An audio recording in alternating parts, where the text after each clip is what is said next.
Court is now in session. Judge Newman presiding.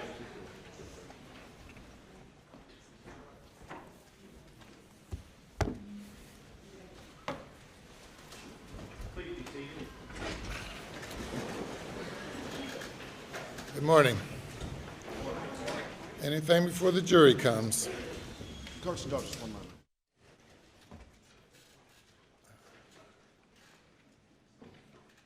Where's the witness? If you'll come and resume the stand, please.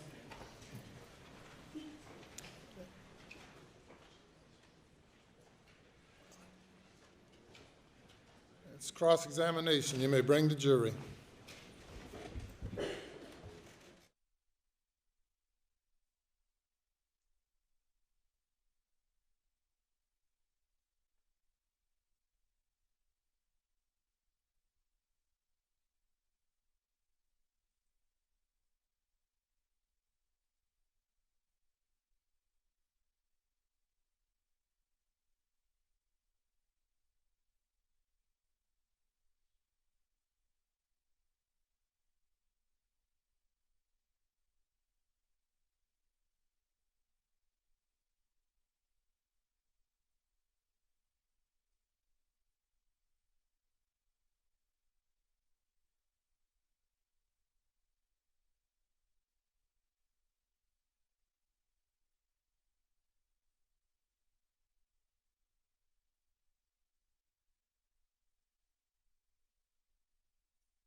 Thank you. Good morning.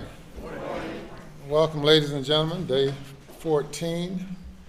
Cross-examination continues. You may proceed.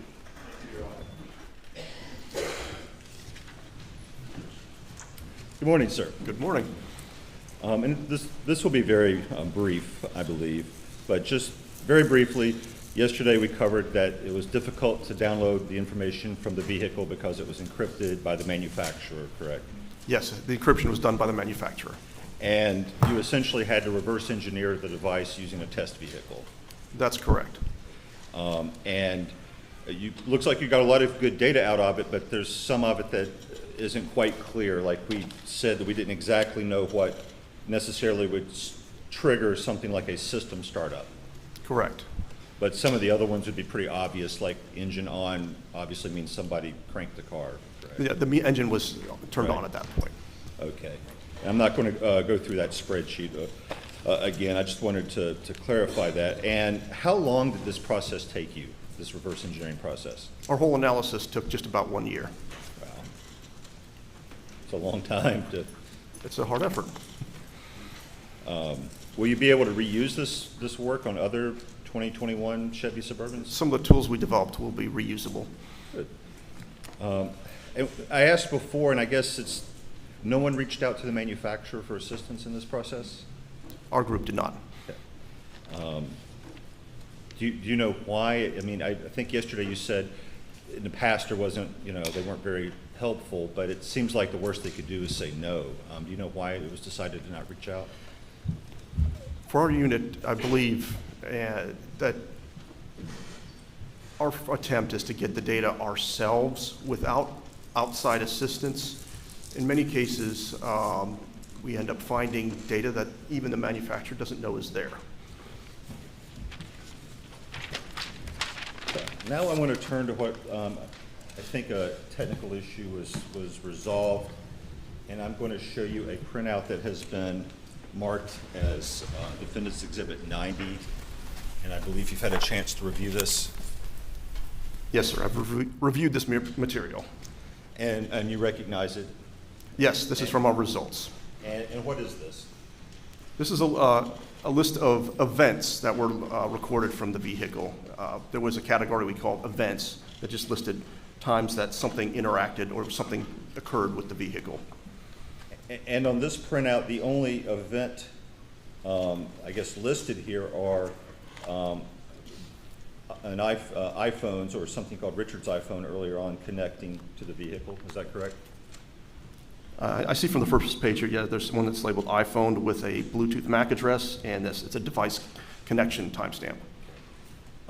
You've seen this before in your review, and you can look at it now. Do you see is this pretty much all device connections, phones connecting to the Bluetooth in the car? Yes, I see other Bluetooth devices connecting as well. And is it, just to be clear on this, the only phone connecting in the month of June, at least, is one named iPhone that has a phone number ending in 1227, is that correct? The phone number itself is not listed on this page. It is the Bluetooth MAC address that it's identified by. Is the, under connected devices, right above the word events where it says iPhone and there's a MAC address, is the IMSI number that's listed there, 803-942-1227, is that the phone number? That's for the iPhone, correct. Okay. And that's the phone that was connecting in June?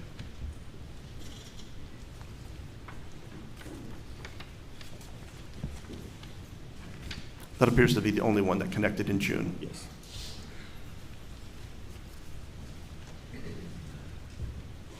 Is this something that you also had to reverse engineer out of the vehicle? Yes, all of the data we found was unknown prior to taking a look at the test vehicle.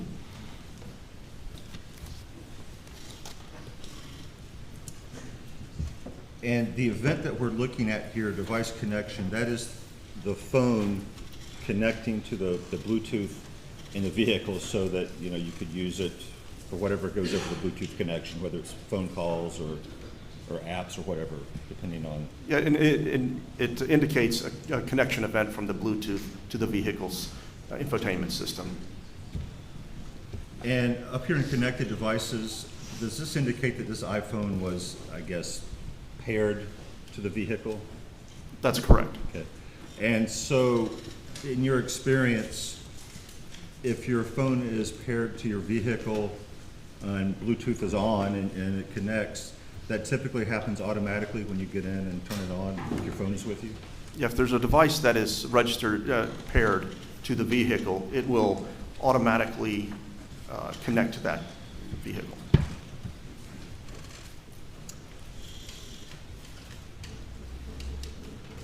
And finally, I just want to ask about, you had mentioned in your direct testimony that there's sometimes you can get location data. Were you able to get location data from the vehicle? From the infotainment system, we had limited location data, and there was some location data recovered from the OnStar module. And do you recall, was there any location data recovered for the day of June 7th, 2021? There was no location data recovered on June 7th. And in fact, there wasn't any for June 6th or June 8th either, is that correct? I'd have to verify those dates, but in this essence, on the day of interest in June 7th, there was no location data.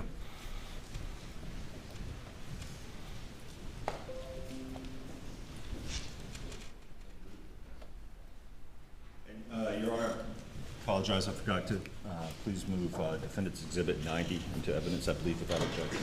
No objection. No further questions, Your Honor. Not from the stage, Your Honor. Thank you. You may step down. Thank you, sir.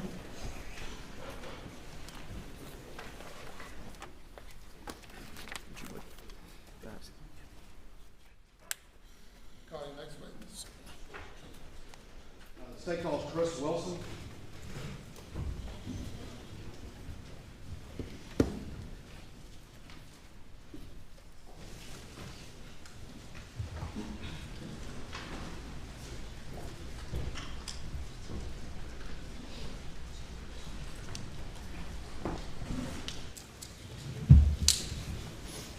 Do you swear or affirm that any testimony you give today will be the truth, the whole truth, and nothing but the truth, so help you God? I do. If you would, please, sir, be seated and state your name and spell the last name for him.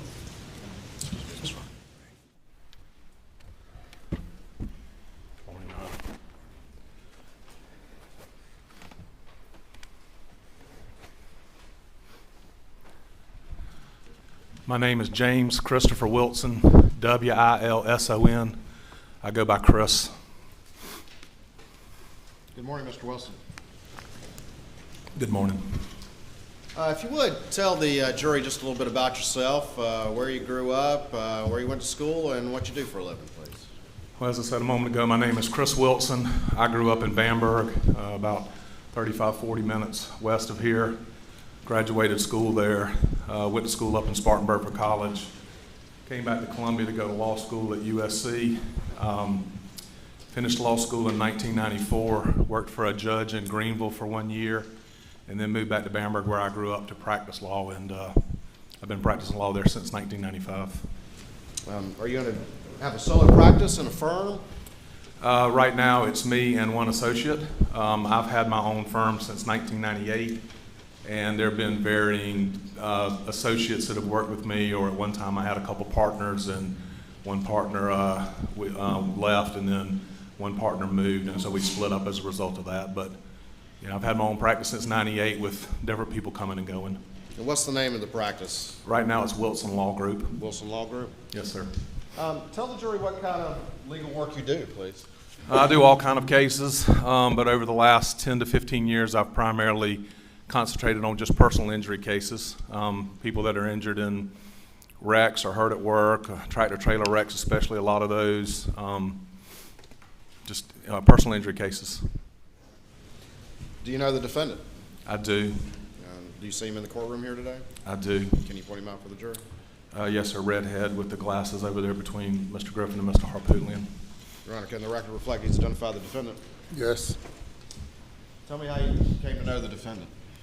I've known Alex since we were in high school. I think I was a year younger than him, but Bamberg and Hampton are only about 30 miles apart, and so we had several mutual friends, people that I was closer to back then, but got to know and be around him some then.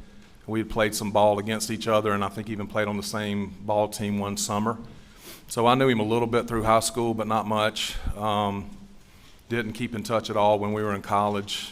Started law school at the same time together, and became really close friends through law school. Lived together a little bit of that time. Finished law school. I moved to Greenville. He moved to Beaufort, and you know, we would keep in touch some, but we were a little bit separated. And then when I moved back to Bamberg and he ultimately moved back to Hampton, we got much, much closer. Our wives had known each other through college, and so they became closer friends. Our kids grew up together. You know, we just spent a lot of time together personally, and then he and I did a number of cases together. We worked professionally together. Did y'all become close friends over the years? Yes, sir. Best friends? Yes, sir. I considered him to be one of my best, if not my best friend. Yes, sir. Did you get to know his family? Very much. Not just his wife, not just Maggie, not just Paul, but, you know, Buster and his parents, you know, his in-laws, his brothers and sisters, his mom and daddy. I mean, the whole family. And they knew my family, or he knew my family. Y'all did things together socially? Yes, sir. We had kids the same age. Our kids are close. We did a lot of things together, and we worked together. Up until about June of 2021, did you talk to the defendant almost every day? Yes, sir. I didn't see Alec all the time, not every day, maybe not even once a week, but we talked by phone probably pretty much every day, several times a day sometimes. Sometimes just about, you know, Gamecocks and football and baseball and whatever, sometimes about kids, sometimes about business, sometimes about cases we were working on, just all kind of stuff. Did you feel like you knew him pretty well? I did. You mentioned y'all worked some cases together. How many cases together did you work over the years? Well, my firm, when I first started out by myself, was smaller. I didn't have a lot of resources. I was just getting started. His firm was bigger with a lot more resources and a lot more lawyers. They handled some bigger cases that I really wasn't capable of handling together on my own. And so when it first started out, I was associating him and his firm a lot more often, probably over the course of these last 20 years, probably 25 or 30 cases. But it slowed down. I mean, as my firm got bigger and I became more experienced and could handle a lot more things on my own, it was less and less often that I would associate his firm. But if I ever felt like it could benefit my client with either the type of case that I was handling or where the case was going to be brought to have his firm involved, I would call Alex. How many times do you think you worked a case with him or shared a case with him over the years? Probably 30, maybe more. And when did that start, do you think? I opened my own, I didn't do it any until I opened my own office in '98, and I don't remember exactly when he moved back to Hampton from Beaufort, but it was probably starting in the early 2000s or somewhere thereabouts. And were all of these plaintiffs' cases where y'all are representing a plaintiff who had had some alleged injuries or something like that, or suffered some sort of harm? Yes, sir. I mean, there may have been, one or two here or there that was something different than a personal injury case, but almost everything was personal injury cases. And were all these cases worked on contingency? Yes, sir. And can you explain to the jury what a contingency is, how a lawyer gets paid with a contingency type case? Sure. A contingency fee is basically the attorney and the client enter into an agreement on the front end of the case when the client retains the attorney. There are no attorney's fees up front. There's no prepayment. There's no hourly billing arrangement. Basically, the attorney has an interest in the case so that when the case resolves, the attorney receives as a fee a portion of the recovery. Generally, it's a third. Sometimes 40%, depending on whether suit has to be filed or what type of case it is.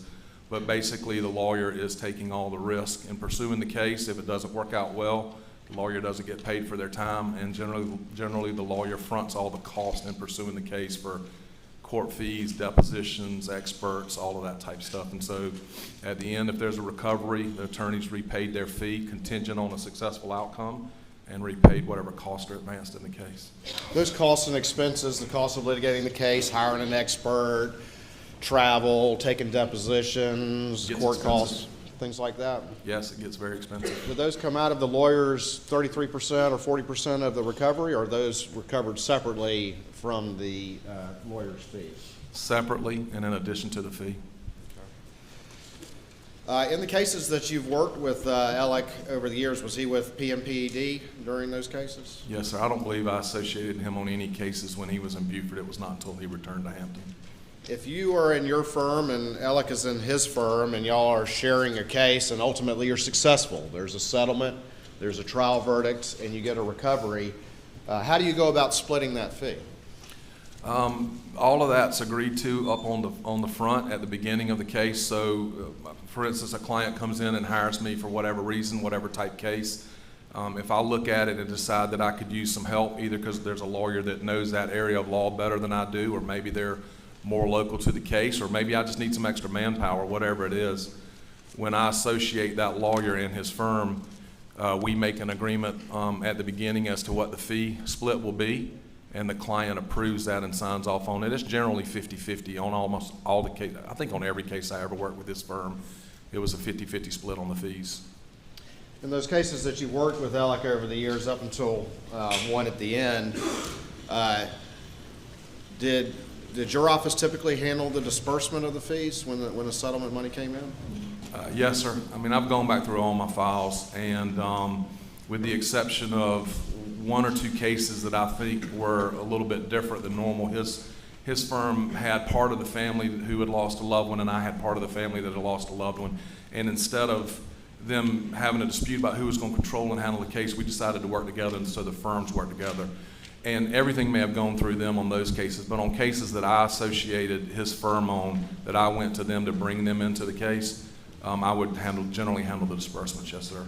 All right, and when we say handle the disbursements, does that mean your office would handle actually cutting the checks to the client as well as to his firm for their share of the lawyer's fees as well as their share of any expenses to be reimbursed? Yes, sir. When the money would come in, whether it was by a settlement or a verdict that had been paid, the money would come to my office and it would have to sit in my account for the appropriate amount of time. And then when checks were ready to be written, I would write the checks to his firm for their fees and for their cost, to my firm for my fees and my cost, to any medical bills or liens or anything had to be paid, and to the client for their money. and you would write the checks for his share of the fees to the firm, is that correct? Yes, sir, to PMPED, Peters, Murdaugh, Parker, Dietrich, and Ellsworth. And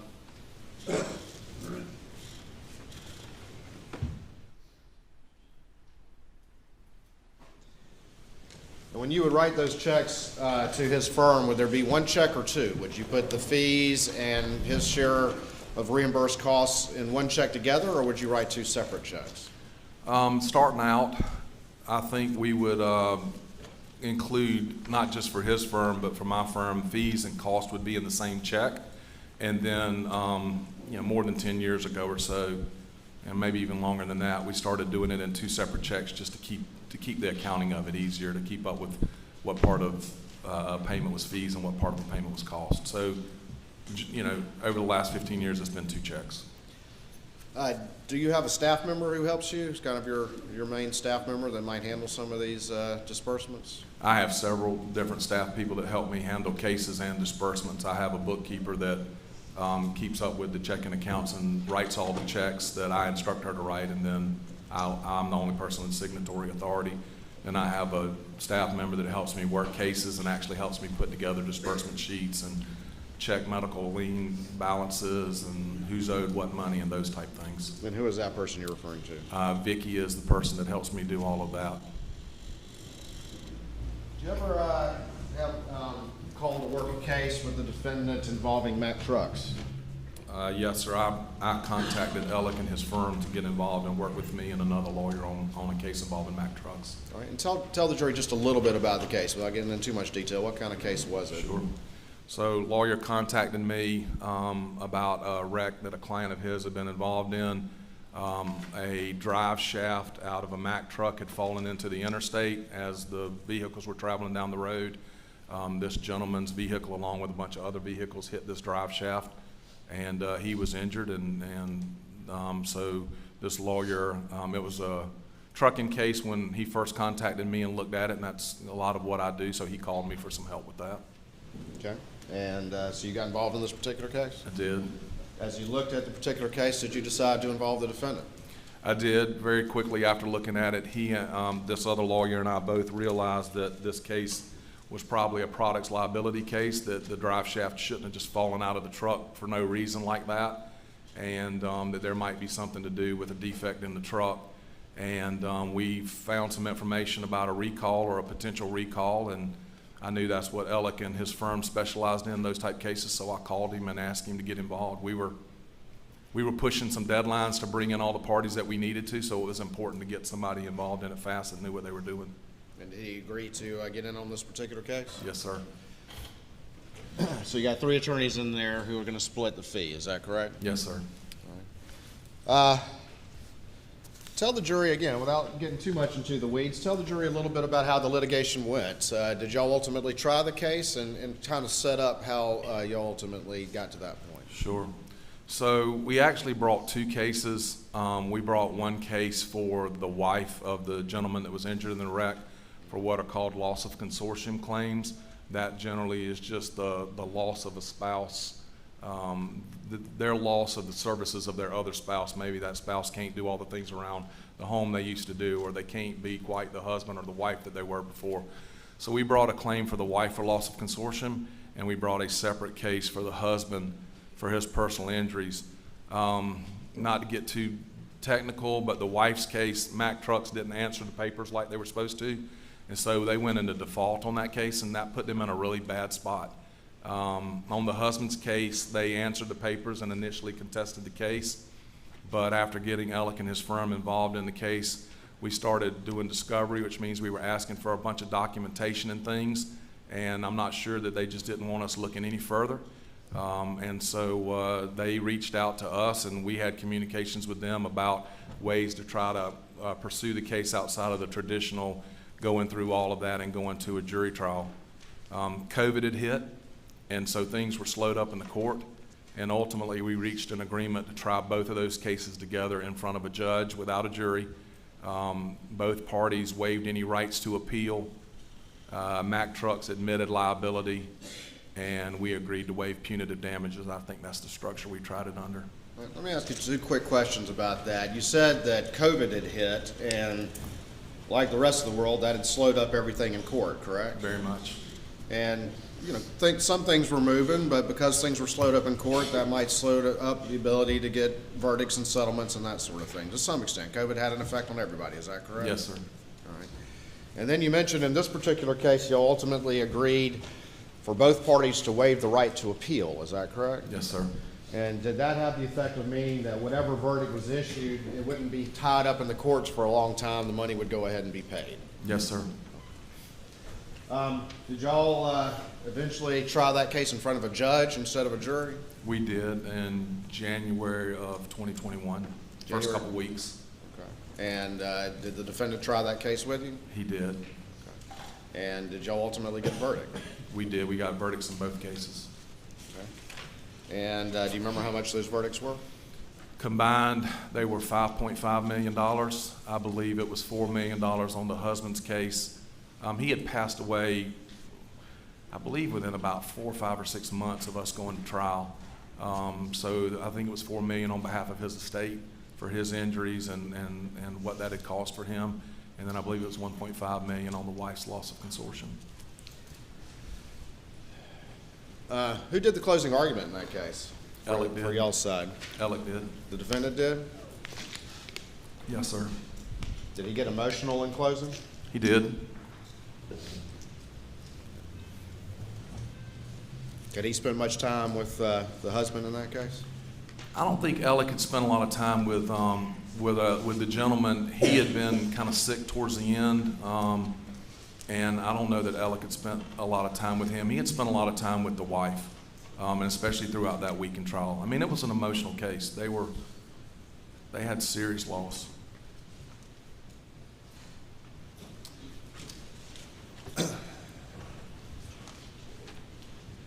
Closing argument, that's when the lawyer gets up and sort of summarizes the case to the judge or the jury, depending on what kind of case it is? Yes, sir. Honestly, you do more than summarize. You argue. You argue. Yeah, you put your heart into it, and you tell the judge or the jury why it is you think, why it is you hope and think they do what you're asking them to do. You said the verdict was how much in total? $5.5 million combined.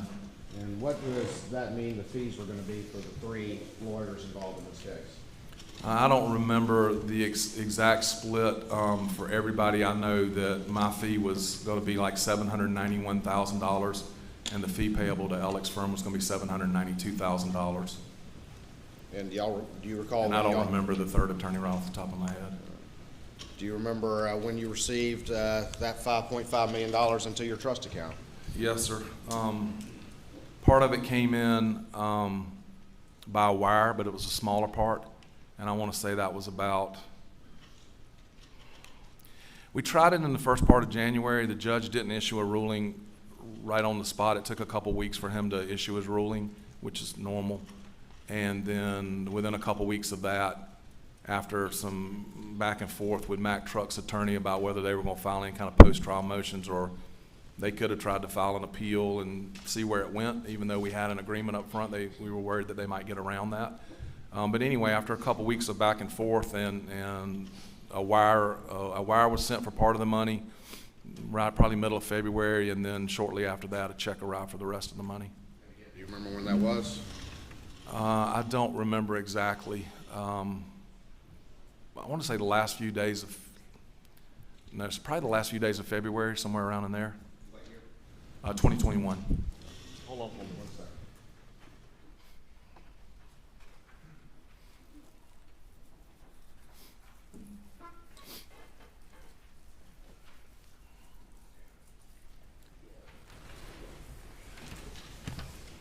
Your Honor, for the record, I just want to object to this line of questioning under 404, 403, and to this exhibit. I do not have any additional objections other than those that were previously made.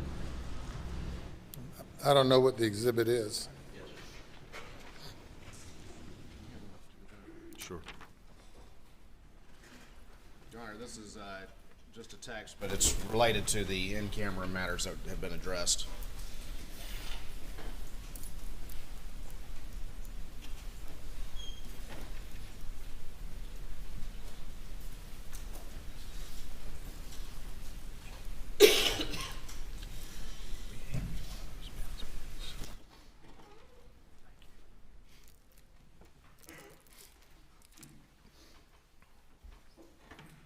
Admitted over objection. All right, I'm going to show you what's been marked as admitted into evidence as States 450 and see if you recognize that document, please.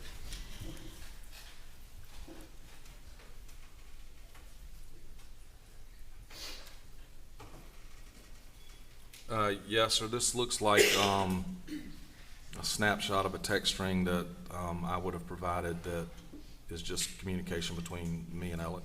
All right, and in the middle of that particular text, that particular page, there's some text, and do you see the date on that?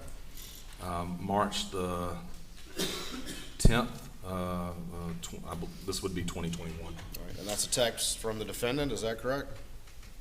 Yes, sir. It looks like we had been talking about getting together to play golf, and then he texted me, you want me to read it? Go ahead and read that to the jury, what your text conversation right there is. March 10th, I need to get checked today.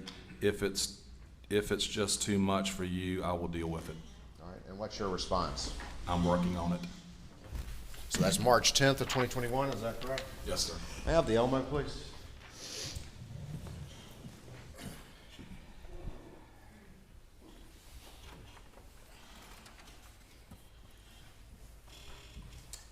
All right, well, let's talk about that text a little bit. So does that text help you kind of get an idea of roughly when the disbursement check came in on the Mack truck case? Yes, sir. So by our rules, the Supreme Court, any check that's of a certain size has to be in your trust account for at least 10 days before you can disperse. And this was a sizable check, so I was going to wait more than 10 days just to make sure there weren't any problems. So if that's March the 10th, you know, like I said, those checks, the final amount of that money would have come in sometime, you know, towards the end of February. Because I think I waited 12 to 15 days, as I recall. You said it's a sizable amount of money. This was a pretty big recovery, correct? Yes, sir. I imagine you contacted the other attorney and you contacted the defendant to say, hey, got the money in. I did. Did you when you contacted the defendant about that, what, if anything, did he say? You know, great news, good. I told him that I was going to sit on it a little bit longer than normal to disperse, just because if it had all come in a wire, I could have dispersed immediately because those are considered received funds. But with it being a check, I wanted to wait, and so I let both of them know that I had received the money and that I wasn't going to do it on the 10th day, but that I would do it shortly thereafter. Did the defendant ask you to do anything when it came time to dispersing his firm's share of the funds? He did, yes, sir. All right, tell me about that conversation. When it came time to disperse the checks, and I was calling him and the other lawyer to let them know that I'd have the checks ready, I guess somewhere around March the 10th, Alec told me that he was going to put the monies into an annuity, that he was going to put his fees in an annuity. He called it a structure, but in essence, he explained he was going to put those monies into an annuity, and that the checks needed to be made payable directly to him instead of to his firm so that he could do that. Okay. And did he explain to you why he was going to do that? He had just indicated that he was putting money away. He indicated he was concerned about the boat case, and that he was going to put some monies in an annuity or into a structure. You say he was concerned about the boat case. What exactly what was he concerned about? What did he tell you he was concerned about? He was concerned about his exposure in the boat case. In a civil lawsuit? Yes, sir. And you were aware that the defendant had been sued civilly in the boat accident case? Yeah, I didn't know if he had been sued himself, but I knew there was a lawsuit going on involving, and I believe I did know that he was himself sued at that time. Yes, sir. So this was different than how you normally did things, correct? Very much. Did he have any further explanation to you as to why this would be okay? Why this was all right to do? He told me that he had already cleared it with the partners in his firm. I mean, he was a partner himself with the authority to do things for the firm, but he told me he had already cleared it with his partners in the firm, and that they were going to put the monies on the books, and that they would be accounted for at the end of the year whenever they did their year-end settle up, that he would already be accounted for as having been paid these monies already. Looking back at this exhibit that's now up on the screen,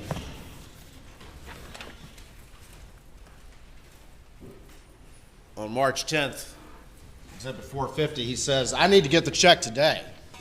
Is that correct? Yes, sir. And did he tell you any more about why he needed to get the check today? I spoke to him on the phone that day, and he just asked me if the checks were going to be ready that day. As I recall, I was on the road. I wasn't sure I was going to make it back to the office or not. My bookkeeper was getting the checks ready, and I spoke to him on the phone and told him that if I got back in time to sign the checks, I'd have them ready that day. He told me he'd like to get them that day. Yes, sir. He told you that he had already cleared this with the partners. They were okay with him getting this money right now instead of having to wait till the end of the year. He told me that the partners were aware that the monies were being paid to him, that he was going to put them into annuities, and that they would be accounted for on the books of the firm as already having been credited as paid towards him.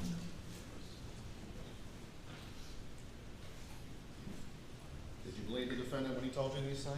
Yes, sir. I didn't have any reason not to. Your best friend? Yes, sir.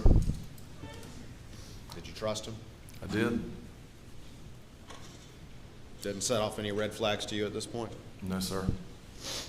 And I'd known him for 30-plus years and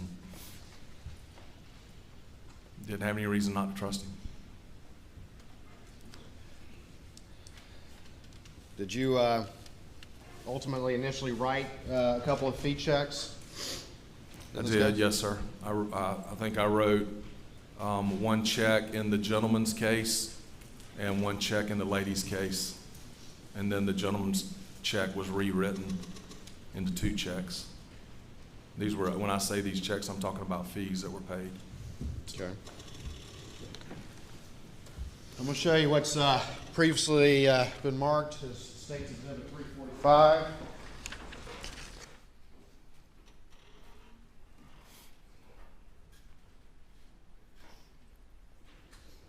You said the total fees that were going to go to Alec in this case were how much? $792,000 And he asked you to write the checks out to who? to him, Him directly, Richard Alexander Murdaugh, instead of what? instead of PMPED or the law firm. Which would be the normal practice. Yes, sir. All right, I'm going to show you what's been marked as 345 and see if you recognize this document. State's 345. I do. All right, what is that? So this is a check that was initially written to Richard Alexander Murdaugh Esquire for $600,000 on March 10th, 2021. This says fees on the bottom. This would be the fees on the gentleman's case for payable to his firm, which Alec told me to write to him. This check was voided and rewritten into 2 separate checks. All right. Let me, And it's marked void. all right, Your Honor, this time I would move to admit State's 345 into evidence. Your Honor, we do not have any additional objections to that document. It's admitted. All right.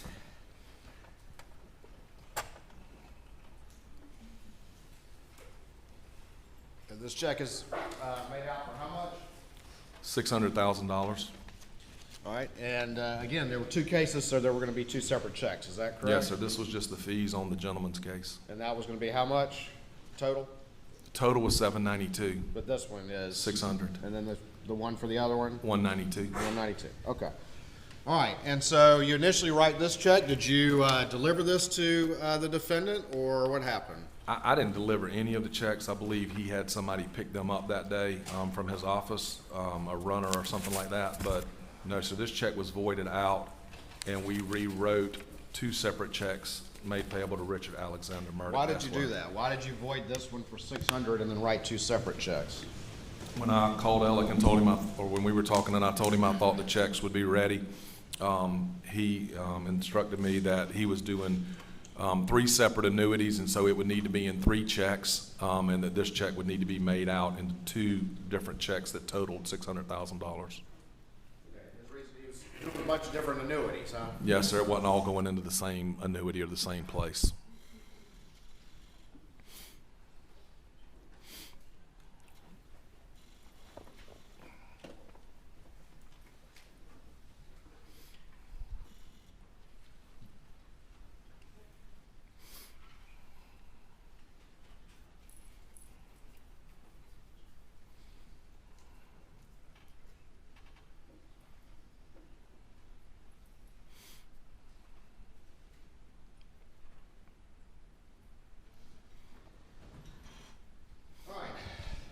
So you recut into 2 checks, is that correct? Yes, sir. All right, I'm going to show you what's been marked as States 346 and see if you recognize that set of documents, please. Yes, sir, I do. All right, just flip through it real quick. Can't even tell you what they are. Well, just flip through it first, if you would, please. Yes, sir, I recognize all of this. All right, and tell the jury what those are, please. So the top document is the $192,000 check dated March the 10th, 2021, made payable to Richard Alexander Murdaugh, Esquire. And on the bottom it says fees. That would have been the fees on the ladies' loss of consortium case. Okay. The back of it, the rest of it's just the back of the check. Looks like it's endorsed Bank of America deposit only. A signature that looks like Alec, but it's kind of scribbled and says Bank of America. Okay. The next page is a check for $225,000 dated March 10th, 2021, payable to Richard Alexander Murdaugh, Esquire. And on the bottom it says fees. This would be part of the rewrite of that $600,000 check. All right. Same type of endorsement paperwork on the back. And then the third check is a check dated March 10th, 2021 for $375,000 made payable to Richard Alexander Murdaugh, Esquire, and on the bottom it says fees. And that would be the second part of the rewrite of that $600,000 check for the fees in the gentleman's case. Your Honor, at this time I would move to admit States 346 into evidence. We don't have any additional objections, Your Honor. They're admitted. All right, I'm going to show you what's been marked as States 347, see if you recognize those 2 documents, please.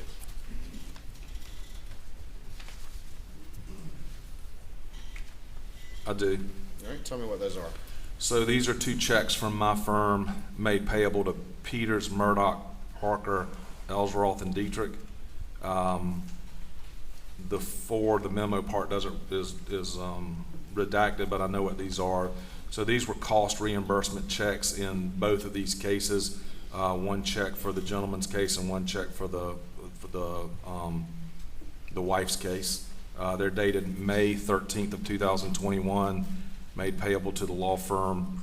One of them is for $14,619.13, and one of them is for the same amount except for 14 cents. All right, tell me the date on those expense checks, please. May 13th of 2021. And go back if you would, and let's again remind the jury what the date of the fee checks are, particularly after they were recut at the defendant's request. March 10th of 2021. All right. Let me put these up on the screen real quick. Oh, and Your Honor, I'll move in States 347, please. No objection. They're admitted. All right, we're at States 346, and this is the check for $192,000, is that correct? Yes, sir.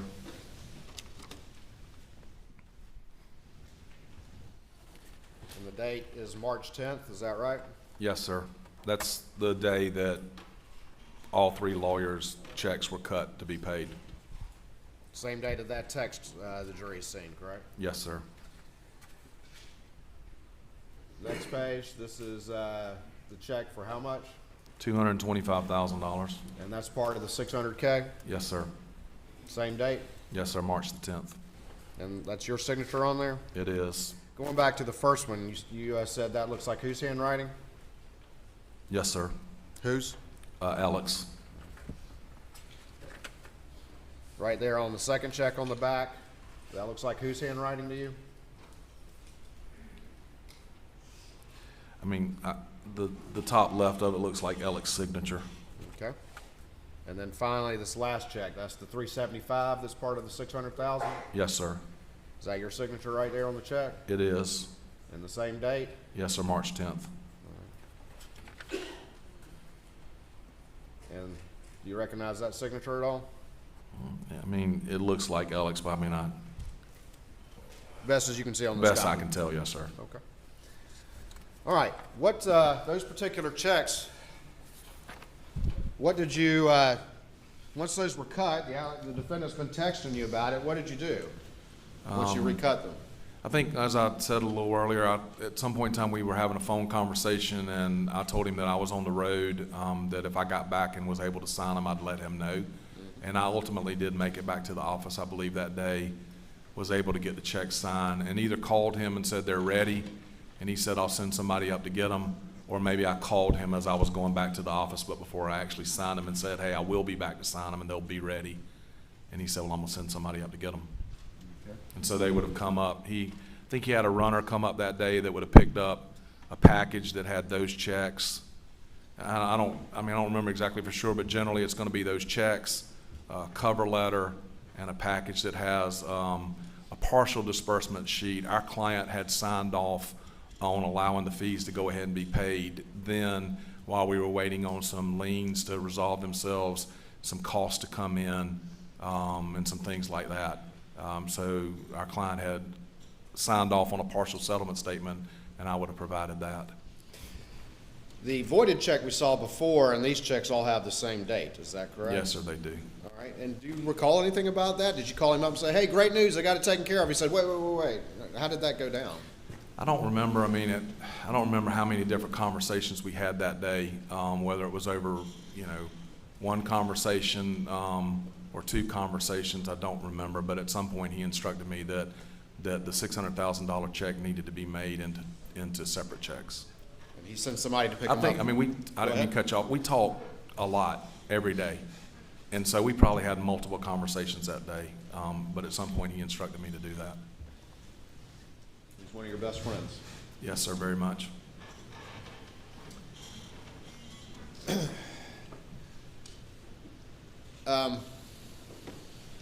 Not just my best friend, Mr. Waters. Our families were close.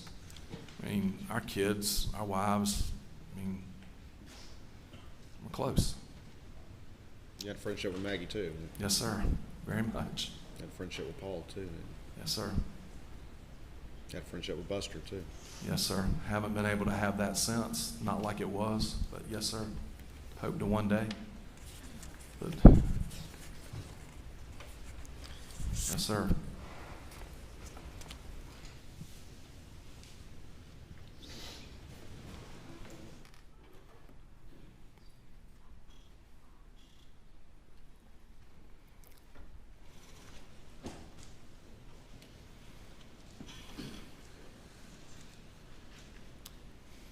Why didn't you disperse the fee checks the same day? Do you recall? The fee checks were I'm dispersed. sorry, my bad. Cost The checks. expense checks, the cost checks. Yes, sir. We were still waiting on some costs to come in, and we had several experts in that case, and it's not abnormal to have costs that come in after a settlement or after a verdict that you reach. Sometimes you're taking depositions up to the last minute. Sometimes you have experts that are working, they're going to send you their bill for their trial time. And so a lot of times those costs will come in. I think our client had authorized us to hold some money back in escrow for an expected cost. And so we had a lot of bills that were coming in even into late April.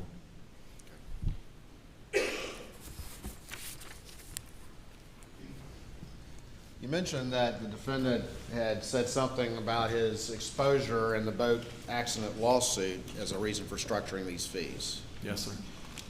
Did he say any more about that?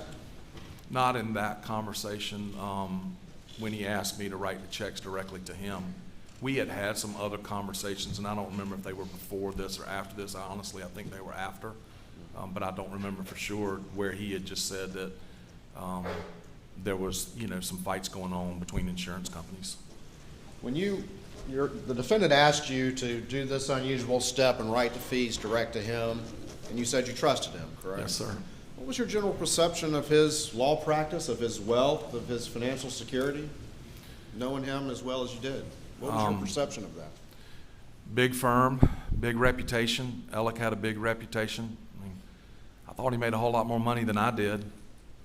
Everything I knew from the way his partners treated him, the type of cases I saw him working on with them, the type of cases I knew he worked on with me, that he was, one of the biggest dogs in that firm, one of the biggest producers they had. Seemed to own a lot of things, do a lot of things, spend money, didn't ever seem to have problems. And I knew I was associating him and his firm on very good cases throughout the years, and I knew other lawyers that were. It just seemed like they were doing very well, and that he specifically was doing very well. And is that perception that you had of him one of the reasons why you trusted him? That there was no shenanigans going on? I don't know that that's the main reason. I trusted him because I knew him and had dealt with him personally and professionally for a long time. But I had no idea if he was having money problems. I mean, I would have never suspected that his asking me to write checks to him had anything to do with money problems on his behalf. Nothing gave that appearance. So, I mean, that could have factored into the back, but mostly it's just I knew the guy and I trusted him. And he wasn't asking me to do anything that raised any flags with me. He told me he had cleared it with his firm and with his partners. I didn't have any reason to doubt that. I'm going to put States 347 up on the screen. And what are these again? That's a cost reimbursement check in one of those cases. I can't tell you which one it is. All right. And then if we go 2 pages back, this is the other check? Yes, sir, in the other case, cost reimbursement. All right. And those are the same amount? 1 penny difference. I think Alec sent me the cost total, and I just split them evenly between the 2 cases. And what's the date on that check, those checks? May 13th of 2021, which I believe would be the time, obviously, we wrote the checks, and they would have been mailed to his office shortly thereafter. And you said that there was a reason why these came a couple months later? Yes, Y'all sir. were waiting for some information? Waiting on cost to finalize up. Instead of writing multiple checks as cost came in, we just kind of wait sometimes till the final bill's received. Is that your signature on these checks? Yes, sir. And those would have been mailed to Alex Law Firm, correct? That's the general practice, yes, sir, is we mail them to the firm. And I don't know any reason why these wouldn't have been done differently. In May of 2021, did your office, after these checks were mailed, did your office receive any communication from the defendant's law firm? My paralegal, Vicky, received an email from Alex Paralegal, Annette.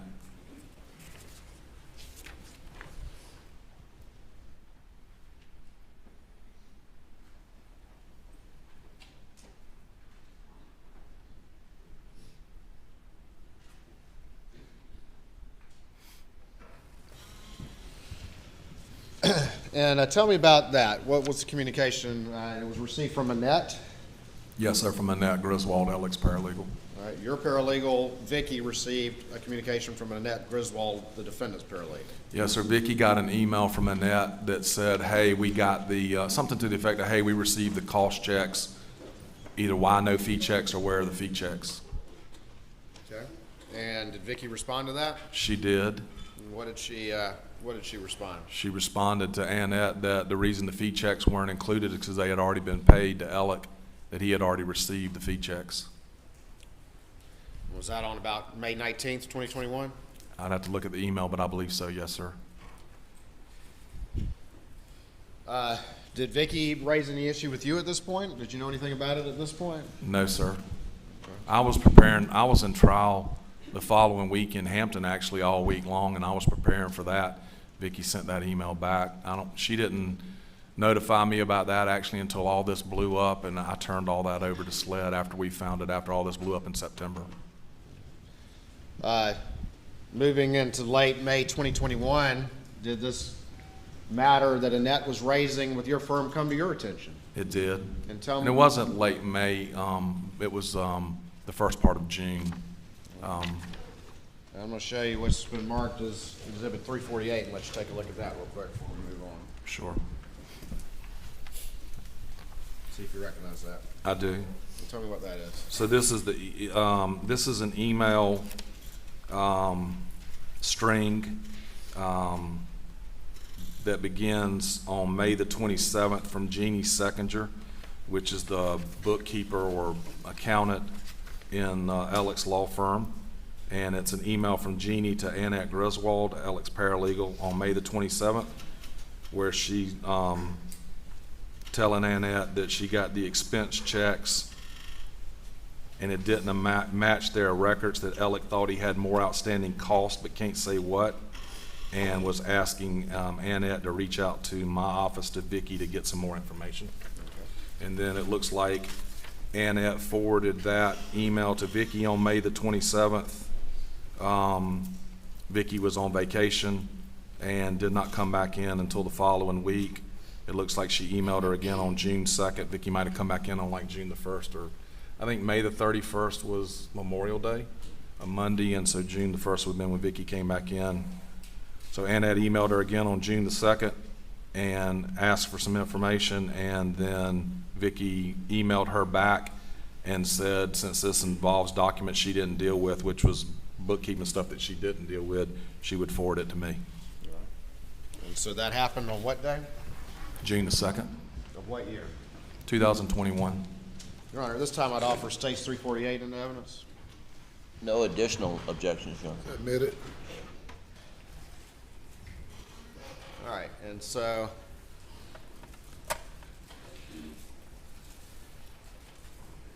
this is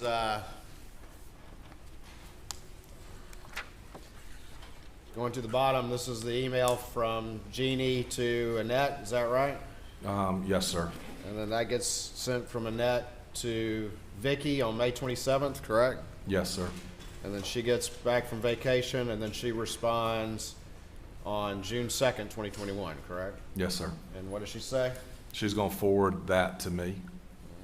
And she did. She CC'd me up in the email stream. All right, and did you have a conversation with Vicki at that time about this issue? I did. And what'd you tell Vicki, or what was y'all's conversation? She said, I've gotten this email from them asking about the cost in this case.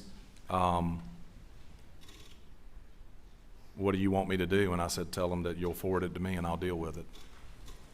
Around this time, had you had any conversation from any other partners in PMPD, the defendant's law firm?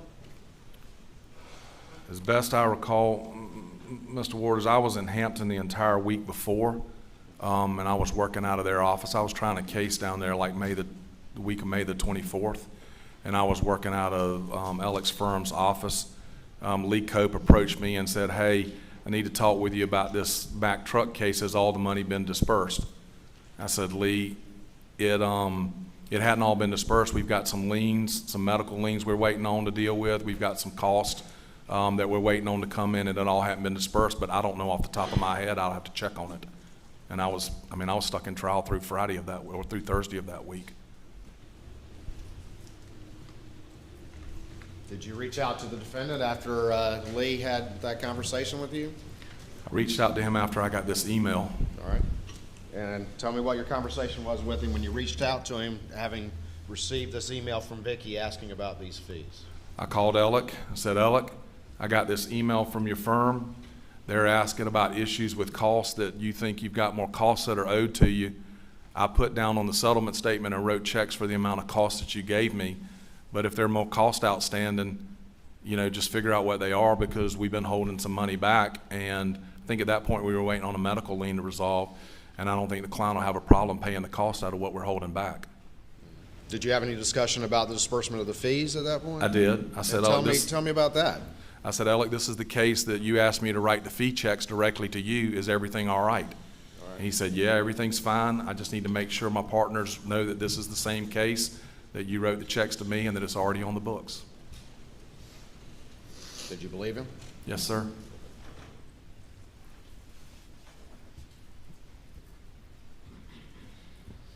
After you had that conversation with the defendant, did you do anything else, or did you think it was handled? Because you had spoken to your best friend, Alex Murdaugh. He told me it was taken care of. He told me he had talked with his partners about it. I didn't think there was any other problem. I didn't do anything else. A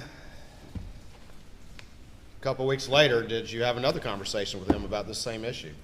Yes, sir. This would have been after June the 7th, yes, sir. And it might have been more than a couple weeks, because I didn't ask him anything after Paul and Maggie. I didn't want to. I asked him if everything was all right, and he said it was fine.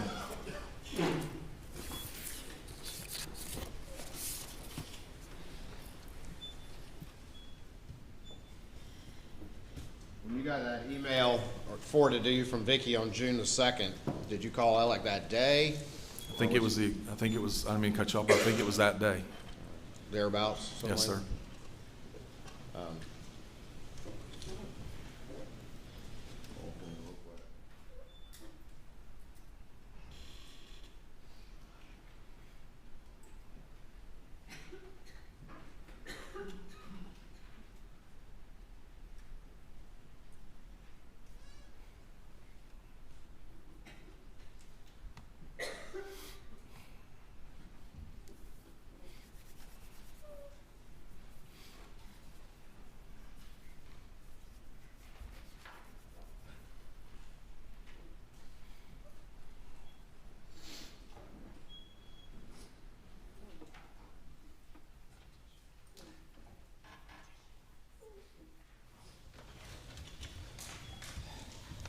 You remember June 7th, 2021?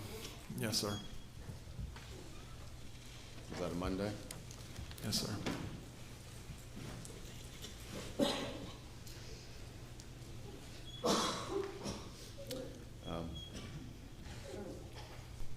Gamecocks had played some baseball that weekend. Yes, You'd sir. seen the defendant? I'd seen him and Maggie and Buster, my wife and I, and our children. Had been with him and Maggie and Buster the weekend before, Saturday, yes, sir. On Monday, June 7th, 2021, what was your day like just during the day? Went to work. I was in the office most of the day. I think I had something scheduled that it canceled out. And ate lunch with a friend, and I live in Columbia, even though I practice in Bamberg. Kind of later in the day, I ran by the pharmacy, picked something up, and then headed to Columbia and stopped to pick something up at the store on the way home. Went home, Yes, sir. normal evening? Yes, sir. Remember what you were doing that evening?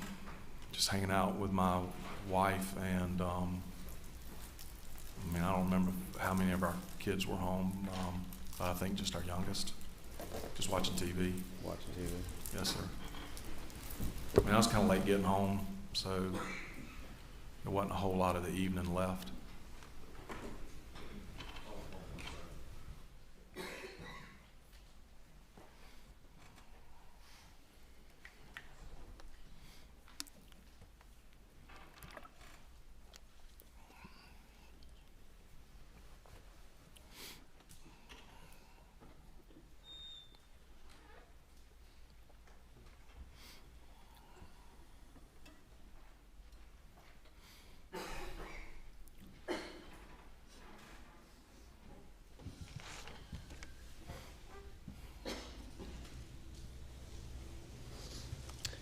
That evening, did the defendant call you? Yes, sir, he did. About what time did he call you? I don't remember exactly. I turned my phone records over, but I think it was around 9:20, 9:15, 9:20. Before we talk about that, I'm gonna show you States 451. Do you recognize that? I do, yes, sir. What is that? This is my phone log that I turned over to SLED. Does that reflect calls from Alex Murdaugh on the night of June 7th, 2021? Yes, sir. Well, tell me. To and from, yes, sir. Well, tell me what you were doing when you first received a call from Alex Murdaugh that night. I remember my wife and I were sitting on the back porch. We have a TV on the back porch. We were sitting back there on the couch talking, watching The Bachelor. Can't believe I was watching that. The phone rang. It was Alec. I had actually stepped off the porch, and the pool pump is on the side of the porch, and I was trying to mess with something with the pool pump. Sounded like it was running funky, and so the phone rang, and it was Alec, and I answered the phone. What did he say? He said, "Hey, hey, Bo," is normally how he would greet you, "Hey, Bo," and I don't remember if he said, "What are you doing?" or what. I pretty quickly told him, "Hey, I've got my hands in the middle of this pool pump, messing up. Can I call you right back?" Did he sound normal to you? Sounded normal, yes, sir. So you said, "Hey, I'm busy right now. Let me call you back." I did, yes, sir. And what did he say? He said, "That's fine, no problem." And having that exhibit, and Your Honor, I apologize, I'd move. States 451 into evidence at this time. Submitted. And having a chance to look at your phone records there, what time was that first call? Looks like it was at 9:11 p.m. incoming from his cell phone. All right, so you got off, 2-minute phone call. 2-minute phone call. Yes, sir. So, you got off the phone, what happened next? I finished trying to fix the pool pump, called Alec back, All right, and what time was that? 9:20 p.m. And tell me about that conversation, tell the jury about that conversation. Called Alec back. I generally say, "Hey, Bo," too. And, "Hey, Bo, calling you back." He said, "Hey, I'm about to get to my mom's house. Can we talk a little bit later?" And I told him, "Sure." There were a couple of things I needed to talk with him about, cases that one case that we were working on and one case that I had going on. I wanted a little advice. Ask him how his mama was doing, and I asked him how his daddy was doing because I knew his dad was getting a lot worse. We had talked about that over the weekend at the baseball game in Columbia, and I think we had talked on the phone on Sunday also. So he said, "Can I call you back or can we talk later?" And I said, "Sure." You said his daddy was getting worse. Had he called you that day, Monday at all, to give you any updates to your recollection? I don't think we talked earlier in the day on that Monday, but we had talked on that Saturday before and on that Sunday before. And so I knew his father was getting worse, and I think I knew that he was either going to or had already gone to the hospital.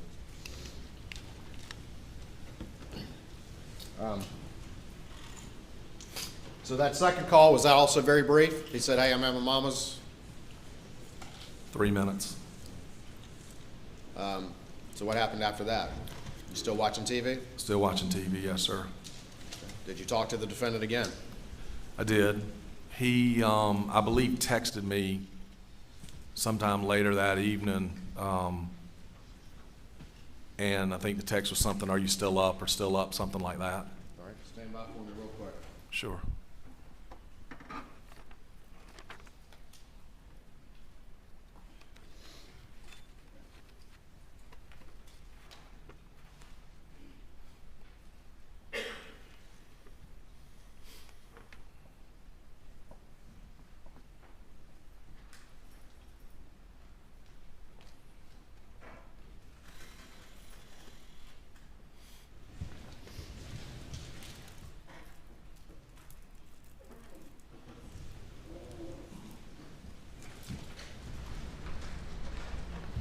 I'm going to show you what's been marked as States 452 and see if you recognize that document. Yes, sir. This is a snapshot of text communications between me and Alec that I snapshot and provided. All right. Your Honor, this time I'd move States 452 into evidence. No objection. Submit it. 452. This is a screenshot of the text that you, of your text that you provided. Is that correct? Yes, sir. All right. And we see down at the bottom, is that a text? Who is that text from? That's from Alec to me at 9:52 on June the 7th. It says, "Call me if you up." Okay. Did you receive that text? Were you still awake at that point? Yes, sir, I was. All right. And what did you do? Picked up the phone and gave him a call. Okay. And tell me about that conversation. Call it one time or two times? No, I called, the first time I called, he didn't answer, which is kind of normal with Alex sometimes. Sometimes he wouldn't answer because he was either on the phone or sometimes he was just in bad service, I think, and couldn't get a call to go through, so I'm pretty persistent. I call right back. So I called him, I didn't get an answer, and then I called him back, and that was at 9:50, according to these records, 9:52 is when I tried to call and didn't get an answer, and I called back at 9:53 and said, "Hey, Alec, I got your text calling you back. How's your mama?" And he said, she's, doing about like normal, I think. I mean, she'd been doing poorly for years. And I told him I needed to talk to him. We had a case we were working on that involved a piece of equipment that had malfunctioned, and the company had preserved the equipment, but they weren't gonna preserve it too much longer. We needed to get it inspected. And they were kind of pushing on us about when the inspection was gonna occur. And I said, hey, we need to talk about this and get this squared away so we don't miss the chance to inspect this equipment. And I need to talk to you about some motions or something I've got upcoming that I need a little help on. And he said, hey, that's cool, but I'm about to get back home. Can we talk tomorrow? And I said, sure, fine. That was some total of what he had to say was he's about to get home to Moselle, and can we talk tomorrow, correct? Yes, sir. We put States 451 up on the screen.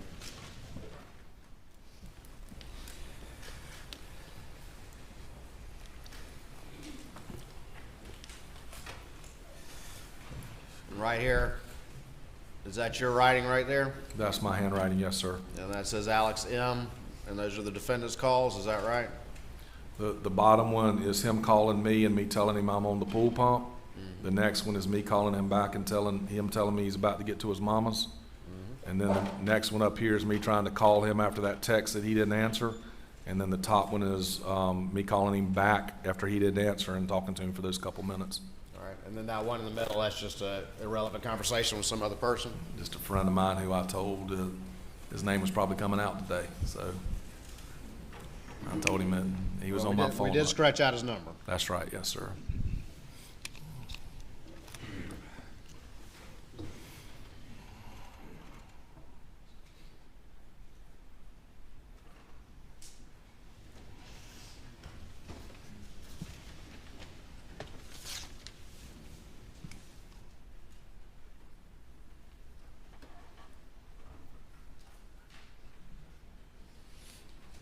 Now we did.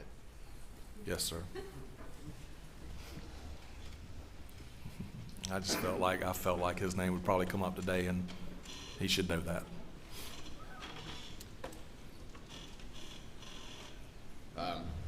Just go about your evening after that?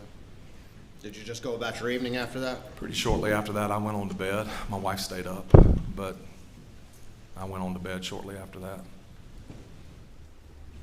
How'd you find out?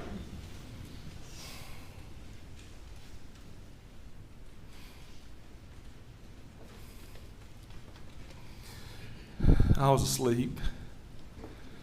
My phone's always kind of sit beside the bed. I could hear it buzzing, but I really wasn't paying any attention. My wife comes in kind of, just hysterical. She says, you gotta wake up, you gotta wake up. And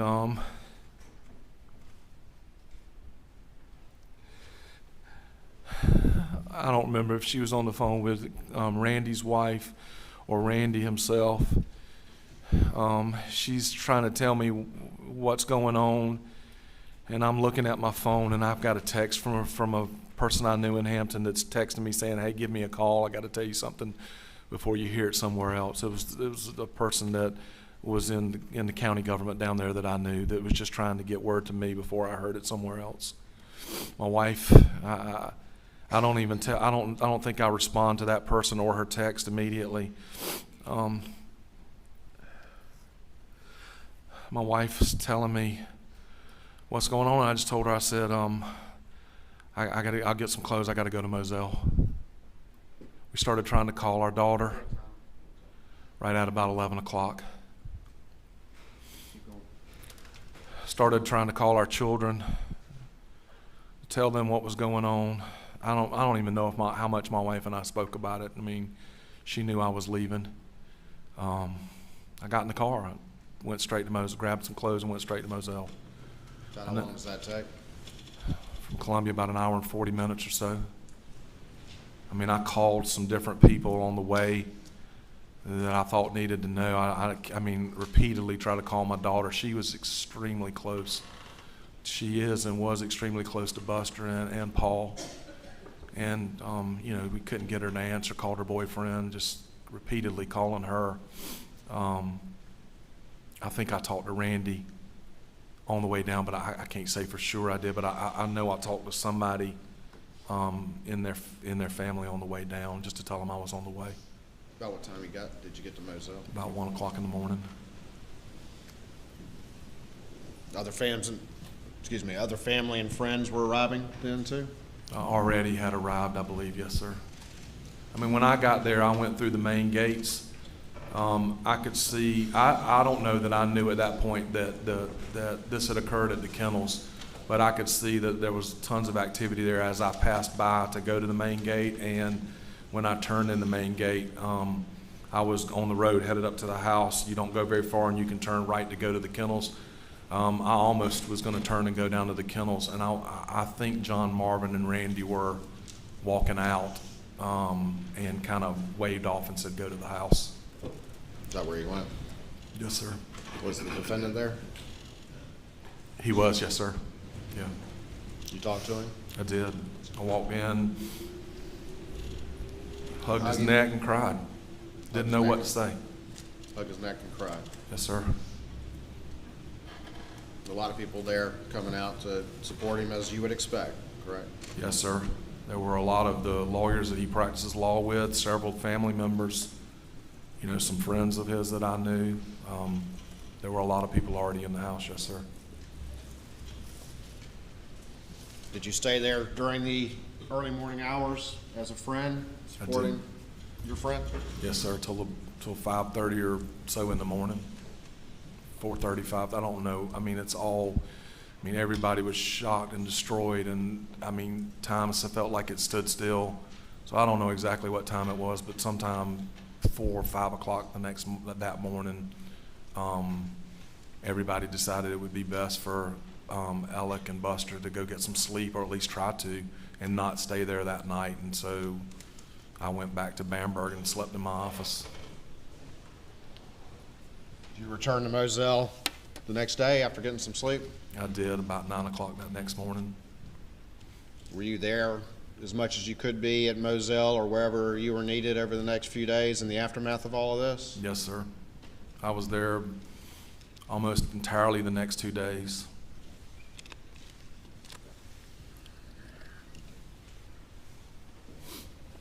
At any point, did you ever have any conversation with the defendant about what he did that night?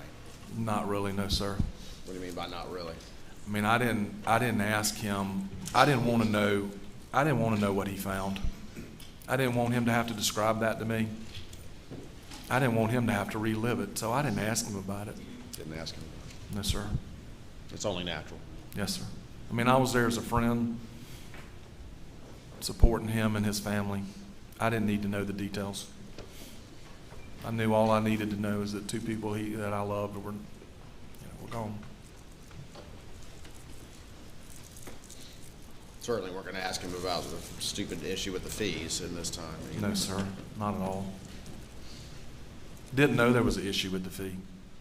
I mean, I did not know there was an issue with the fee at that time, so I didn't have anything to ask him.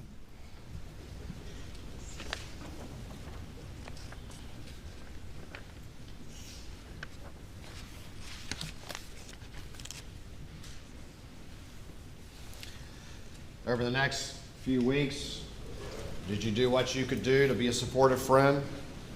I did. Yes, sir. I mean, I tried to call him even more often. If I was anywhere close to Hampton, I tried to stop by and check on him. I tried to make him go places and do things. Not much, but I felt like he needed to get out.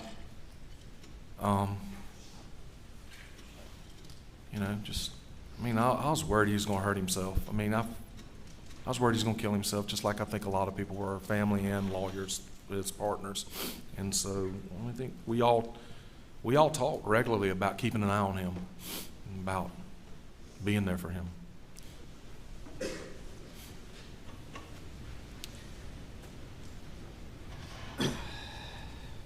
After a few weeks go by, the shock starts to abate just a little bit.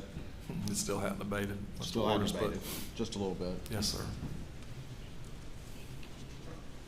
At some point, does the defendant call you about those fees? He does. Yes, sir. You remember roughly when that was? Sometime around the middle of July. What does the defendant say to you? He tells me that he has not been able to put the monies into the annuities like he thought he could, that he's messed it up, and that the monies needed to be paid to his firm, and that that he needs to send the money back to me to run it through my trust account to write the checks to his firm directly. Do you remember how that conversation came up? I don't remember exactly how it came up, no, sir. But he contacted you to say, hey, I messed up those annuities, I need to send the money back to you, correct? Yes, sir. Did he send the money back to you? Not all of it, no, sir. What did he send back to you? 600,000 of the 792. And in what form did he send that money back to you? It came in the 600,000 came in 2 separate wire transfers. Tell me about those. I don't remember the dates, but I think it was July 15, July 16, somewhere around in there. One came from Palmetto State Bank, and I think one came from Bank of America. One for $350 and one for $250, I correct? think, yes, sir, I believe that's right. That was only $600,000, correct? Yes, sir. And you had dispersed to him directly how much? 792,000. Did you have a conversation with him about the fact that it was $192,000 short? Yes, sir. And what was that conversation? Told me that he had already put the 192,000 away to where he wasn't going to be able to access it. I took it that he had already put it into the annuity and that it wasn't going to be available without some type of penalties or cost. And he said, I don't have the 192, but I'll be able to get it to you very shortly or soon. I don't remember if he said within a couple days or a couple weeks or what he said, but it was soon. What did he want you to do, though, once this money came back in? Did he ask you to do anything? To rewrite the checks payable for the fees to his firm. Did he ask you to communicate with the firm at all? He asked me when the money was back into the account if I could send an email that I was holding those monies so that they would know those monies were in the trust account. All right. But you're $192,000 short, so what was his discussion then? He told me he didn't have the $192,000. And I mean, at that point, I know that I've got a trust account for which I'm responsible for. I've got money that's supposed to have been in my trust account payable to his firm for fees. That's my responsibility. And so I had to put $192,000 of my own money into my trust account to hold for the fees for his firm. And how did you do that? How did you put $192,000 of your own money into your trust account to cover the defendant? I wrote a check for myself and put it into my trust account. And just quickly, explain to the jury why you have to do that. What is it about a trust account that you have to do that if you're going to send that email to the firm? Because I can't tell somebody I'm holding money in my trust account that I'm not holding in my trust account. I'm responsible for that trust account. Trust accounts are money that belong to someone else that you're holding in a fiduciary relationship, and you're responsible to make sure that those monies are held and dispersed appropriately. And at this point, I'm hearing that I haven't dispersed or paid those monies the way they're supposed to be paid. At that point in time, did he ask you to cover that money, or was that just kind of a given that he was short? I knew I had to, and I think he asked me to, but I knew that I had to.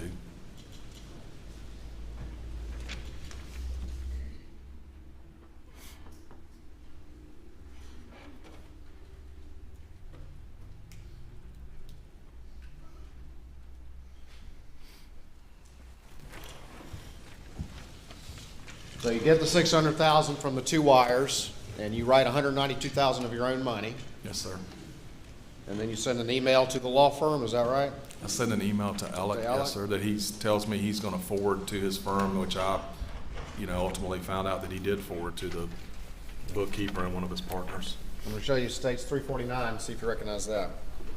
Yes, sir, this is an email I sent on Monday, July the 19th, 2021 to Alec. All right. Is that the email you're talking about? Yes, sir. All right, this time I've moved states 349 into evidence. No additional objection, Your Honor. Admit it.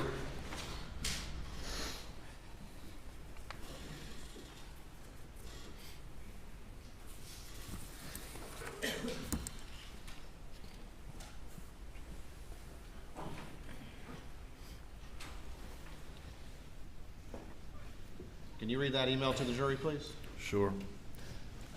Alec, as discussed, I'm confirming that I am holding in trust $600,000 in the, and that's just redacted to take the gentleman's name out, the gentleman's case, and $192,000 in the, and that's redacted out to take out the wife's name, in the wife's case, which represent attorney's fees. I will continue to hold these monies in trust until I am instructed by you or your firm regarding payment.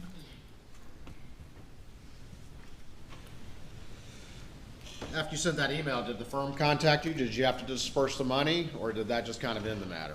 Not until September the 3rd, when Lee Cope called me after they claimed that, after they say that they had discovered that Alec was stealing money. Well, let's talk about the interim. But at that point in time, you sent that email, and nobody's making any further inquiry at that point in time. Is that correct? No, sir. Right, and that money's just sitting there, Sitting in my trust account. including your personal 192 that you wrote to cover Alec, correct? Yes, yes, sir. Did you ever have a conversation with Alec about when he was supposedly going to get you that money? Yes, sir. Tell me about that.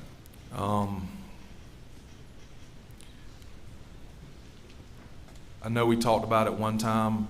I think it was at the August convention down in Hilton Head that most of the lawyers that do what we do attend. I had begged Alec to come down there and for Buster to come with him at least one day to play golf with some of us so they'd get out and do something so Buster could do something normal. And I think it was while we were playing golf that I just said, hey, where do we stand on you getting me repaid? He told me that, you know, I knew that Maggie's estate would be tied up, and I figured that that was a delay. He told me that he was, you know, moving towards selling some property and that his father had, you know, had obviously just passed, and that there would be some money coming to him from his father's estate, and that he was working on it, and he was trying to do it as quickly as he could. He apologized for it taking longer than he said it would. And he told you that he had tied up some money in structures or something like that, and that's why he couldn't get to it right then?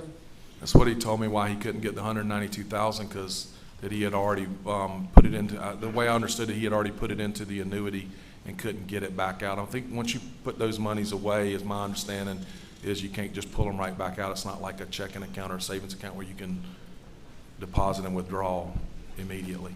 But that's what he's explaining to you, correct? Yes, sir. So that conversation you had with him at the trial lawyers conference playing golf, that was when, roughly? First weekend in August.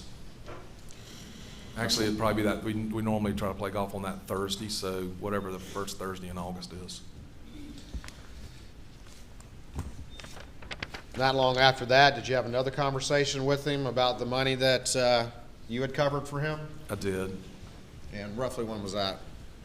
Sometime shortly after that, middle of August maybe, I called him up and said, I need to come see you and talk to you about something, and I went down and talked to him about this money.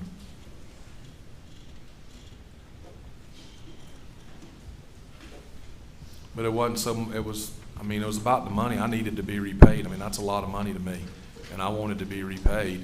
$192,000, that's a lot of money. Yes, sir. A lot of money to anybody. Yes, sir. I'll show you what's been marked as States 350. You recognize that? I do. And what is that? So, What's the date on that first? August 17th of 2021. Your Honor, at this point, I'd move States 350 into evidence. No additional objection. It's admitted. All right. Tell me about that document. What happened? What's your conversations related to that document? At some point in time when I'm talking to Alec, I said, hey, I need to come see you in your office and talk with you about something. I don't even think I told him exactly what it was. He said, sure. So I went down and went in his office. I said, look, I hate to even talk to you about this, and I hate to ask you this, but if something happens to you, you know, and I think I phrased it like if you get hit by a car or something happens and you die, I can't get repaid that money against your estate unless there's something in writing between us. I knew enough to know, enough of the law to know that you can't enforce an agreement with a person that's deceased against their estate unless you got some documentation of it. And I said, boy, I hate to even ask you to do this. And I was worried that he was going to kill himself, you know, still at that point. And I was worried about what that would, mean, more so on a human personal level, but also what that would mean about me trying to get repaid. And I said, I hate to ask you to do this, but can we do this? And he said, sure, no problem. I mean, that's our agreement, and sure.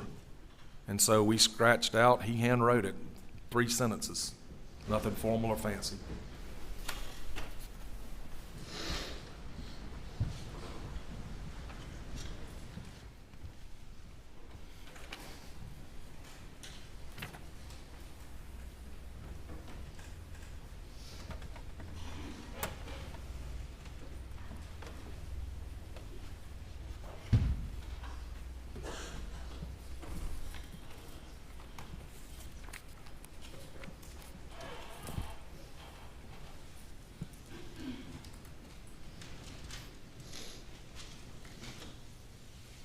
This is on what day? August the 17th. And I was in his office.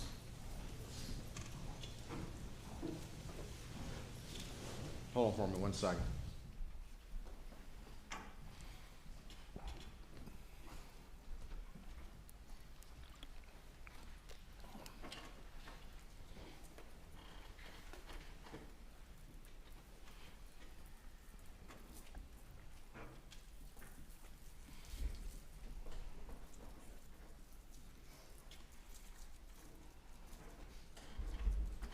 I'll stand for a moment.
These conferences, isn't it?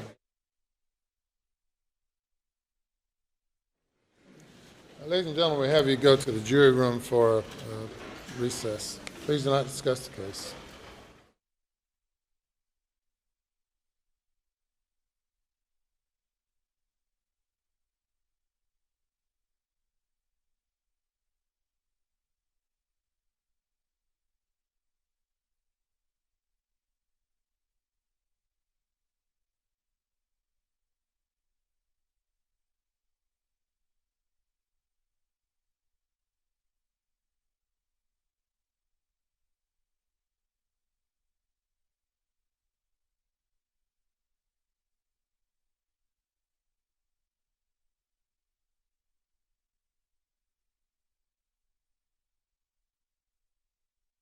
All right, just out of an abundance of caution, before we got to this portion of the witness's testimony, as your Honor is aware from the in-camera proceedings, he has a confrontation with the defendant, and the defendant tells him some things that he...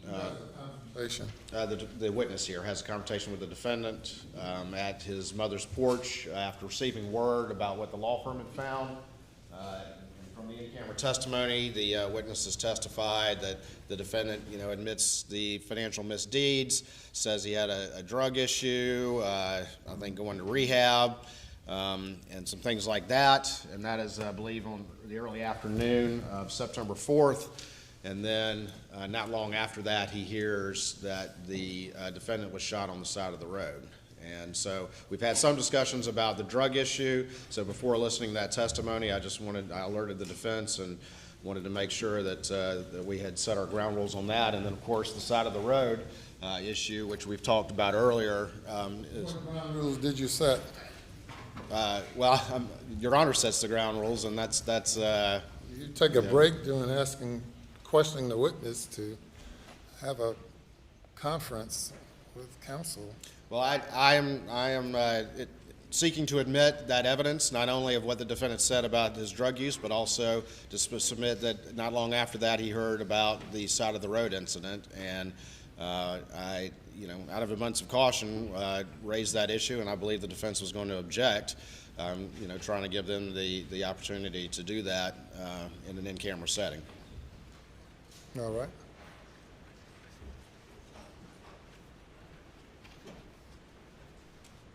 Which, Your Honor, for both of those, I think they are admissible. As first of all, again, we're not offering any drug use, and we've had some discussion about that yesterday. We're not offering any drug use for the purposes of what's improper under 404. In this particular instance, the defendant himself identifies that as a reason for these alleged misdeeds. So not only is it not 404, it's just part of the res geste of his statement, which is part of what's been admitted. It was admitted yesterday, so we're beyond that issue as far as the court is concerned. All right. And then as far as the side of the road, Particulars of which have not been disclosed, but the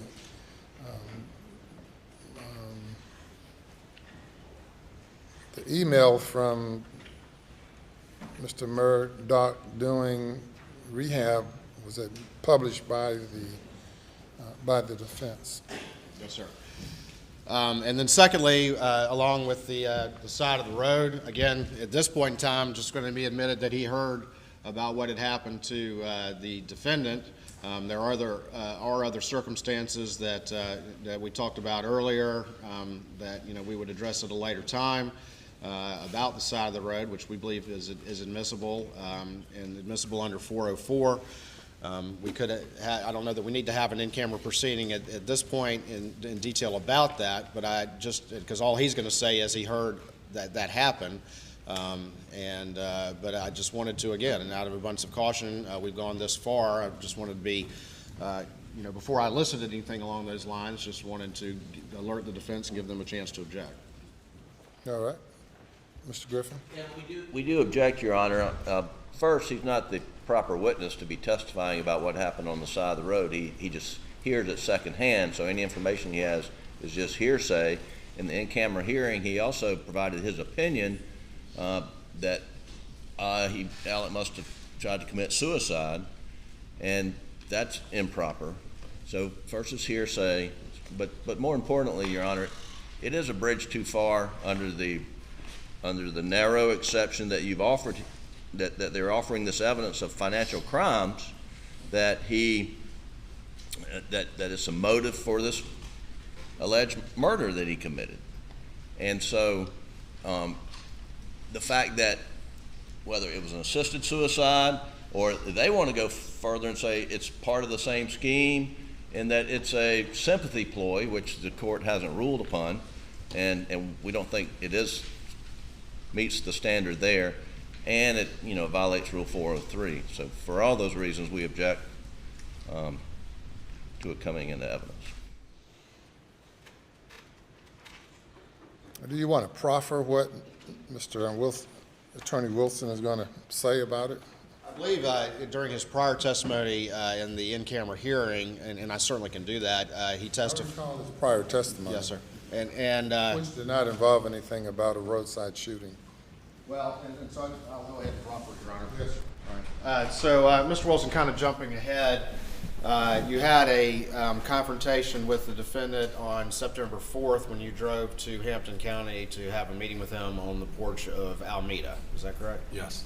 All right. And pull the mic forward to you a Yes. little bit. And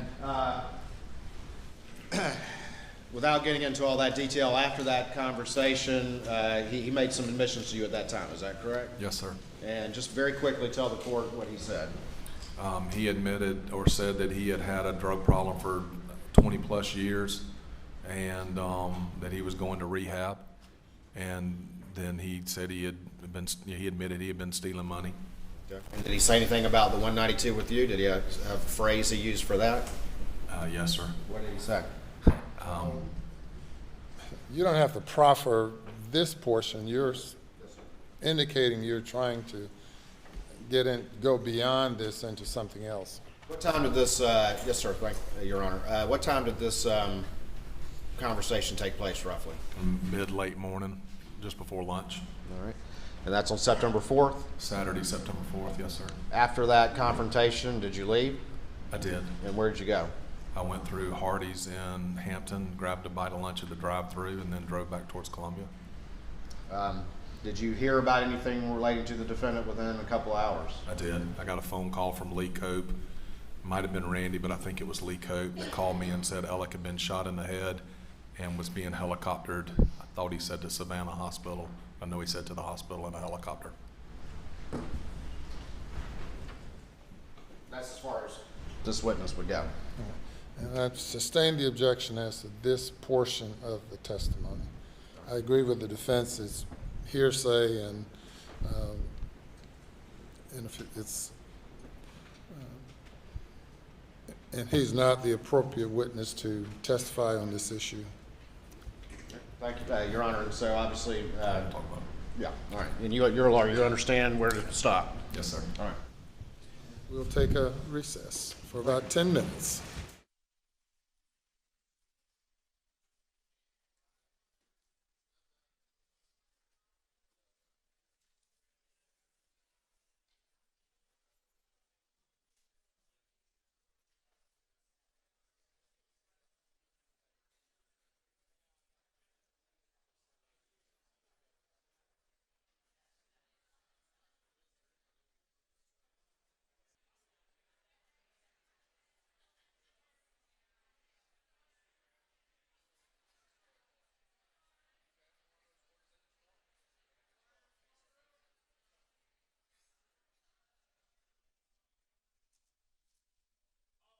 Come to order.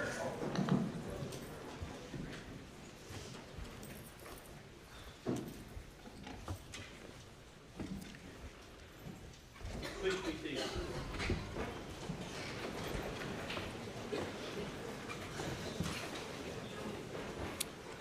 You may bring the jury.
All right, thank you. You may proceed.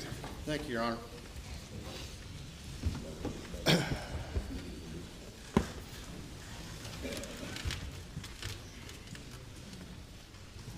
When we left off, we were talking about the $192,000 that you had put in your trust account to cover the defendant, correct? Yes, sir. And he had signed his promissory note up on the screen, is that right? Yes, sir. Before I move on real quick, I want to show you what's been previously admitted into evidence of States 313 and see if you recognize that. I do, yes, sir. And what is that? Looks like the original of the $225,000 check payable to Richard Alexander Murdaugh Esquire from my trust account dated March 10th, 2021 on this case. All right, and that's your signature on there, is that right? Yes, sir.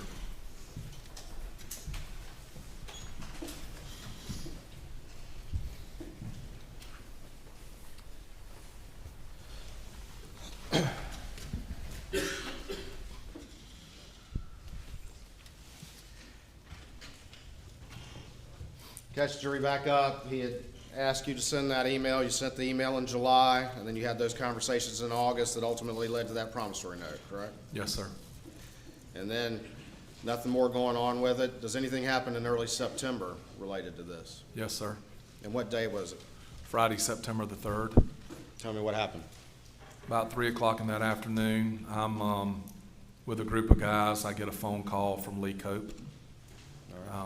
I tell Lee that I can't really talk much because I'm in the middle of a crowd. He says Alex stealing money, that we found out Alex stealing money from the firm and from clients, and he's going to resign from the firm. And he wanted to know if I had the $792,000 in my trust account. I told him I did. He said, well, we're going to need to get that paid to us, and asked me not to say anything to anybody about any of it until the following Tuesday when they could issue a press release. When you told him you had that $792,000 in your trust account, did that still include $192,000 that you had covered? It did. Okay. What happened next? I talked to Lee very briefly again. He told me he was in the middle of trying to deal with all that they were dealing with, and he couldn't talk. That first phone call from him was like very brief, and then I think we talked again after I got away from the crowd.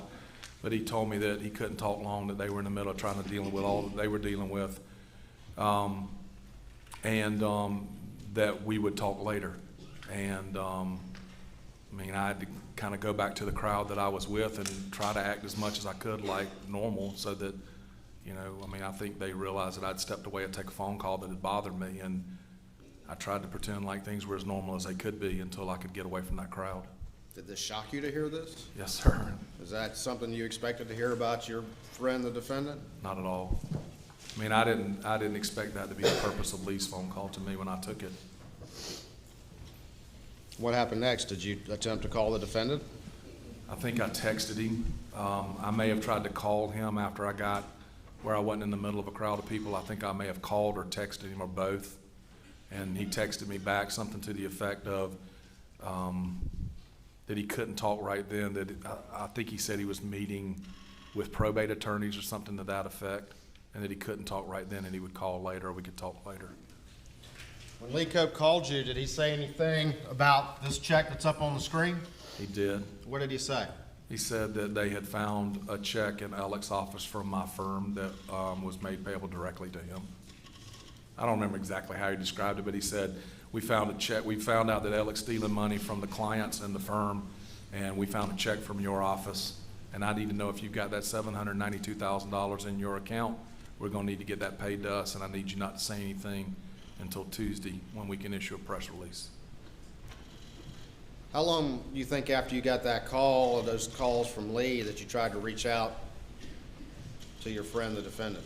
It probably took me an hour, maybe two, to finish what we were doing and get to where I could, where I felt like I could reach out to him without being in the middle of other people. And what was his response again? Something to the effect of he couldn't talk right then, that he was, I think it was something to do with the fact of meeting with probate attorneys or something like that, and that he would talk to me later. This is on September 3rd? Friday, September the 3rd. The phone call from Lee was about 3 o'clock in the afternoon or so. Did you talk to Alec later on that day? That night, yes, sir. And what was your conversation then? I don't remember if he called me or I called him and was able to get him. And I said, Alec, I need to know what's going on. You know, Lee has called me about this, and I need to talk to you, and it needs to be face to face. I need to know what's going on. And he was non-committal about meeting, said he had a number of things he had to deal with, and that he would try to meet with me the next day. Okay. So I what mean, happened? I was at home. My wife was there. You know, I mean, I was talking to him on the phone, but I wanted to talk to him face to face to find out what was going on. How were you feeling? Shocked, betrayed, mad. I mean, I don't know, numb. Just, I didn't. What happened the next morning? Was that Saturday? Saturday morning, September the 4th, What year? 2021. Did you try to get in touch with the defendant? I did. I woke up early that morning, told my wife, I had, told her that evening that there was a problem. I didn't get into a lot of detail with her, just told her there was a problem. And woke up the next morning, told her I was going to drive down to Beaufort. I thought Alec was staying at his brother's house, and I was going to drive down and talk to him.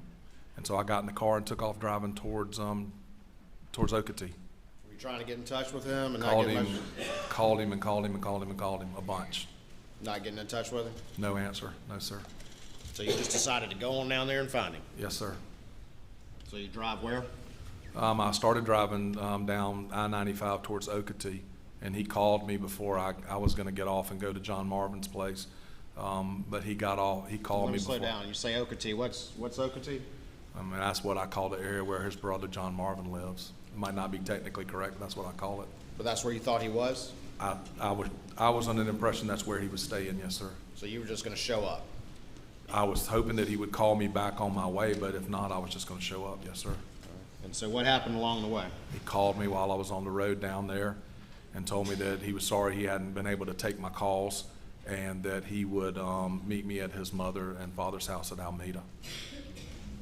Did that meeting ultimately happen? It did. About what time did that happen? Kind of late mid-morning. I want to say around 11 o'clock or so, sometime before lunch. Okay. And so tell me about that meeting. I got there before he did. I think I waited in the car maybe out at the front of the driveway, and then when he pulled in, I followed him in. We got out, didn't say anything in the driveway. Went through the side door. I believe the caretaker was there. The lady that helped take care of, one of the ladies at least that helped take care of Miss Libby was there. She went kind of towards the back, and he and I went out on the front porch. Okay. What was your conversation with him on the front porch? About what time was this again? I don't know the exact time. Sometime between 10:30 and noon, but I want to say it was around 11 o'clock or so. Okay. It was I was there for about 20 minutes. All right. Tell me about the conversation that you had. We went out on the front porch. We still hadn't said anything to each other than he said, let's go out on the front porch and talk. We went out on the front porch, and I looked at him, and I said, Alec, and I'm sure I said F or H or something. I said, what is going on? I need to know what's going on. Because I know about this thing that Lee's called me about, and I need to know if there's something else you've done that involves me that I don't know about. That's a problem for me. What is going on? What does he say? He didn't say anything. He broke down crying. Said, I can't talk. I can't right this second, Chris. He walked inside and grabbed a handful of paper towels and came back out on the porch and said, I'm sorry. I've had a drug problem. I'm addicted to opioids. And I don't remember if he said 20 years or exactly how many years, but he said, I've been addicted to opioids for something like 20 years, I think is what he said. And, I don't remember exactly how the conversation went. There were parts where it was, I don't want to say heated like we were screaming and hollering at each other and it never came to blows, but there were parts where it was heated and parts where it was silent and parts where it was probably calmer. He said he had a drug addiction, and then he admitted he had been stealing money, From who? From his law firm and from clients. Did he say? And he didn't specifically spell any certain person out or any certain organization out, but he said, I've been stealing from the firm and from clients. What did he say about that 192 with you? What was the phrase he used? I have to cuss to say it. He said, Go ahead and say it. He said, I shit you up. I'm sorry, I've shit you up. And shit a lot of people up.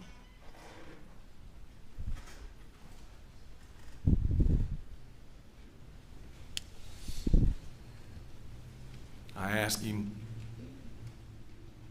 how long has this been going on? I couldn't believe that I didn't know it. Never saw it. Never suspected it. Drugs or money. And what did he say? Just said it had been going on for a long time. Did you say anything else in this conversation? Just said he had been good about covering it up, especially the drugs. I didn't really ask much about I didn't know the extent of the client stuff. I knew about me and my $192,000 And in the phone call with Lee, he had said that Alec had been stealing from the firm and from clients. But I didn't know about any specific clients or any specific cases, so we didn't talk about that. I didn't ask about that. How'd the conversation end? I don't remember exactly how it ended. I know I left. I don't remember. Like I said, I know we didn't come to blows, and we weren't screaming and hollering at each other when I left, and I wasn't screaming and hollering at him. I was angry. I didn't know how to feel. But at some point I left. Where'd you go after that? I started driving back to Columbia and just went through the drive-through at Hardee's in Hampton to grab something for lunch on the way out. Since that conversation on September 4th, shortly before noon, have you had any conversation with the defendant since then? No verbal conversations. No, sir. Did you ever get a text from him? I've received 1 or 2 texts from him.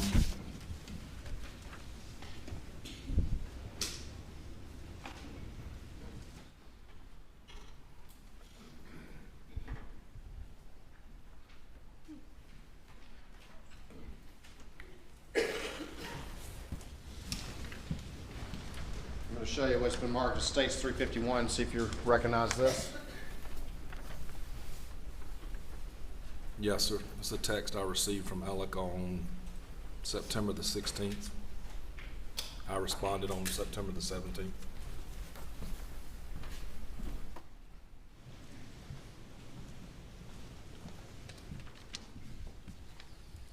Put States 351 up on the screen. That's the text you received from Alec. Offer that in evidence. My apologies, Your Honor. This time I offer States 351 in evidence. Yes, sir. No additional objections, Your Honor. Submit it. All right, now I'm going to put it up on the screen. Was that the text you received from the defendant? It is, yes, sir. Was that the usual number you have for him, or was that a different number? It's not the normal number. I don't know that I'd ever seen that number before. Since that time, you haven't had any conversation with him? I think he texted me maybe one other time, and I tried to respond with something as basic as what I said there, just trying to respond, but not really communicate. I think there may have been one other text very similar to that. You ever get that $192,000 back? No, sir. And when you covered your friend and put that in your trust account, is it because you trusted him? Yes, sir.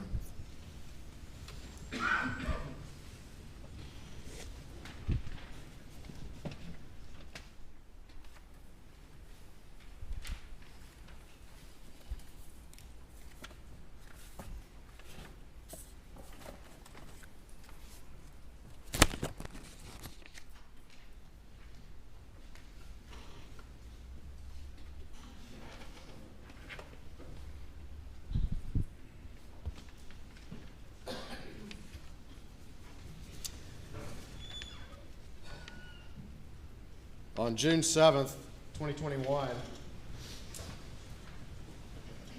you're looking again at States 452. The defendant had texted you, call me if you up, correct? Yes, sir.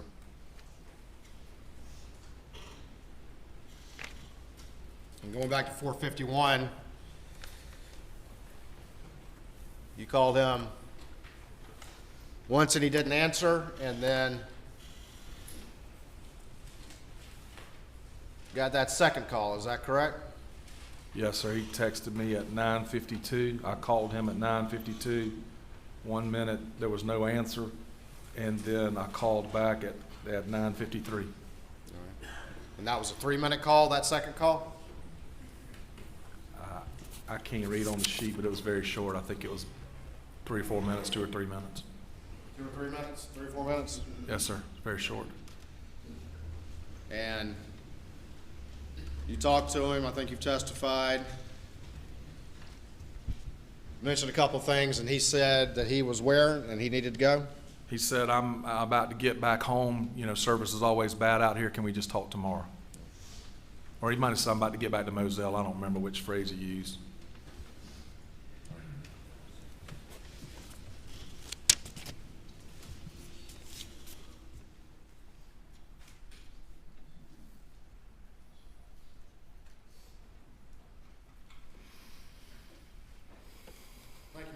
Please answer any questions the defense has.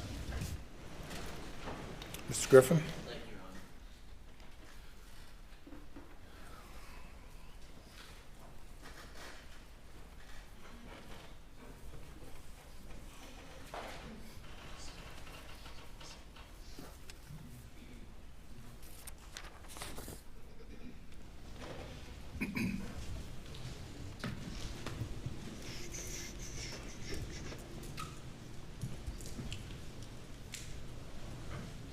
Find a place to put my stuff. There you go. Good morning, Mr. Wilson. Morning, Mr. Griffin. One thing you said in answering Mr. Waters' questions on when you got to Moselle late night on the 7th or early morning on the 8th, he asked you something about, did you talk to Alec about the fee issue? And your response was, I did not know there was an issue with the fee. Is that correct? That's correct. And you did not know that there was any issue with the fee on June 7th, 2021, correct? No, sir. The only conversation you had with anyone about the fee before June 7th, 2021, from the law firm was with Lee Cope, correct? Yes, sir. And he just asked you something about, do you still have money from the Ferris case in your trust account? He asked me if all the money had been dispersed from those cases. And you told him it had not. And you told him truthfully it had not, correct? Yes, sir. We were holding money back from medical liens, cost, a number of different things. And you never had any follow-up questions by Mr. Cope before June 7th, right? No, sir. You did have a conversation with Alec, and he gave you some explanation. I forgot. What was the explanation he gave you? After my paralegal, Vicki, forwarded me that email that she had received from their firm saying that there was an issue with the cost, I called Alec and said, hey, look, got this email that says there's a problem with cost, that you think you're owed more cost, no mention of fees, and if you are owed more cost, just let me know what they are and we'll get it worked out. We were holding money to deal with some things, and I didn't think the client would have any problem making sure all our costs got paid before the final amount of money was dispersed to the client. I said, hey, if there's a problem with cost, let me know. And he said, no, it's good. I said, hey, this is the case I dispersed directly to you on the fees. Is everything all right? He said, yeah, it's fine. The firm knows about it. I just got to make sure they know it's on the books already. So he wasn't frantic, panic. There was no panic in his voice about conversation about the fee you had? Nothing that I heard or saw, no, Right. sir. So as far as you knew, as of June 7th, there's no issue with the fee, right? I didn't know about any issue with fees prior to June the 7th, or even after that. And no one was demanding from you the Ferris fee money, the PMPED portion of the Ferris fee money No, sir. before June 7th, right? No, sir. I had not received any direct contact or request for payment of fees. My paralegal had already advised his paralegal that the fees had already been paid. Okay. Now, you said a number of times in your testimony that in June and July you were worried that Alec may kill himself.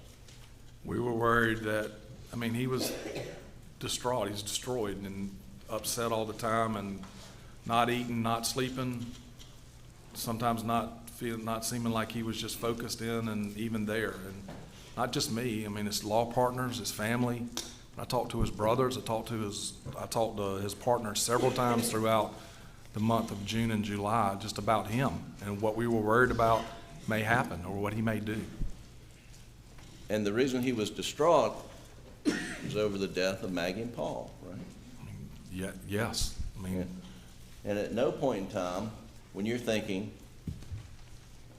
I'm afraid he might hurt himself, you weren't thinking he had any involvement in June, July, during this period of time with the murders of Maggie and Paul? No, sir.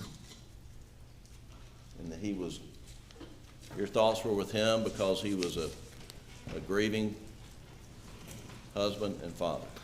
Yeah, so my thoughts were with him, you know, his whole family, and you know, especially him and Buster. And you reached out to him as much as you could? Yes, sir.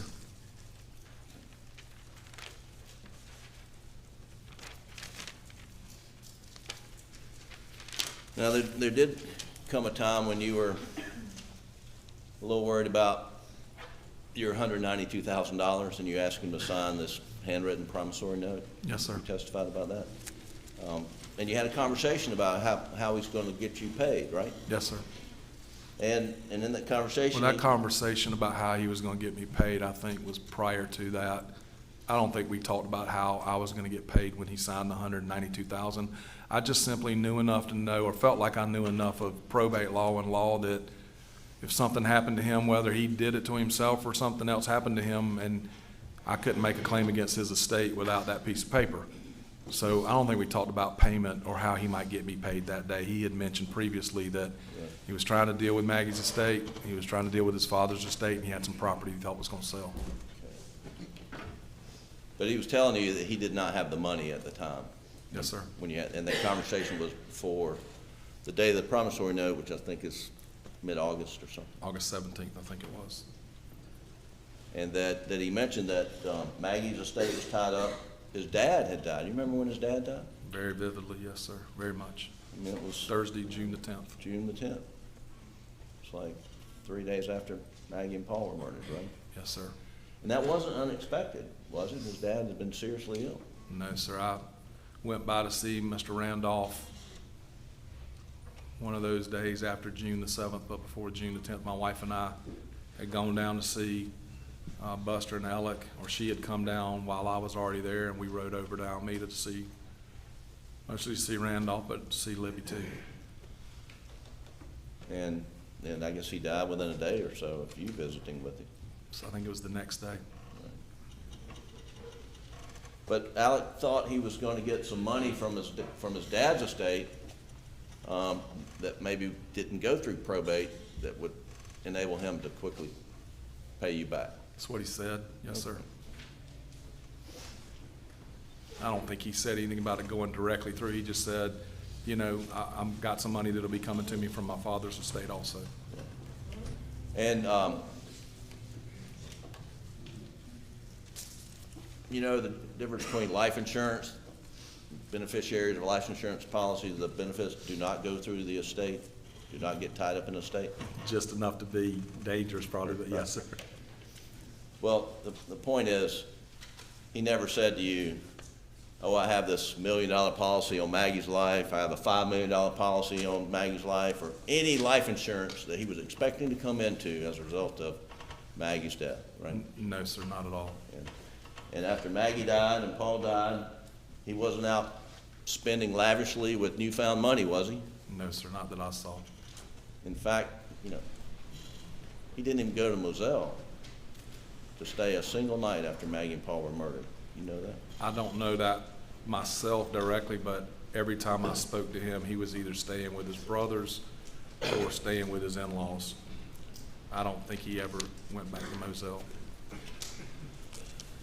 Now, you've known Alec for 1985, 86, however long that is. that's 37 years, I guess, if my math's right. your math's better than mine. 38, something like Right. that. And he said to you that he had had an opioid addiction for over 20 years.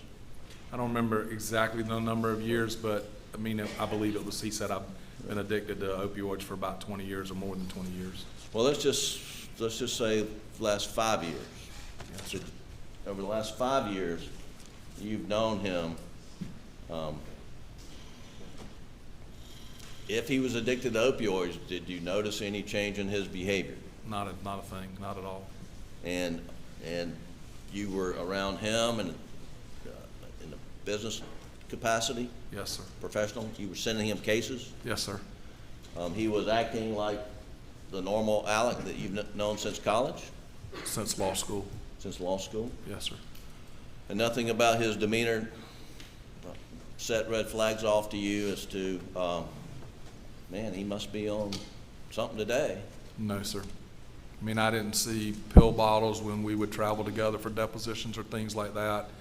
He didn't seem to be out of it. He seemed to be capable of handling the work that we were doing.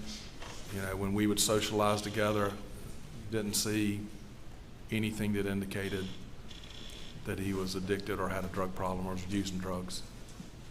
And if he was addicted to drugs for the last 5 or 10 years, and he was, from your observation, was a loving husband and father, Yes, sir. and you didn't observe him engaging any erratic behavior around his wife and kids? No, sir.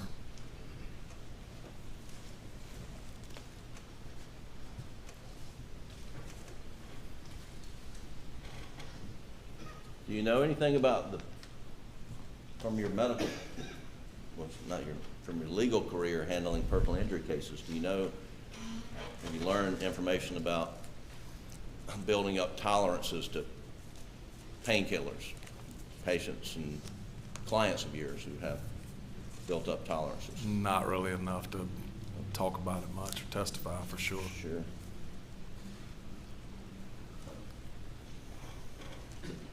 So I'm going to go back, cover some ground you've already talked about. But Sure. law school, you and Alex were roommates at one point in time, correct? We were, yes, And- sir. And then he actually married Maggie while he was in law school, right? He did. And you married Dana after you graduated or while you were in law school as well? Shortly after graduation, And Maggie and Dana were sorority sisters at University of South Carolina? they were. Now, you went to South Carolina Law School, but you were Wofford That- College in Spartanburg. Harvard undergrad. of the upstate, right? Yes, sir. And you became really good friends with Alec during law school. Alec and I we were friends and hung out a lot, studied together, did some things like that first year, but we got to be much closer friends throughout that end of the first year of law school. We lived together second year, and he married Maggie into our third year of law school. And then you married Dana, and y'all would do a lot of things together as couples, wouldn't you not? Yes, sir. And one of the things y'all like to do is go to South Carolina football games. Right? Yes, sir. And, you know, Alec played for the University of South Carolina, you knew that, Yes, sir. and had a knee injury when he was playing. I did know that, yes, sir. And then as you grow as married couples, you had children, he has children. Your oldest daughter was 1 year younger than Buster. Yes, sir. And then you have a son who's 2 years younger few than years Paul. younger than Paul, right? Yes, sir. And your daughter and Paul were really good friends, Yes, sir. and friends with Buster as well. Yes, sir. And Our kids grew up together. exactly. Even our youngest, who's younger than their two, they all grew up together. And you and Dana and your kids and Maggie and Alec and Paul and Buster would vacation together when they were younger before the kids started wanting to do things on Yes. their own, right? Yes, sir. We would vacation together and go, on trips away while the kids were younger, and would follow you around. And as they got older, kind of doing their own things. Those vacations kind of went by the wayside. But we would spend a lot of time down at Edisto Beach. We have a house down at Edisto, and they had a house at Edisto, and so a lot of our time together would be spent down there or in Columbia at Carolina football games or things like that. Right. I mean, my wife and Maggie were sorority sisters and became much closer friends through Alec and my friendship. And I'll get on to that a little more. But and you did a lot of work with Alex. You weren't in the same law firm with him, but you worked on same cases or related cases a lot, correct? Yes, sir. More so in the beginning, but throughout the entire time I've known him, yes, sir. And so just sort of some examples. So if two people were in an automobile accident, one's a driver and one's a passenger, the same lawyer shouldn't represent both parties to the accident, right? In most cases, yes, sir. And so frequently you would send him the passenger or the driver or vice versa. Sometimes it would be that, and sometimes it would just be straight, I represent somebody who's been injured in some way, and I need you to help me with that one person. But sometimes what you're talking about there about referring one of the two people out is called conflict of interest or conflicting them out. Right. And Alec would conflict me cases sometimes, and I would conflict him cases sometimes. And you had a lot of respect for his ability as a lawyer, right? I wouldn't have associated him or sent people to him if I didn't. And you wouldn't associate him on the Ferris case if you didn't think he could do a good job, right? Not at all. And he did a really good job in the Ferris case, right? Yes, sir. I mean, our result was our client was very satisfied with the result. And Alec, participated fully in the entire case, and I think Mr. Waters asked, you gave the closing argument to the judge, right? He did. I mean, we had to spend a lot of time getting ready for trial, even though it wasn't in front of a jury, which sometimes doesn't come with quite as many things to have to do. Even in front of a judge, it takes a lot of work to put a case together. And so we spent a lot of time getting ready for that trial and even working the weekend before it started in Columbia out of a central location there. And had you tried cases with Alec in the past? I have. Tried cases with Alec in front of juries like this right here? Yes, sir. And I don't have to tell you, but doing what we're doing here, it can be very stressful, can it not? It's very stressful, yes, sir. Long nights, and get up early in the morning. A lot of hours juggling a lot of things.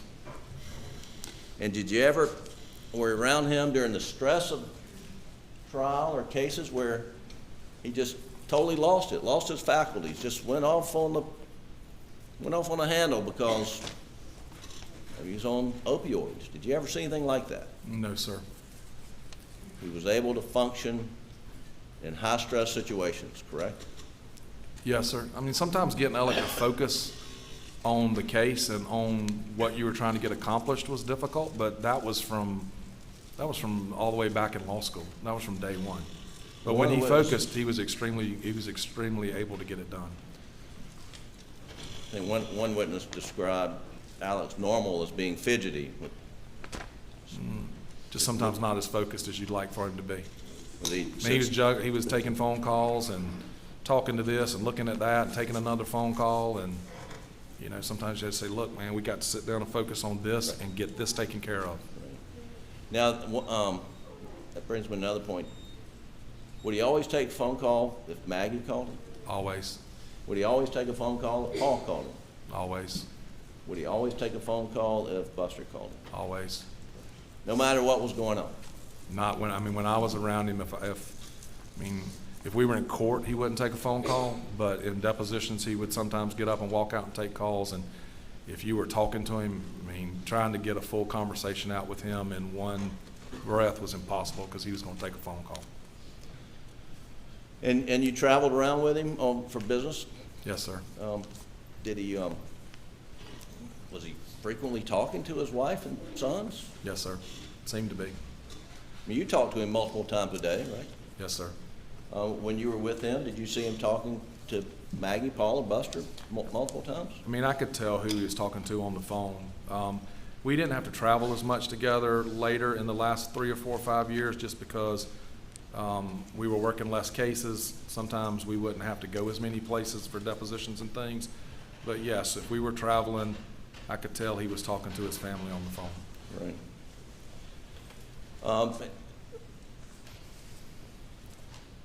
Was it hard to get Alec to go on guy trips?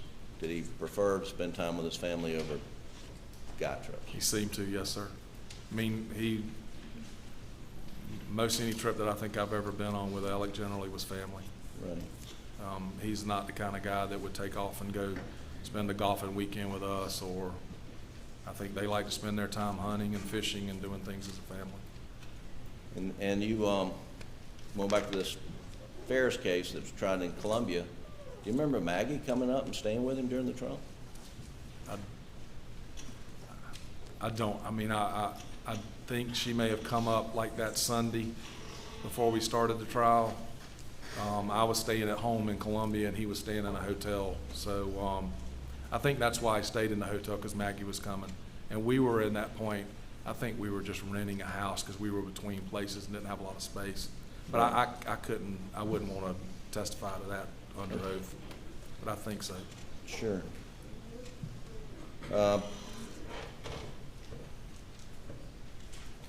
You would go to lawyer conventions with Alec? I mean, you would go to the same conventions, and you. Sure. And you mentioned the trial lawyers, one at Hilton Head, first weekend of every August. Yes, sir. And before the tragic events of June 7th, 2021, would he always go with Maggie and Paul and Buster? Most all the lawyers that go to that convention bring their families along. It's a big time that everybody gets to know each other, know each other's family, and Maggie and Paul and Buster would always be there. And during football season at South Carolina, did he and Maggie have season tickets? Yes, sir. He'd go to the games with his family, Yes, sir. and you would tailgate with them? Yes, sir. They would generally have a family tailgate that Miss Libby would put together. And then when she got sick, I don't remember who kind of took it over, but they always had a family tailgate. And if we weren't tailgating with them, we would always make it a point to stop by and at least speak. And he had, they had season basketball tickets, Yes, sir. correct? And he and Maggie would go to just about every home basketball game Yes, sir. for the University of South Carolina men's basketball team. Yes, sir. We had some pretty bad basketball teams over the years, right? They were actually pretty good, I think, in those years, but Okay. I think that was Final Four. Actually, I think Alec bought the tickets for the year after the Final Four when they tanked, so, Right. yeah, you might not have seen the best basketball. And then you went to baseball games together. Yes, sir. And I don't know how much baseball, we didn't do a lot of baseball ourselves, but I think they did some.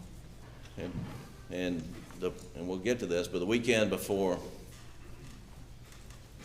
June 7th, it would be June 6th and June 5th, you actually went to the Super Regionals with Maggie and Alec and Buster and his girlfriend Brooklyn, you and your wife, correct? Yes, sir. It was only on that Saturday that we were with them, which would be June the 5th. They had come up for the weekend Carolina baseball tournament, and my wife and two of our children met up with them on Saturday and went and hung out at some mutual friends' place for a while before we all went to the ball game, kind of separated and went to different seating areas at the ball game.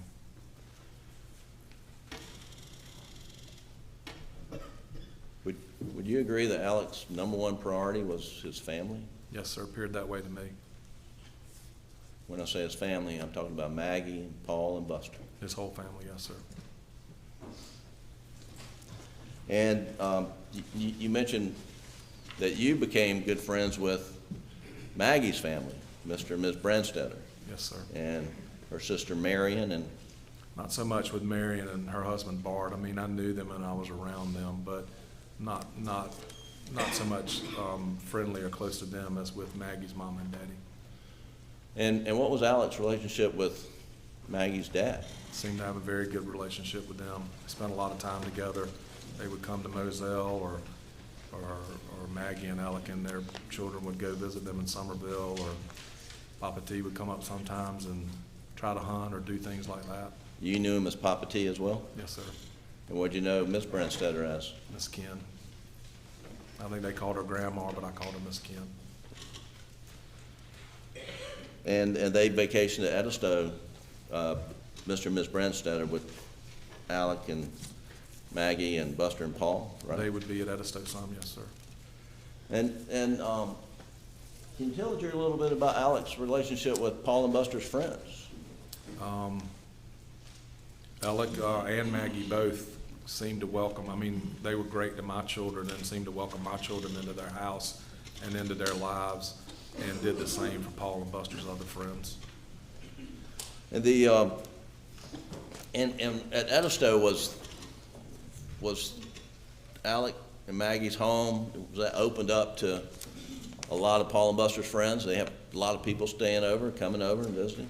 You know, it seemed to be that way. I mean, I wasn't over there all the time, when there were children or kids around, but sometimes, yes, sir. And my kids would say, or especially my daughter would say, I'm going over to hang out with Paul and or Buster at their place. Right. And do you remember, sort of move forward, Memorial Day weekend of 2021? I do. Did you and your family go to Edisto that weekend? We did. And was Alec down there with Maggie and Paul and Buster and some of Paul's friends? They were. And do you remember getting together over at Alex, Maggie's home over that weekend? Yeah, we got together Saturday evening, I believe it was. We got together to cook out over at their house Saturday evening with them and a bunch of other people. And Maggie and Alex getting along as far as you knew? Yes, sir. Was it a fun time had by everyone, best you Yes. could tell? Yes, sir. I think it was right around about Alex's birthday. We not only were cooking out like a big shrimp bog, but also having some cake and kind of a little birthday celebration. I want to play that right quick, Your Honor. I think it's Defendant's Exhibit 61 or 59, Doug? 61's in evidence, Your Honor. Play it very briefly. Tell me if this is what you're referring to. Yes, sir.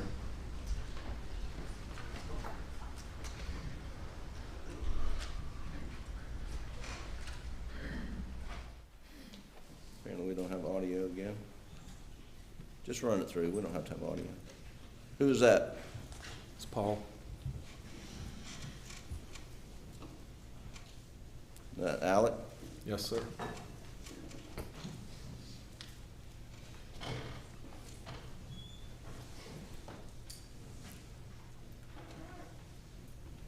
And that's you. Yes, sir. And was that a typical family gathering? Was this something like, really didn't happen very often? No, that was, the times that I was around them and their family, things were much like that. So that was the weekend of Memorial Day weekend, and then the very next weekend was the Super Regional Baseball games in Columbia, right? Yes, sir. And that's when you met up with Maggie and Alec on Saturday at a tailgate with, y'all had a mutual friend, I think maybe whose son played? His son played for Carolina, yes, sir. Right. I think it was one of Maggie and Dana's sorority sisters, and a guy that Alec knew from college, but I don't know how they knew each other, and their son played first base for Carolina. Okay. And And it was Maggie, Alec, Buster, and his girlfriend, Brooke. and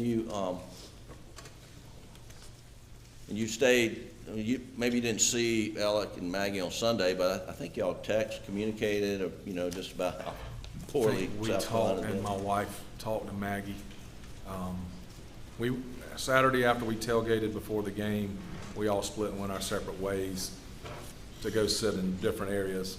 And I don't think we saw them after that on Saturday. We were supposed to get together on Sunday, or try to get together on Sunday, but didn't do so and ended up going to the game separately. And, But we talked or texted, and I think Dana talked or texted with Maggie. sure. And I believe you testified earlier that during this weekend, you had gotten an update on Alec's dad, and he wasn't doing so well? Yes, sir. I know on Sunday, I talked to Alec when they were going home, or they were headed home, and we were talking about just how the Gamecocks had, blown a chance to move forward, and we talked about his dad, and that's when he told me things were getting much worse with Mr. Randolph. Okay. But I kind of already knew that from the days and, leading up to that. I already kind of knew that. We had talked about it before, but I remember that Sunday, him telling me things were really getting much worse. And you knew that, was it common knowledge in the tight-knit legal community of Hampton and Colleton area? I can only speak for myself, but I knew that, and people seem to know that, yes, sir. And Mr. Randolph was he was beloved by a lot of people, was he not? Yes, sir. And not just his immediate family, but the broader legal community. And most people I knew that knew Randolph seemed to respect and love him. Really, everybody I knew. Right. And we know he died on June the 10th, right? Thursday, June the 10th, yes, sir. There's been, how's it been? You mentioned something, I just want to go back to the Ferris case, and you and Alec and Mr. Ridgway, who were representing the plaintiffs, Ms. Ferris, or the estate, that you thought Mack Truck didn't want to produce some discovery, and that leveraged y'all in the ability to basically just have a damages hearing Yes. with the judge, is that right? Yeah, so we had some discovery we had asked for. They sought not to produce it. We had some motions to compel that were argued. I think we were successful in those. I mean, I can't say what they were thinking, but it felt like that we had an opportunity to structure a good chance for our client to get a good result, because they didn't want us moving forward with some discovery. And so in the Ferris case, you succeeded in getting an order to produce the information you sought, yet y'all worked out a different way to resolve the case, is that right? Just kind of, not to get too deep into it, but just to give you some context, this is like, there was only one prior reported case of something like this happening in the world that we could find, like in Australia or something. Right. And this was one of the only times that it had happened while a vehicle was actually in motion on a highway. I think it might have been the first time that it actually happened. So there was very little, there was very little chance we felt like that we were going to be able to make a punitive damage case out of it, because there had not been a lot of prior instances for Mack to be on notice on. So for us to waive that didn't feel like we were giving up much. And I think they did not want us to discover some things, because there might be other cases that were coming from that defect. This was very early on in the discovery of that defect, and things starting to happen with it. And then moving back on track, I'm sorry for diverting, but Sure. on Monday, June the 10th, you didn't speak to Alec any during the day, as I understand it. Monday would have been June 7th, but I don't remember. I'm sorry, That's Monday, okay. June 7th, yes. Yeah, I don't remember speaking to him on that day, earlier in the day. But you had some things you needed to talk to him about. And you mentioned a case where, a potential products liability case, Yes, sir. and that whoever was holding the equipment wanted to, either you got to come inspect it or don't inspect it. Yeah, they wanted us to go ahead and get it inspected so that they could put it back into operation. We needed to gather what we wanted from it so they could repair it and put it back in operation. And so, Alec calling you on Monday, June the 7th was not surprising, right? No, sir. I mean, because you could talk multiple times a day, you just hadn't talked this day. Yes, sir. And when and you would talk to him when he was traveling, to the office and back to Moselle frequently. I mean, it wasn't the first time you'd ever talked to him when he left Moselle or coming back to Moselle. I mean, I don't know where somebody is when I'm talking to him on the phone, but I mean, it oftentimes he would say, I'm, headed to Moselle, or I'm leaving the office. I mean, it felt like a lot of times when he do the same thing I do, you make your phone calls while you're in the car, because you're busy doing other stuff if you're at the office or wherever else. But it was a little more than that. I mean, you knew that when he was coming up to Moselle, the phone would normally drop. Phone service is bad out there, yes, sir. And you'd drop a call, would you not? Yes, sir. And you've been out in Moselle a lot, haven't you? Yes, sir. And calls get dropped out there frequently, do they not? Yes, sir. And you can frankly be in one part of the house and maybe have coverage, and be in another part of the house and not have coverage, right? I don't really know about parts of the house, but I mean, there'd be times that I'd be on the phone that I would drop service or not be able to get on the internet or do things like that.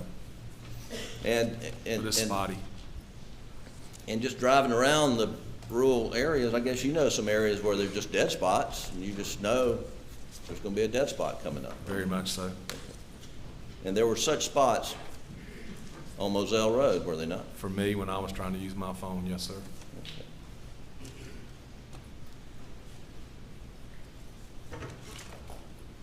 Now you went over your phone bill to get times for phone calls, and you went through them. But I want to go through some more detailed documents that are in evidence, reviewing your phone calls with Alec on the 7th, and Defendant's Exhibit 60 is in evidence. And Doug, if you'll go to page 3078, and let me give you your copy of your Verizon bill. I guess Verizon, was that the service provider? Yes, sir. 451, it's in evidence. I'm going to hand it to you and just compare along to some of this detailed information. And Doug, if you'll go down to the bottom entry, 9/12/14.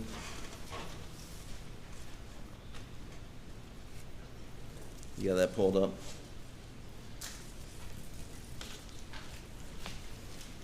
Can you see this and compare it to your phone bill? But it says Alex Murdaugh calls Chris Wilson at 9:12 seconds, and it was a 42-second call. Does that sound about right? I don't know that your Verizon bill is that accurate on the time. Is this supposed to be June the 7th, Monday, June the 7th? Yes, sir. My phone bill that I pulled and provided, or my phone records that I pulled and provided to SLED, say I had an incoming phone call from phone number ending 1227, which is Alex's cell phone number, at 9:11 p.m. that lasted 2 minutes. Okay.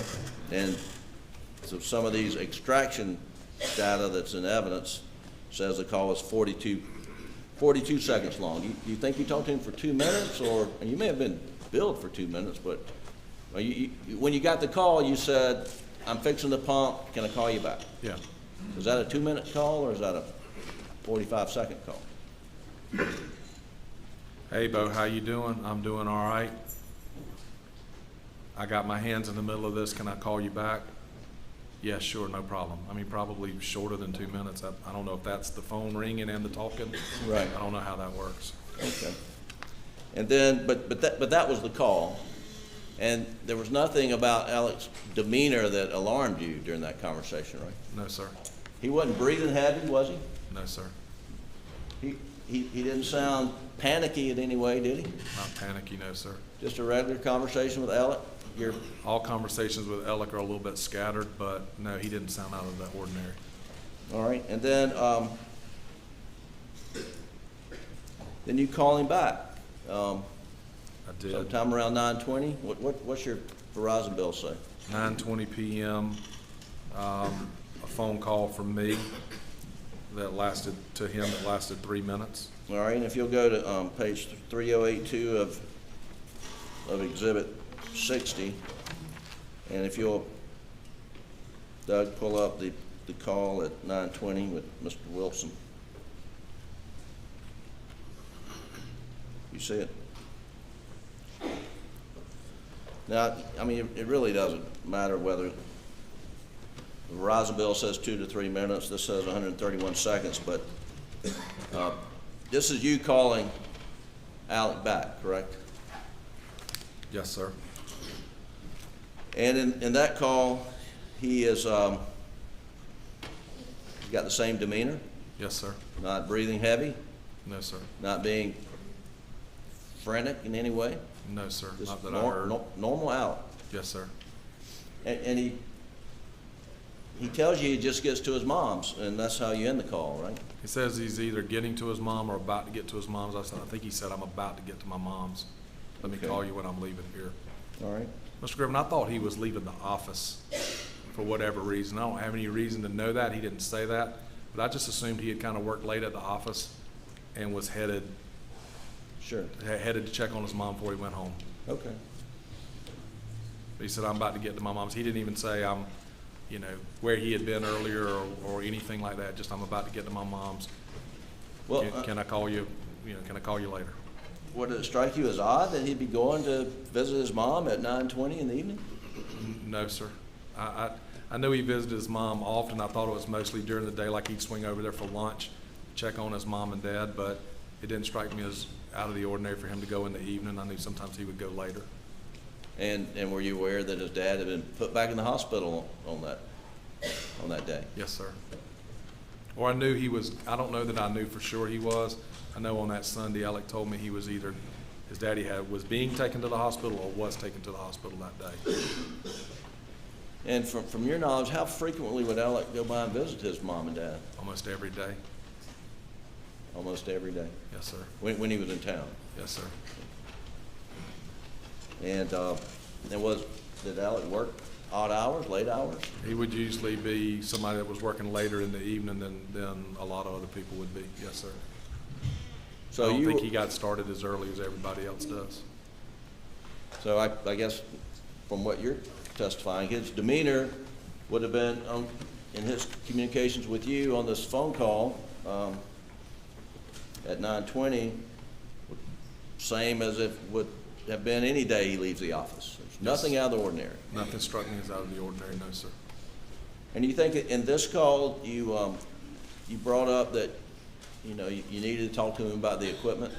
I know I did that because they were starting to get frustrated with us and said this thing needs to get inspected so we can put it back in service. So we were needing to get that scheduled. And he cut the call short before you finished your conversation about the equipment, saying he was pulled up to his mom or about to get to his mom. Is that right? Yes, sir. Yes? Yes. Okay, thank you. And then the next entry, which I'm not sure it wouldn't show up on your Verizon bill, but if you'll go to page 3086, Doug, at the text at 9:52:15, which I believe that's in. Mr. Griffin, I don't think we talked about the equipment deal when he told me he was pulling up to his mom's house. Okay. I mean, I asked about how his mom was doing and I asked about how his dad was doing. And I said, hey, I need to talk to you. I might have said, hey, I need to talk to you about this equipment case and I got something else I need to talk to you about work. We didn't get into any details about it. Because he said, I'm about to pull up to mom's, or I'm pulling up to mom's, let me call you back when I finish there. Okay. Well, one thing we know you didn't talk about is the Ferris fee, right? No, sir. Because there was no issue, as far as you knew, about the Ferris fee. I knew of no issue with that, no, sir. Okay. So according to this exhibit that's in evidence, there's a text at 5:52:15 seconds. It says, call me if you're up, and I think you put that text into evidence. I may have it here. And it states exhibit 452. Yes, sir.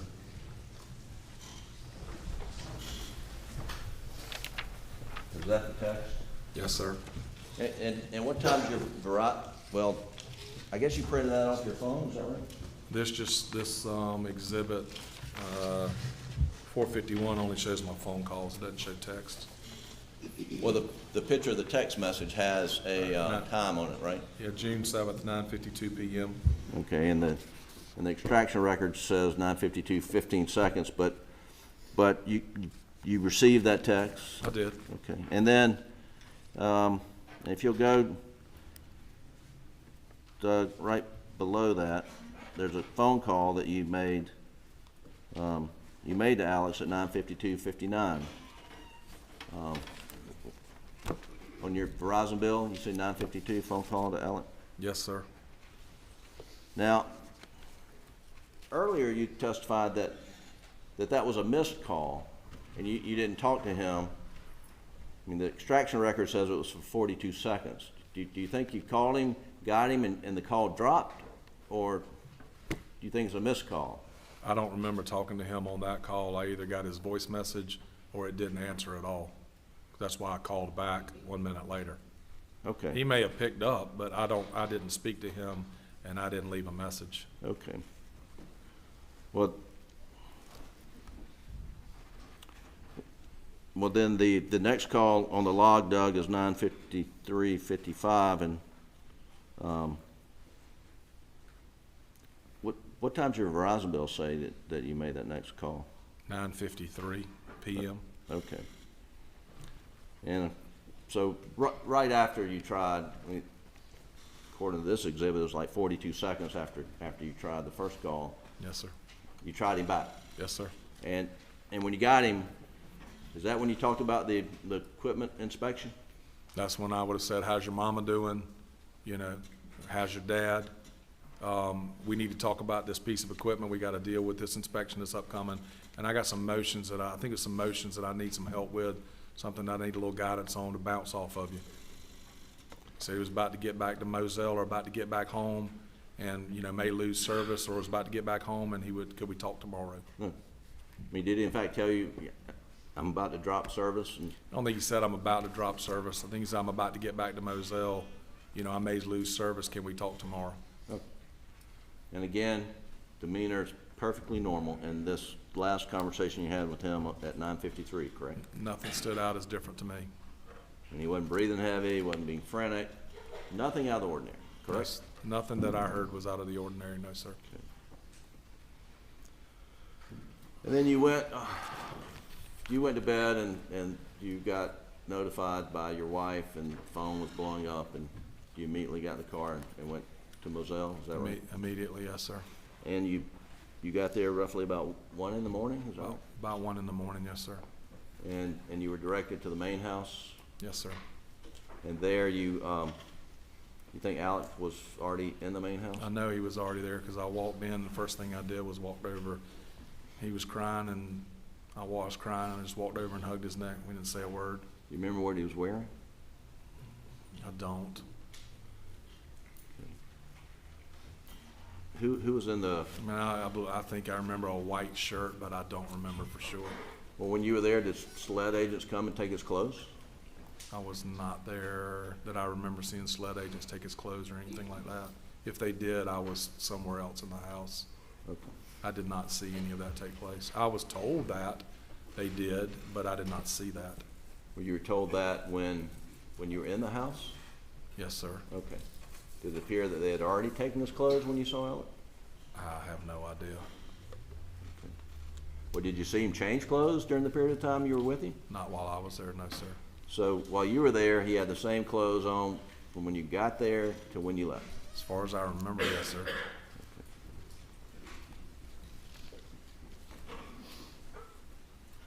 I mean, I wouldn't, I mean, as far as I remember, yes, I was focused on my friend, his No, I know. son. I wasn't paying attention to whether he changed clothes or anything like that, but I don't remember him changing clothes or anybody taking his clothes, but I wasn't really focused on that. And what was Alex's demeanor that night? He was destroyed. He was destroyed. Yes, sir. He was crying, quiet, just whimpering,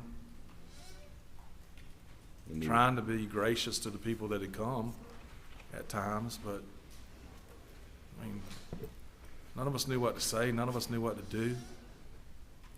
You know, there was a lot of quiet. I want to ask you about the comment he was trying to be gracious.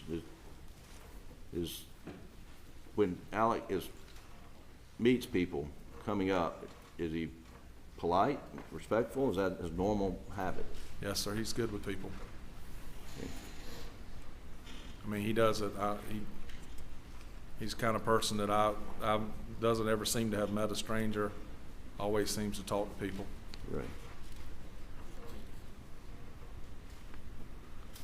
One of the things that was just, well, let's set the table. You were there, and a number of his law partners were there. Is that right? As I recall, yes, sir. You remember Mark Ball being there? I don't remember Mark. I remember Mark being there at points and times, but I'm not sure about that night when I walked in. Well, Ronnie Crosby, I remember Ronnie being there. Austin Crosby, Lee Cope, Austin Lee, Randy, yes, sir. I guess his brother John Marvin. John Marvin was already there. I don't remember if Buster had already gotten there or not. I think he got there right after I got there. And then y'all were there for quite for a number of hours, and everyone said, you know, we just need to go and try to get some rest. And so you went to your office and laid down on the couch and tried to sleep, right? Yes, sir. And you were back at 9 in the morning? Yeah, somewhere thereabouts 9 shortly after. And were the same lawyers there? Pretty much. I mean, there was a lot of comings and goings, and you know, at very points in times, Alex partners would some be there and some not. But yes, sir, pretty much the same number of people and the same people the next morning. Right. And at some point in time, there was a discussion and a recommendation that you agreed with that Alec not speak to any law enforcement without somebody with him, right? Well, we were standing around in the driveway talking, and I think it was Lee Cope, Mark Ball. I don't remember if Ronnie Crosby was in that conversation, a couple other people. And there was some discussion about Alec's interaction with SLED. And the discussion that was had was, look, he probably doesn't need to interact with SLED without by himself, because don't know what state of mind he's in and don't know what the circumstances are. But he also doesn't need 7 or 8 lawyers trying to advise him or deal with him. I made it very clear that I wanted to be his friend and not his lawyer, that I didn't feel comfortable with that, that one person needed to be, for lack of a better term, the point person. And the concern was that he wasn't in a state of mind to do so, to have conversations with law enforcement. Well, I mean, Mr. Griffin, we're all lawyers, and even if you don't practice criminal law at all, even if all you do is civil law, every lawyer knows that generally criminal lawyers advise their clients not to interact with law enforcement without their involvement or at least their approval. Right. And so every one of the lawyers standing there either knew that or should have known that. But So whether it was his state of mind or whether it's just the general, what we're all taught and trained, but yeah, we all felt like that Alec wasn't in a position where he needed to or maybe was even able to talk to SLED by himself. and I felt that way, and everybody else expressed the same thing. then that gets to my point. You didn't believe he was able to talk to SLED because he was so distraught and destroyed over the murder of his wife and son. That wasn't I'm not trying to argue with you. That wasn't a decision for me to make. That's why I did not want to be acting as his attorney. I wanted to be his friend. That's what I was there for. That would be a decision for whoever was going to be representing for him and his representation. Whoever it was going to be at that point in time, whoever was chosen as the point person, that was a decision for them to make about how he would interact with SLED. Well, I understand, but you agreed with the recommendation that he was in a state of mind to sit down and talk to SLED by himself. I agreed that he did not need to interact with SLED by himself. Yes, sir. Based on his state of mind. I can't. He was destroyed. He was upset. And I don't know whether he was able to talk with SLED at that point in time by himself or not, but I knew that that's not something that somebody should do. Well, do you remember testifying for the I've done state? criminal work in my past, way back in the past, and that's the advice that I would give every one of my clients. Do you remember testifying before the state grand jury, stating he, Alec, wasn't in the state of mind to do so, and that we all didn't need to be his lawyer? I don't remember specifically saying that. Well, I'll show you page 152, lines 22 through 25. Sure. See if it refreshes your recollection. Sure. He was not in a good state of mind, I will tell you that. 152 down to the bottom.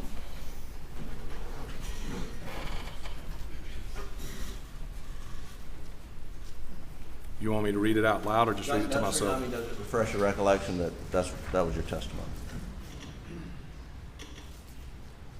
Yes, sir. I said he wasn't in the state of mind to do so and that we all didn't need to be his lawyer. I didn't want to be his lawyer. I was his friend. I didn't want to be in the lawyer scenario. Understand. He wasn't in a good state of mind, that's for sure, correct? No, sir. Nobody was. Right.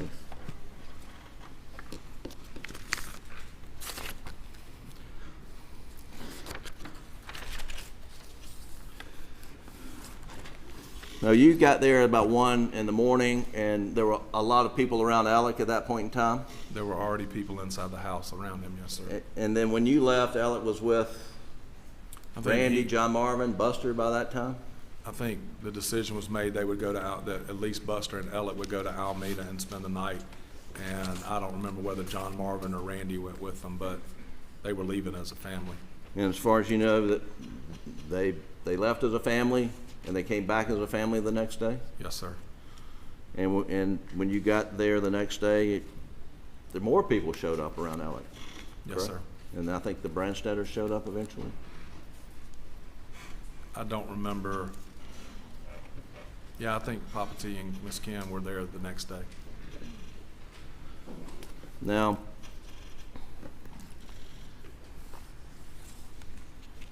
the immediate days following Maggie and Paul's murder, Alec spent a lot of time down in Somerville. Do you recall that? Yes, sir. And that's where Papa T and That's where Maggie's parents Miss lived. Kennedy, and spent a lot of time with them. Seemed to, yes, sir. And then he would stay with John Marvin down at Okatee. You mentioned that That's you where thought- I'm sorry, that's where I thought he was staying a lot, yes, sir. And he would stay with his brother Randy, Yes, sir. and then they would go to Edisto, he and Buster sometimes. There were several times that he and Buster would go to Edisto, and I'd try to go down and just see them there. I think they were just, I mean, I know Buster, and I think they were just trying to kind of go somewhere where there weren't quite as many people around. And you begged him, I think you said, or encouraged him to come to the trial lawyers convention at Hilton Head so that maybe, you know, he and Buster could have some normal time. At least to play golf with us one day. I told him he at least should do that. And you were concerned he had lost a lot of weight, had he not, or? He didn't seem to be sleeping or eating very well. And he was, and as his friend, you tried to give him a shoulder to lean on, an ear to talk to, right? Yes, sir. And he asked you rhetorically, what are we going to do without Maggie and Paul? You remember that? I don't remember those exact words, but I mean, he said he didn't know what he was going to do without them, yes, sir. I don't know if he said, what are we going to do? And he told you that he just couldn't go back to Moselle, that he was going to have to sell it because he just can't go back out there. Do you remember that? He talked to me about he and Buster were going to talk about selling Moselle. He didn't, I mean, that was Paul's thing. Paul loved that property and being on that property. And I don't know that Buster loved it as much. He did, but I don't know that he loved it as much as Paul. And I don't know that they, you know, that Ellie just talked to me about he didn't know that he was going to want to keep it, and that he didn't go. But I don't think he ever went back out there and spent another night. Don't know that for sure, but I never talked to him when he was there. And you advised him just take it one day at a time? Yes, sir.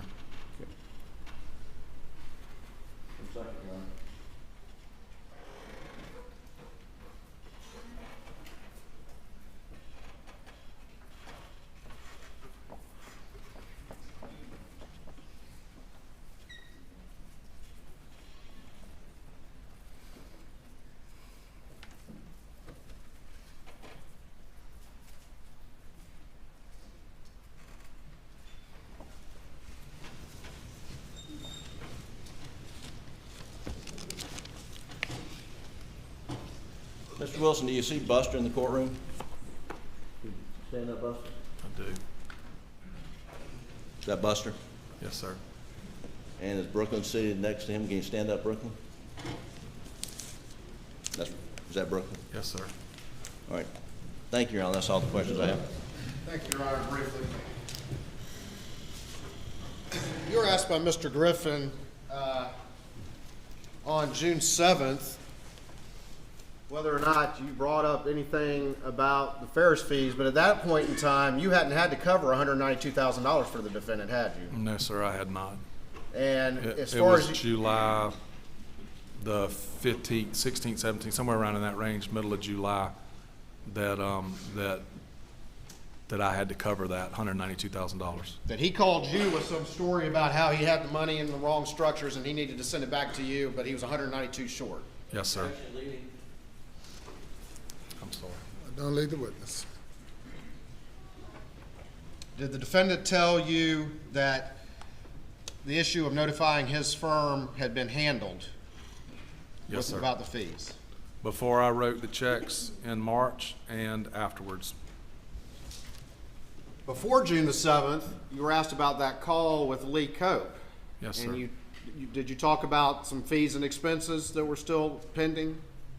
Lee Cope? Not with Lee Cope, no, sir. What did you talk about with Lee Cope? Lee asked me if all the money in the case, the Mack Trucks case, had been dispersed.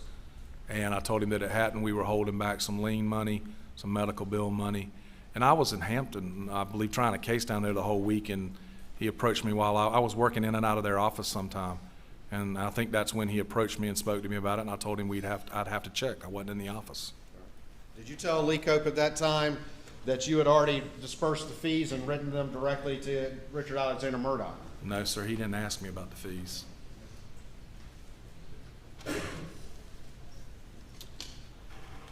You were asked about the phone call that took place, or the phone calls, series of phone calls that you had with the defendant on the night of the murders, correct? Yes, sir. And he called you first, correct? Yes, sir. And then he sent you a text saying you up? Yes, sir. But in those phone calls, you were the one who raised the issue about the equipment issue, correct? Yes, sir. Were you the one who raised the issue about the equipment? I did. I mean, I kept up with our deadlines and things that needed to be dealt with.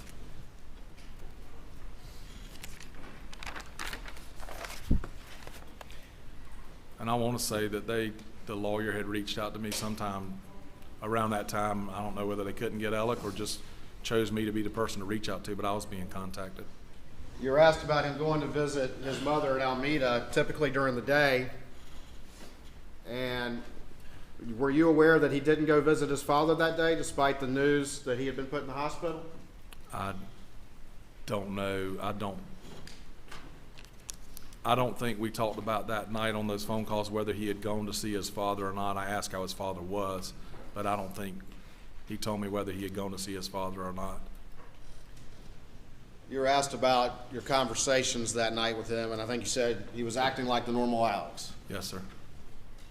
And you were asked about the fact of your observations of him as a husband, Yes, sir. as a father. Yes, sir. You said you saw no erratic behavior over the years that you've known him. No, sir. Saw no evidence of opioid use over the years that you've known him. No, sir. You said that he came from a prominent law firm, Yes, sir. prominent family, Yes, sir. that you respected him as a lawyer, Yes, sir. that his clients trusted him. Yes, sir. Object. Sustain. Was the defendant effective in closing argument? Yes, sir. Very. Did the defendant show emotion in closing argument? I mean, yes, sir, he did. Was the defendant good with people? Very good with people. That's one of Alex's strengths, is with clients and people he met, connecting to people that he, didn't know quite as personally. He could make connections with people. He seemed to know what made people tick. He knew what was important to people. He could spot issues and address issues in a case. When you got him to focus, he could handle those things. Did your kids grow up together? They did. Did you try cases with him? We did. You've done business with him over the years? Have you done business with him over the years? Yes, sir, lots. Have you been roommates with him? Yes, sir. When you covered $192,000 for him, did you trust him and believe him when what he was telling you? I believe that he would pay me back and that what he had told me had happened. On September 4th, And I knew I had to cover that money. It was my trust account. So, yes, sir. on September 4th, 2021, did he confess to you the truth of his life that those of whom were close to him, no one knew? He confessed to me things about him that I didn't know. And you had no idea about any of that. No, sir. And he said it had been going on for years, the reality of his life. He told me that he had been addicted to opioids, and I think he said either 420 or over 20 years. And also, and that he had been stealing money from his clients in the firm. and that was a lightning bolt because you had no idea, despite being his best friend. Objection leading, argument. Were you one of his best friends? Yes, sir. Did you have any idea about any of that had been going on for a decade? I had been told by Lee Cope the day before in that phone call that Alec had been stealing from his firm and from clients, and that he had a drug problem and was going into rehab, and that's the first I would have ever known that. September 4th, 2021. That was Friday, September the 3rd, when I talked to Lee Cope. And then again, when I talked to Alec on Saturday, September the 4th. Hit you out of the blue. Like a ton of bricks. I mean, it floored me when Lee called me, and I never expected that. Thank you. Nothing further. Further questions? You may step down. Thank you, Ron.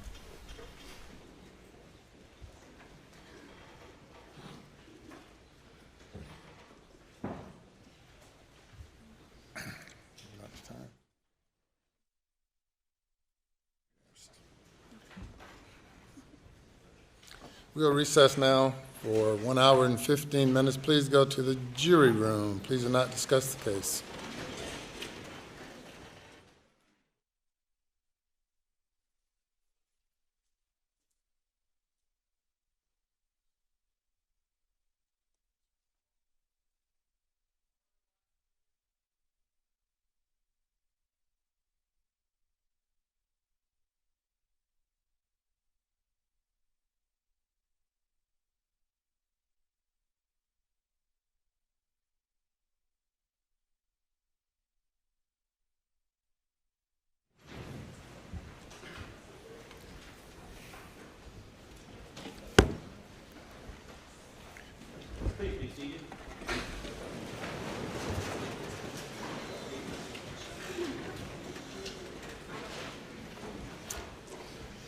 Anything before the jury comes in? Yes, sir.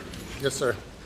Please, Court, Your Honor, Mr. Waters has informed me that he is going to call a young man named Satterfield, who was one of the heirs of the Satterfield estate. Allegation is that Mr. Murdaugh converted those proceeds as like all the other conversions we've heard about. The difference is, in this case, he is the victim, and you know, Mr. Waters used the term gilding the lily the other day. He told us it meant piling on. Under the 403 analysis, and again, this is being allowed for the limited purpose of motive, we believe and would submit to the court that this is more prejudicial than it is probative. They've got records they put in of millions of dollars of theft, and you know, we would offer that if he has some summary chart, or we would, pursuant to our previous objections, stipulate to it as to the loss involved in this case, for purposes of what Your Honor's already allowed, with the obviously that stipulation be subject to our previous objections, rather than calling, you know, witnesses who are victims that add nothing to the evidence that Your Honor's allowed. And we would, under Rule 403, object to the prejudicial being more outweighed, the prejudicials outweighed by any probative value. No, yes, sir. Mr. Waters? Your Honor, again, Mr. Satterfield testified in camera. There has already been testimony admitted again about him stealing through the fake forge from his clients, stealing from his law firm. But this is something different. This is where a situation where he was actually a civil defendant and still managed to misappropriate that money as well. And additionally, the amount of money is extremely significant. It's millions of dollars. And the other thing about this is that, as you heard from Mr. Satterfield, you know, the fact of this being out there was kind of percolating out in the world, and he had conversations with Mr. Murdaugh as time was approaching, and Mr. Murdaugh's telling him, oh, everything's okay with the case and all the rest of it, when the money had long been misappropriated and spent by Mr. Murdaugh. So this is a different type, and it also has a connection with the overriding situation that Mr. Murdaugh found himself in. And so we believe that it still is fair game and is not its probative value is not substantially outweighed by the danger of any unfair prejudice. What is the timeline with regard to Satterfield? So, Mr. Satterfield, as far as the communications with the defendant, the money, actually, the first settlement, I believe, was misappropriated not long after the boat case in March of 19. This is actually another aspect that's going on as well. There's been testimony about how the boat case changed things and created some very significant difficulties for the defendant that was coming to a head at that time. The subsequent recovery, which was much larger, of about $3.8 million, was at some point after that. However, there are, in fact, communications, and you heard from Mr. Satterfield, there are communications, text messages, which I provided to the defense in April of 2021, in which the defendant is assuring him that they're working hard on the case and everything is fine and all the rest of it. And so that is, again, this is part and parcel of the things that are in these hidden aspects of this whole other life that the defendant had that are percolating as everyone moves to June of 2021. Additionally, there are calls. I think Mr. Satterfield testified as to calls in June of 2021. The records reflect some calls on June 22nd between the two of them, but there still are text messages from the defendant. And Your Honor, I can have something marked at this time and pass it up if you'd like to see it. These actually were identified after he testified last time, but the defendant reaches out to him and tells him, hey, just checking on you, everything's fine, we're working hard on the case, it's a tough case, it's a complex case, and therefore, don't worry about it, when, again, the money had been long misappropriated. Long answer, but not to the question. I said, what is the timeline? And perhaps the text messages have something to do with the timeline. I recalled his testimony, Satterfield's in-camera testimony, something to the effect that in early June or around that time. The money was diverted in May of 2019. Yeah, the discovery is what the discovery Did not come until June 22nd, 2021. Right. Satterfield testified that he heard reports at some point in time. That's my question to you, the He timeline. testified that as we move into 2021, late 2021, he's hearing reports, and there are reports out there that there had been a settlement in the case. And so ultimately, there's discussions with Alex Murdaugh, which he'll testify he would, talk with a few times a year about the case, and was assured, even though, yes, Mr. Harpootlian's right, that money had been misappropriated a long time ago, that everything was okay, he was working hard on the case. And so the fact of the important point to this case is that issue for the defendant is still out there, and he's got this young man, as we move into the spring of 2021, believing that the case is still ongoing and he's still working on it. And that's the connection here as part and parcel of the overwhelming set of circumstances for the defendant. Your Honor, just briefly, money is misappropriated in 2019. That young man testified he didn't know when he learned about it may have been a settlement. Could have been before June 7th or after June 7th. And the fact that he doesn't know when, I think, contributes to the fact that it calls for speculation that he knew something or that would have, in some way, would have influenced Alex Murdaugh to murder his wife and son. And that's what, the only reason this testimony is coming in is to show there was some immediacy. And by the way,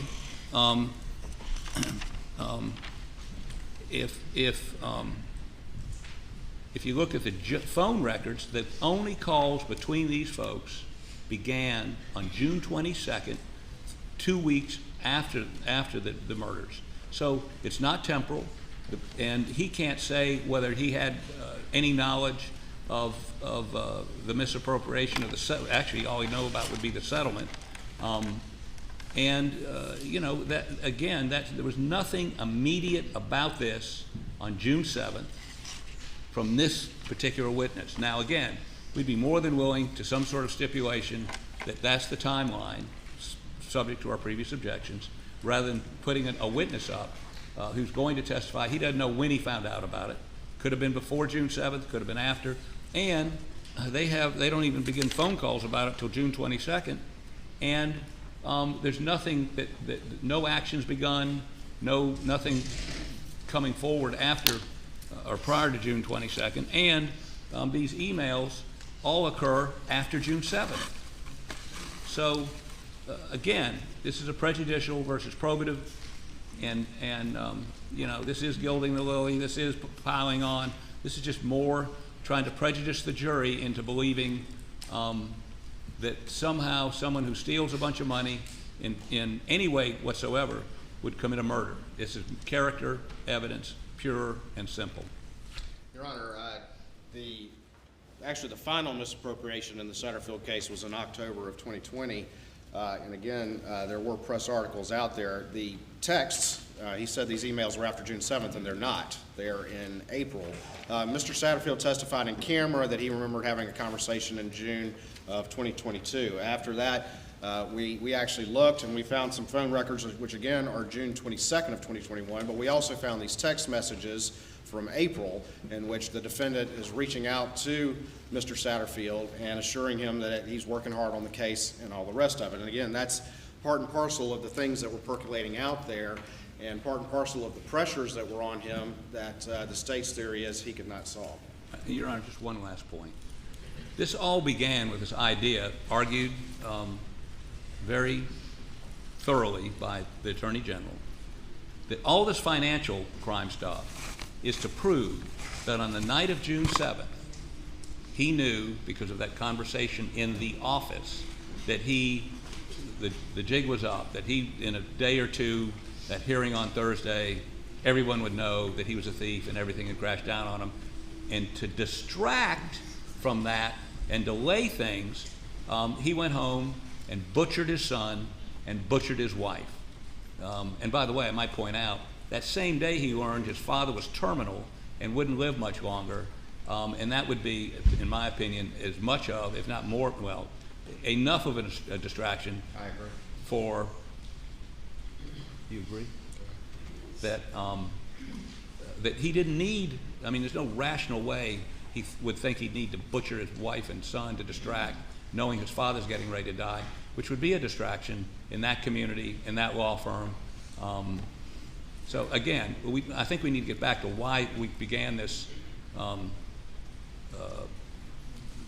3 or 4 or 5, I can't remember how many days we've been doing financial. I mean, this is a murder trial, not a financial fraud trial. And to the extent it goes to motive, again, we're more than willing to stipulate that this amount of money disappeared, that the rightful heirs of it, receipt of it, didn't get it. But putting a child on the stand to talk about, and again, he didn't know when he found out about it, or when he began to raise those issues. I believe he's an adult, isn't he? He is an adult. He has a job in an emergency room as a tech. I apologize to the young man. He looks young to me, I'm sorry. Anything further? Your Honor, the only thing I would say is that the state's theory isn't as simple as that. It's broader than that. But again, I think that this is a different category, and it's part and parcel of everything that was going on as we moved to June 7th, and therefore is relevant for the jury to understand very much as the pressures that could cause him to murder his wife and son, particularly in the face of the defense contention that he could never do such a thing.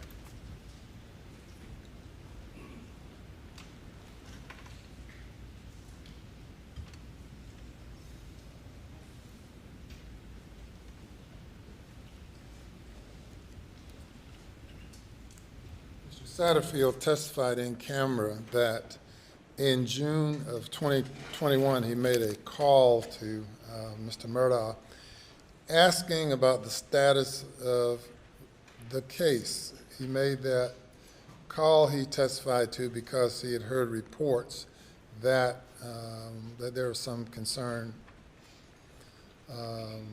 about the status of the case sufficient to call him to cause him to call Mr. Murdaugh to ask about the status of it.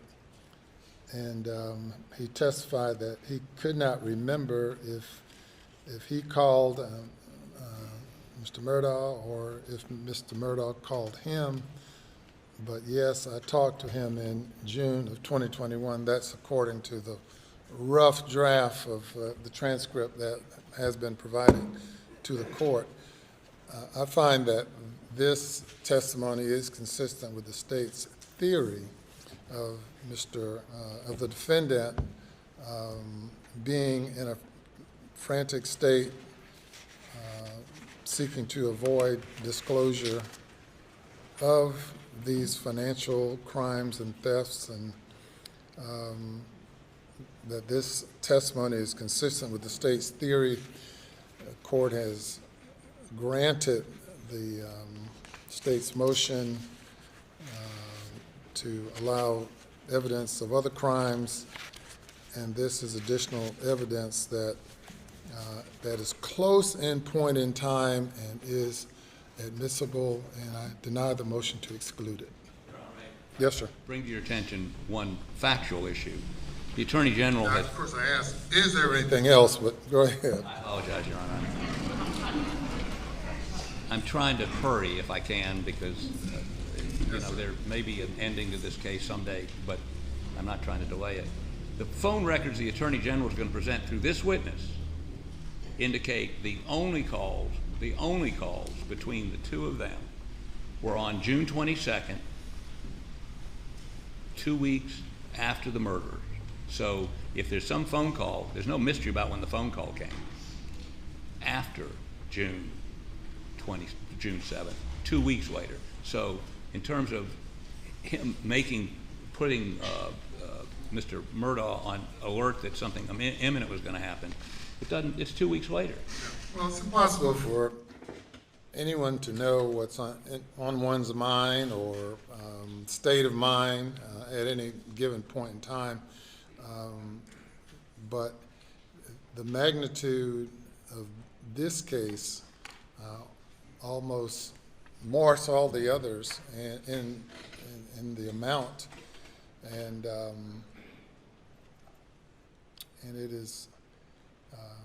it is something that I would, if one is being concerned and attempting to prevent disclosure and seeking to divert attention from the impending disclosure of information, and that disclosure would likely have taken place not only for some of the others that we've had testimony concerning, but most definitely this particular one. So I understand your objection. That's a fact and issue, but I find that it's more probative than prejudicial for all of the reasons I previously explained. Yes, sir. So, and I don't think whether it's June 1st, 2nd, 3rd, 20th, 21st, 25th, I don't think it's of any significant difference. well, Your Honor, you said just a moment ago, and if you charge a jury with this, maybe I'll sit down, which is no one knows what's going on in somebody's mind. Right. And maybe that's something you can tell the jury at the end of this case. Secondly, since this is... Specific charge on that, intent. Right. Moving on, we would ask two things. One, I would accept your ruling. I'm not sure I have to do that, but I'm from the old school. If you didn't preserve it, yes, sir, it was gone. Secondly, we would ask you to, and I know you said yesterday you weren't going to do this again, but this is, as he's just pointed out, a horse of a different color. It's a different character kind of witness. I would ask you to read your charge on this testimony once again. And hopefully, I think that we're close to the end of this financial testimony, so it may be the last time I would request you to read it. Yes, sir. Thank you. Yes, sir. Obviously, leave that to the court's discretion. Yes, sir. I have it right here. I will Thank you. give it one more time. Thank you. Let's bring the jury.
sir. Thank you. Welcome back once again. Ladies and gentlemen, the state's next witness is expected to give testimony, further testimony regarding other crimes committed by the defendant, other alleged criminal activity by the defendant. And as I instructed you earlier, the fact that the defendant may or may not have been involved in other criminal activity is not evidence of or proof that he committed the offenses alleged in the indictments against him. This testimony is allowed for the limited purpose of assisting the state in proving the state's theory or allegations regarding motive, and you may not consider it for purposes of Mr.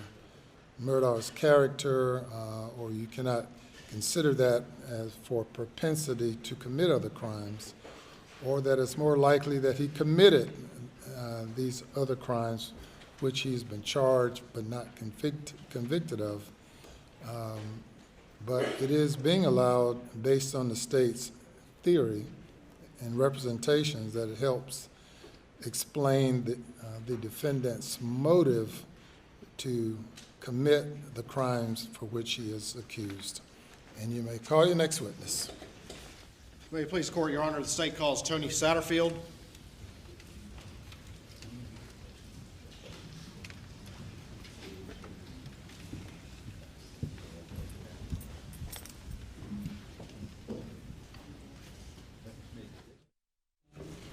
Left hand on the Bible. Do you affirm the testimony you about to give the court shall be the truth, so help you God? State your name again for the record. Spell your last name after you sit down. And pull your chair up so we can hear you, okay?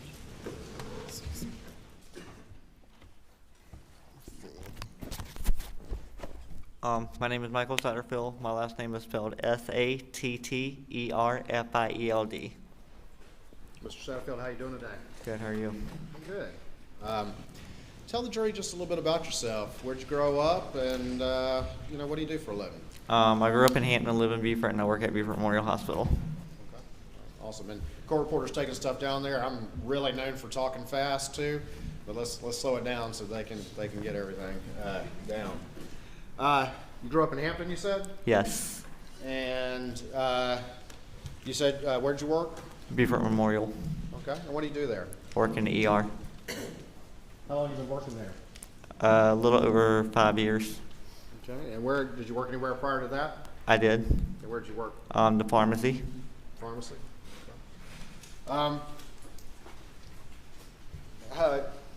Who's your mom? Gloria Satterfield. Gloria Satterfield. And is your mom still with us? She's not. And when did she pass? February 26, 2018. And do you have a sibling? I do. And what's his name? Brian. Where'd your mom pass?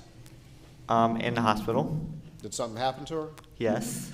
Tell the jury what happened to her. She had a trip and fall. And where did that occur?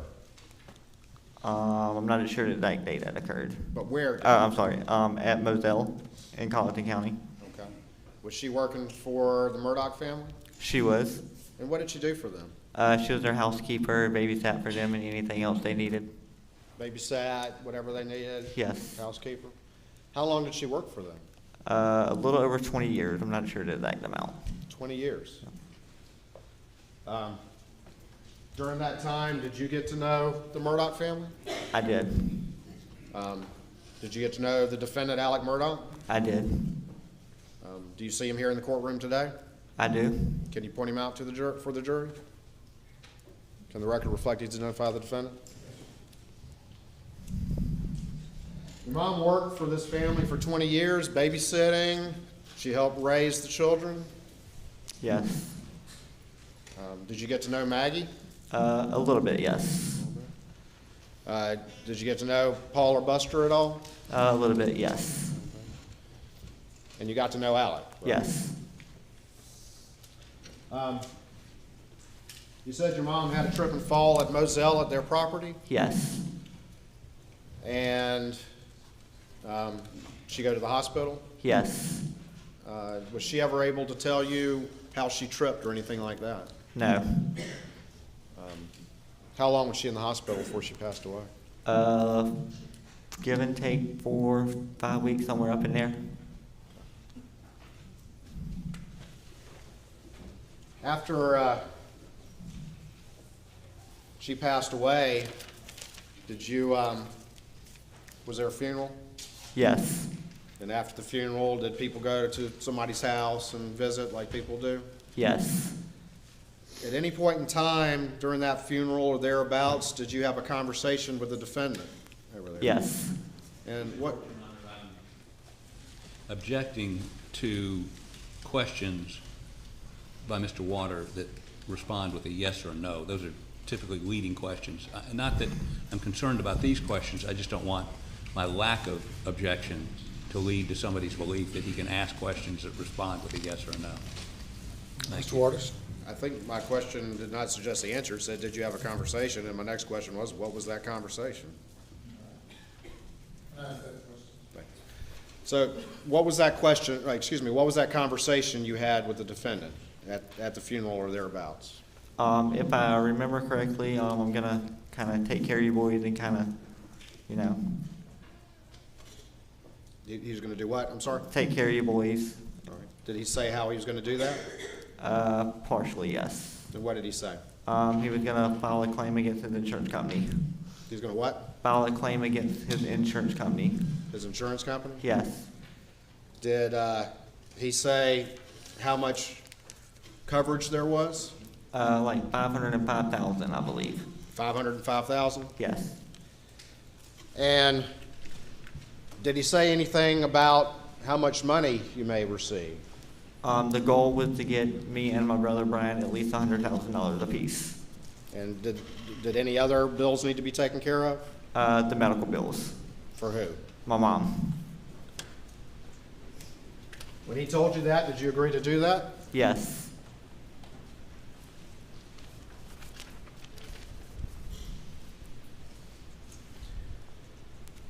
Did you view the defendant as your lawyer? Yes. Did you go and meet with him about it? Yes. Did he tell you about what to do with any paperwork you may receive? Any paperwork or bills or anything, just send them to him.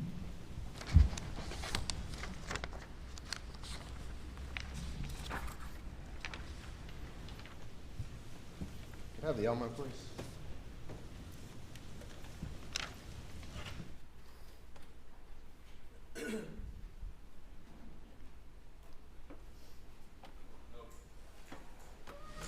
No objection subject to our previously made objection. All right.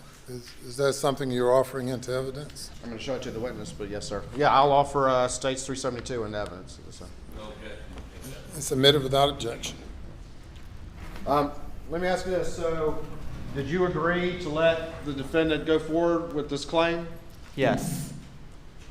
And I'd asked you whether or not what he told you to do about paperwork, and I'm going to show you what's been marked as Exhibit 372 to your testimony. Do you recognize that? Yes. Tell the jury what that is, please.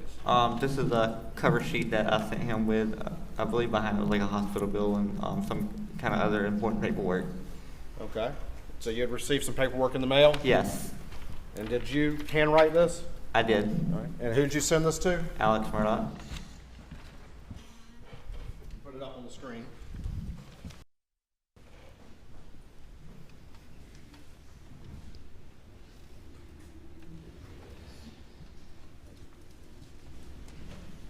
And tell the jury quickly what this is about. Can you see it on the screen? I can bring it back to you if you need. Okay. So this is a cover sheet that I attached to the documents that I sent Alex. Okay. And what kind of documents? Do you remember what kind they were? One was a hospital bill and one was from the trailer company, I believe. I don't recall exactly what it was. The trailer company for who? My mom. For your mom. And the hospital bill for who? Yes, my mom. Your mom?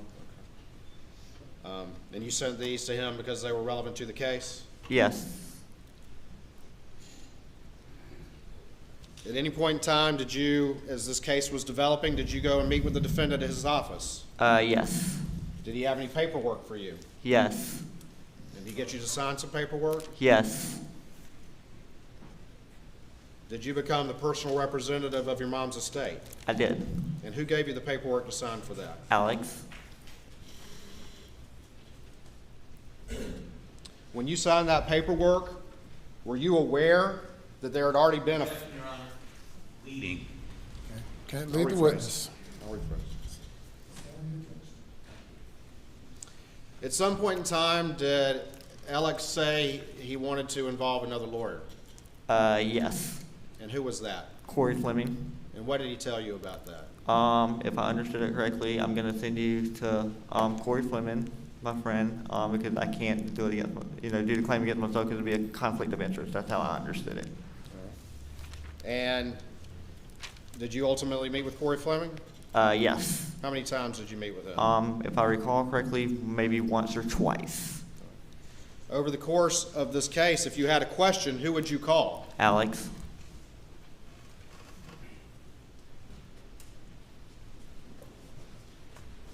At some point, did the defendant, Alec, have a conversation with you about letting someone else be PR?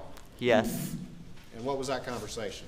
That I should let somebody else be PR because based on he's a businessman and it would be hard for the insurance to go up against somebody like that. Okay. And who told you that? Alex? And what did you say to that? Yes. And did somebody else get involved at this point? Yes. And who was that? The PR, Chad Westendorf. At that point in time, did you sign any paperwork for him to become PR? I Chad? did. All right. And who brought you that paperwork? I believe I signed it at Alex's office or either I went to the bank. I can't recall. And at that point in time, were you aware of any recovery in the case? No.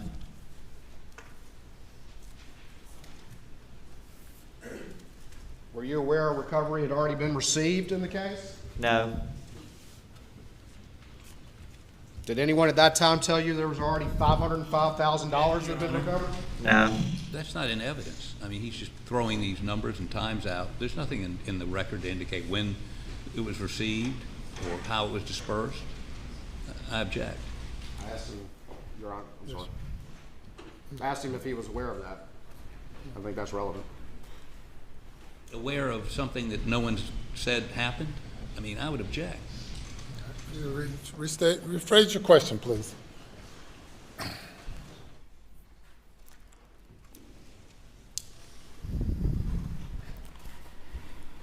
Did Alec tell you there had been a recovery of $505,000 already in the case at that time? No. Did he ever tell you there had been a recovery of $505,000 at that time? No.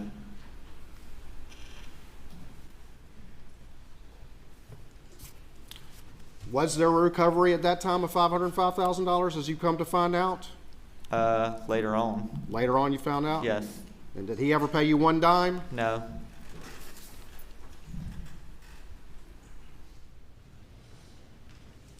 Who was the PR that the defendant talked to you about appointing instead of you?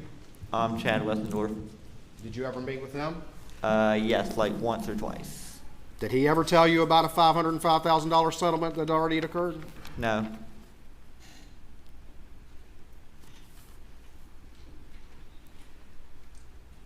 Did the defendant ever tell you that he also had a $5 million umbrella policy?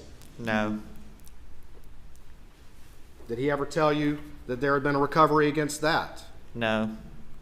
Did he ever tell you that there had been a recovery for $3.8 million against that? No. Did he ever pay you one penny of $3.8 million? No.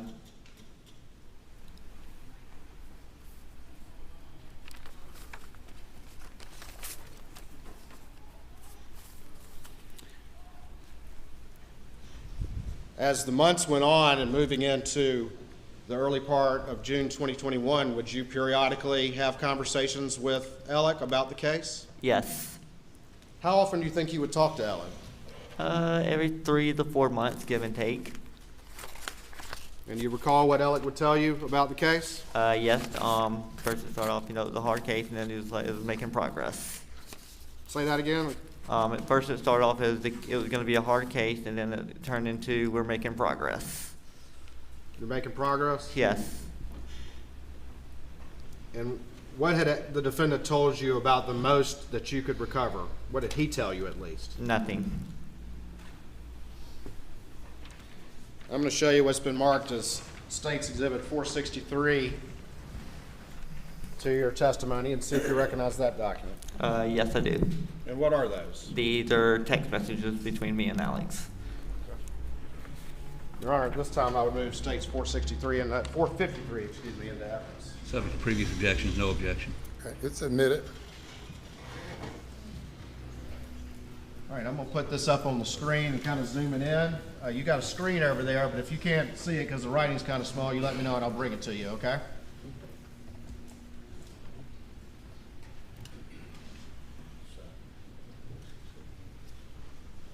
Do you recognize that's on the screen right now? Yes. And who is that text from? Alex. And who is it to? Me. And can you read to the jury what that text says? It says, "Hey man, just checking in, been working on case and made me think about you. Hope all is good. Call me anytime I can help." And what was the date of that text? April 12th, 2021 at 12:47. All right. I'm going to go to this next one. Do you recognize that text? Yes. And who is that from? That is from me to Alex responding to his text. All right. And read that text to the jury once you sent. That text says, "Hey man, I'm doing good. By the way, how's the case going? Just curious. But how are you?" I'll show you this next text. Do you recognize that? Yes. And who is that from? That is from Alex to me. All right. And can you read that to the jury? Finally getting some movement, still a ways to go, doing good, was just thinking about and thought I'd check in. Hope to see you soon. Still a ways to go is what he said? Yes. At that point in time, did he tell you there had already been 2 recoveries in the case? No.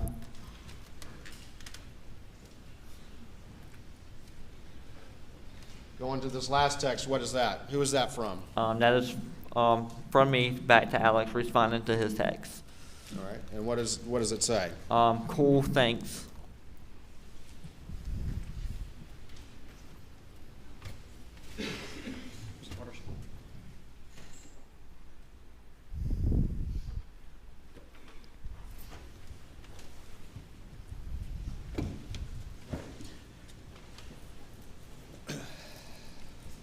Hold on for me just one second. Your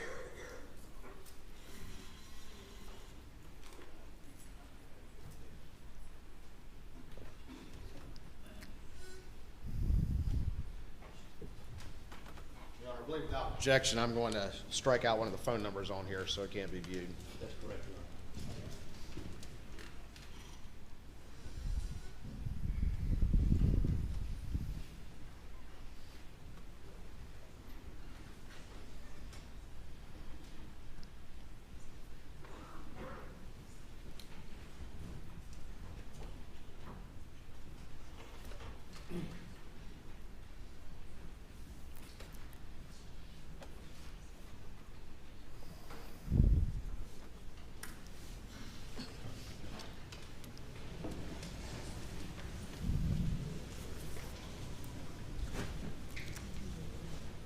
Around this point in time, as we're in the spring, late spring of 2021, had you become aware of any media reporting about there actually being a settlement in your mother's case? Yes, somebody sent me a text or something saying a legal document, but I can't remember who sent it to me.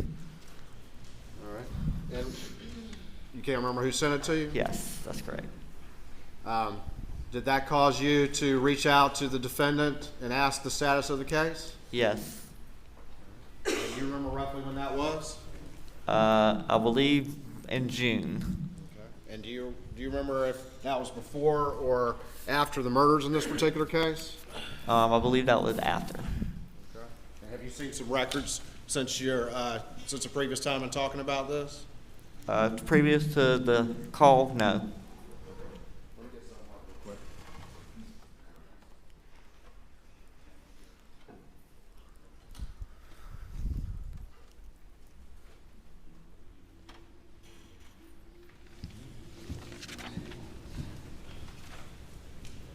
show you what's been marked as 454 to your testimony.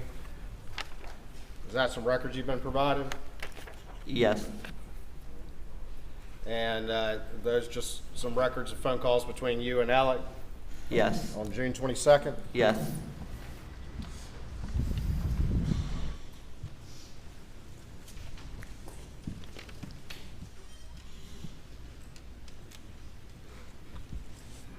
Did you have any, would you periodically reach out to the defendant and get updates about the case? Yes. And you had family reach out and ask you to get updates because of reading things in the media, is that correct? That is correct. And you had conversations with him in June of 2021? Yes. You don't remember if those were before or after the murders? Answered the question after June 7th. I would object to the leading question. I would object to the suggestion that he hasn't already answered that this occurred after June 7th of 2021. He's impeaching his own witness. Trying to impeach this witness. I think I'm establishing a point that's not in dispute. These records say what they say. I'm talking, I think he was prefacing that question with, you don't remember when you learned about it, sometime in early June. If he's conceding the witness said he didn't learn about it until after June 7th, we don't have an argument. He's already testified to that. Final speaking response. Your Honor, this witness has testified he had a conversation in June. He's testified in the spring of 2021 that he became aware of media reports and reached out to him. We've already seen some texts and we have some calls. I'm just following up on the fact that he had repeated communications with the defendant, asking him what is the status of my case, and was told as we move in time to the murders, oh, everything's fine, I'm still working on it. Sustained as to leading the witness. For thanking you. It's just a habit I got in and I can't seem to break it. I apologize. And by the way, if you ruled against me, I would still say thank you. It's just what I learned to do. I don't know whether it's an old-time thing or not. But I apologize. Thank you, Mr. Harper.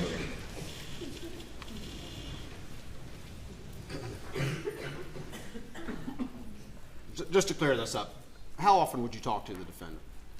3 to 4 times a year or something, I believe. I can't recall. Every few months. Would you talk by phone or would you talk by text or both? Both.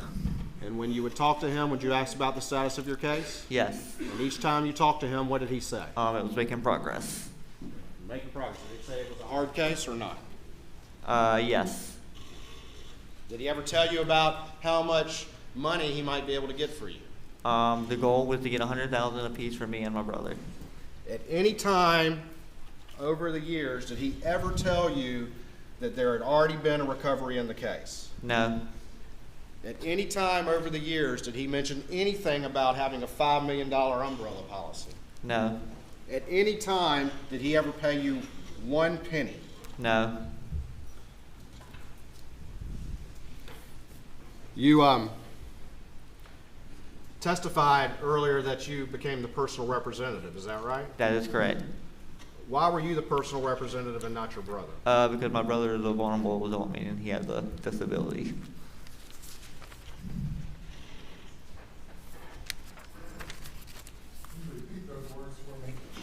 That my brother, he's a vulnerable adult, so he's not able to function as a normal human being to be doing stuff like that. He's a vulnerable adult? Yes.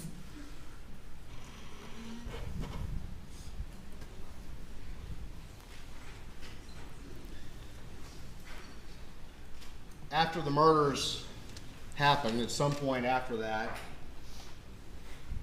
did you go seek, or did you and your family go seek additional representation about this matter? Yes. And who did y'all eventually go to? My aunt and my uncle went to Mark Tinsley, and then they sent us to Eric Bland. And are you aware of there being a confession of judgment in your case against the defendant for those missing recoveries? Yes.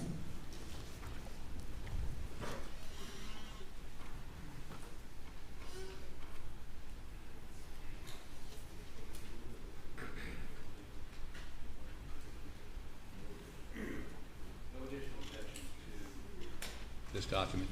Sir. Your Honor, it offer states 352. The witness can testify to. And you're aware there's a confession of judgment in that case? Yes. Did you have to file a claim against the defendant for those 2 recoveries you never got for your mom's case? Yes. And I'm going to show you 352. You're not a lawyer, are you? No. And have you read all that legal stuff in there? Yes. All right. But this has been something that you're aware of that occurred in your case, is that correct? That is correct. And ultimately, there's a confession of judgment in the case. Do you know how much it is right there? $4,305,000. All right. And is that for $3.8 million for one of them? Yes. And for $505,000 for the other recovery? Yes.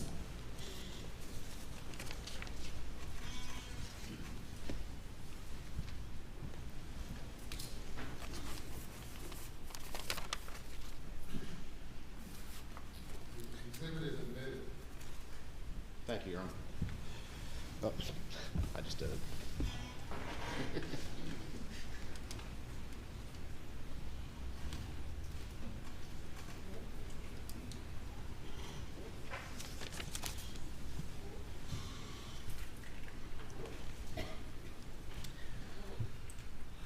When the defendant came to you around the time of your mom's funeral and said he was going to help you and file a claim on your behalf, why did you agree to that? Because I trusted him. Thank you. Nothing further. Examination. Please report, Your Honor. Yes, sir.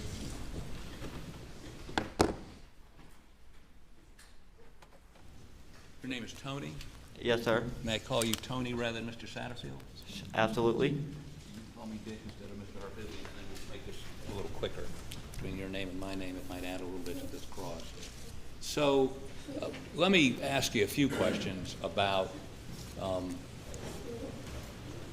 your mother's death, and I apologize if in any way this brings back bad memories. I apologize. Y'all filed a lawsuit or made a claim against, I mean, basically Alec told you he would be the defendant. You'd be suing him, right? Yes. Okay. And it was based on some dogs tripping your mom as she was going down the stairs. Is that right? That's what they said, yes. Okay. But the only person that represented dogs tripped your mother going down the stairs was Alex, right? Yes. Okay. So without his assertion, I mean, if she just fell down the stairs, there'd be no lawsuit, right? I guess that's correct. Okay, I'm sorry, you're not a lawyer. You would accept my representations if she just fell down the stairs on her own. There would be no one to blame for that, right? All right. Repeat the question because I don't understand the question. It's okay. Strike it, withdraw it. It's going down a rabbit hole. Don't need to do that. So let me ask you this. During this process, your lawyer, for the record, he told you, was Corey Fleming, right? Yes. And that was your lawyer. Well, it was Alex Murdaugh. They were all a team. They Both were a team. The person being sued, and Yes. again, you're not sophisticated on this, was part of the team to get you a recovery. Yes. Okay. Now, there's a guy named Chad Westendorf. He was with a bank, right? Yes. And he was actually the PR. He took over, and it was his job to make sure y'all got your money, right? Yes. Did you ever meet with him? Yes. And what did he say? Like one time, it was just to sign some paperwork for him to be PR. Right. And did you ever call him and say, what's going on with my case? No. Did you ever call Corey Fleming and ask what's going on with my case? No. And let me make sure I understand your testimony. You got some notice of something in the paper, and at some point after June 7th, you had either a phone call or a text or an email with Alex Murdaugh asking him what's going on, right? Yes. Now, and again, we see a series of phone calls on June 22nd. Yes. Is Yes. that right? Where y'all were talking about this. Yes. But was there anything on June 7th or prior to June 7th where you accused him of anything? accused Prior him to of? June 7th, no. Okay. Now, after you became aware of,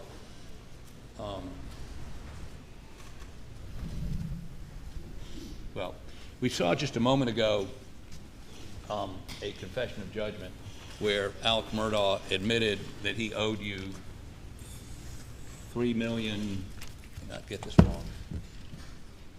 Where's the confession of judgment? There it is. $4,305,000. Is that right? That's the judgment, yes. Okay. But you hired a lawyer, Eric Bland, very fine lawyer, and he actually sued Mr. Murdaugh's firm and some other folks and got you $6.5 million, right?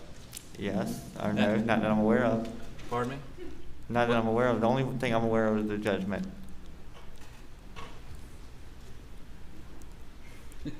So Mr. Bland didn't tell you about the $6.5 million?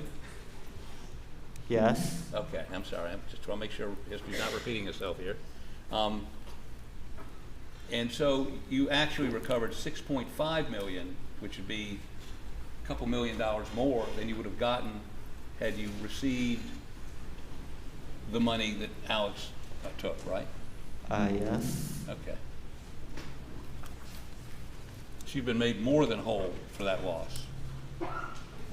yes. $2 million more than you would have gotten had he not taken your money, right? Okay, yes. Okay. Now, sort of the last question that I think I have for you, but let me check with my co-counsel before.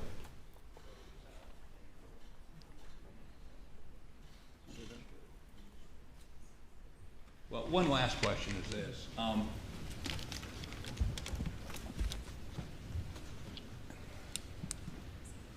On June 7th, prior to June 8th, had you ever threatened Alex Murdaugh with exposure? All right, could you repeat the question again? Prior to June 8th, 2021, did you ever threaten Alex Murdaugh saying, I know you stole my money, where's my money? You know, I know you got the money. Did you threaten him in any way? No. Okay. Got more? Thank you, I have no further questions.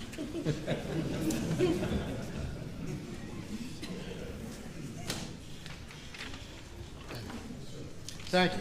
Going back to, excuse me, get the right exhibit.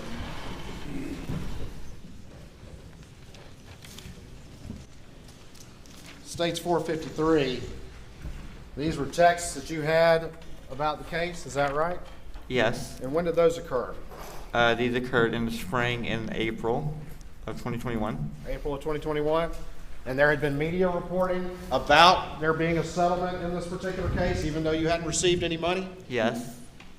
Did you have periodic conversations with the defendant over the course of time? Yes. And would you ask him about the case? Yes.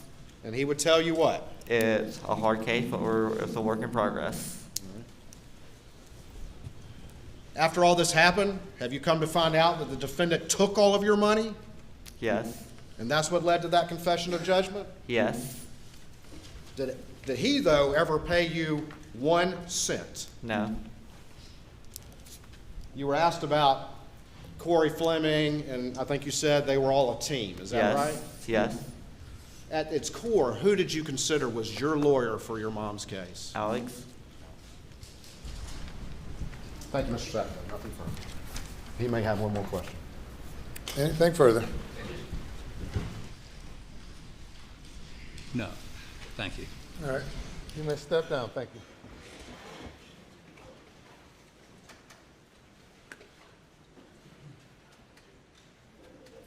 Let me call your next witness. The state calls Jan Malinowski.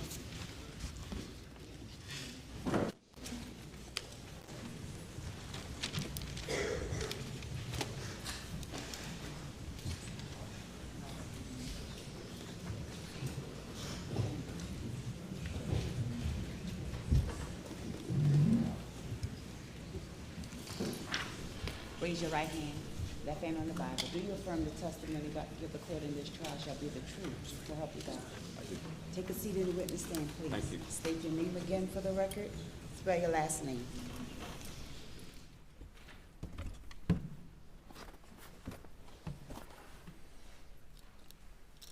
My name's Jan Malinowski, M-A-L-I-N-O-W-S-K-I.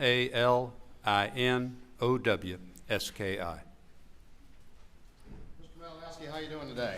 Doing well, thank you. Good. Introduce yourself to the jury a little bit. Just tell them a little bit about yourself, kind of a little bit about your background and your career, and ultimately where you are now.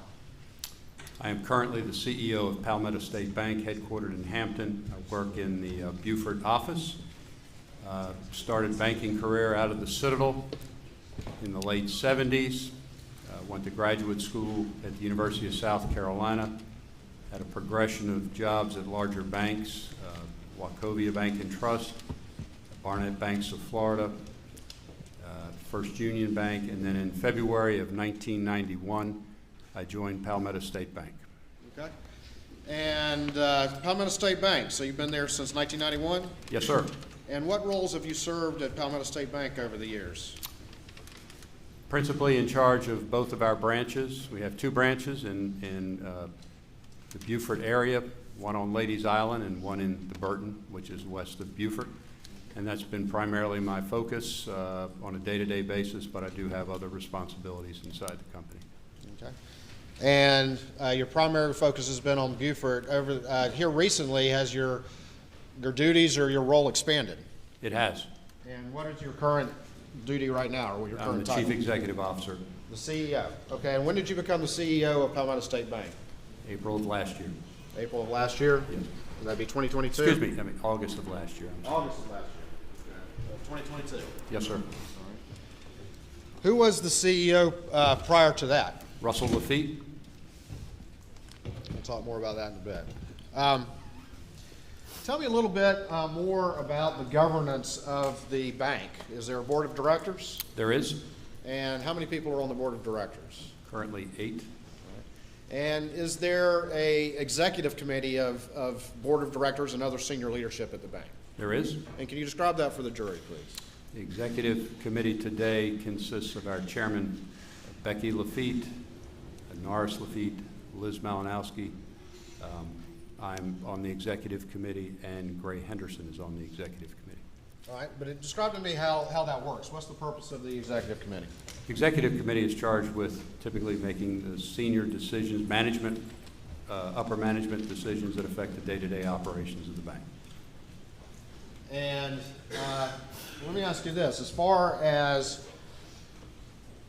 giving loans, are there levels of authority for different officials in the bank, and does that sort of graduate depending on the amount? That's correct. Can you explain that to the jury? Throughout the bank, we have a number of loan officers, each of whom is granted a certain level of lending authority, which is approved annually by the board of directors.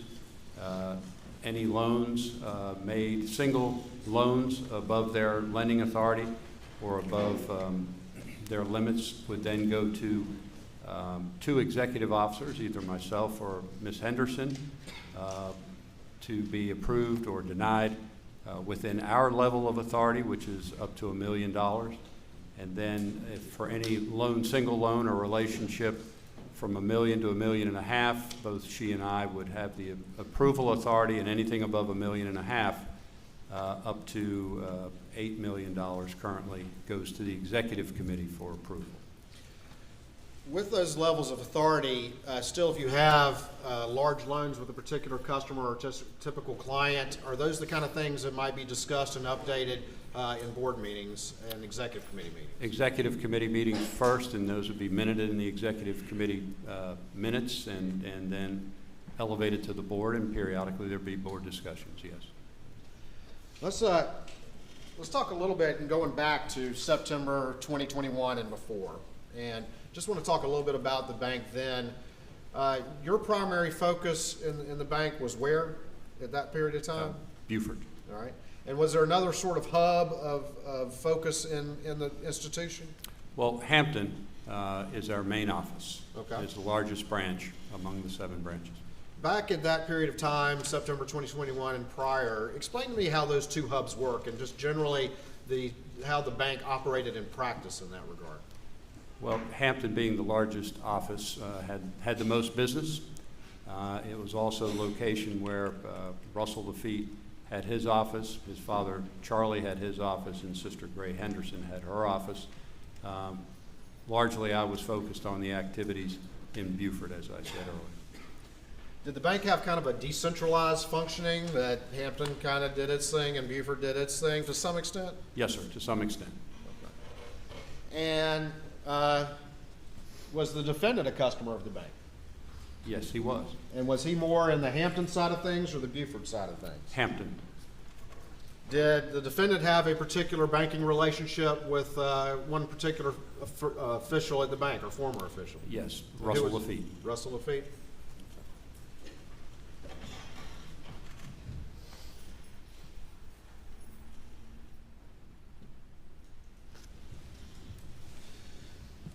Moving into 2021, spring of 2021, or just during 2021, did you, as primarily in the Beaufort side, but as also as a board member, did you have any particular concern at that time about the defendant, Alex Murdaugh's, the nature of his relationship with the bank? At that time, no. Didn't have any concern at that time? No, sir. You were more focused on Beaufort, is that right? Correct. And you had no reason at that time to think that anything was going on, is that correct? No, sir.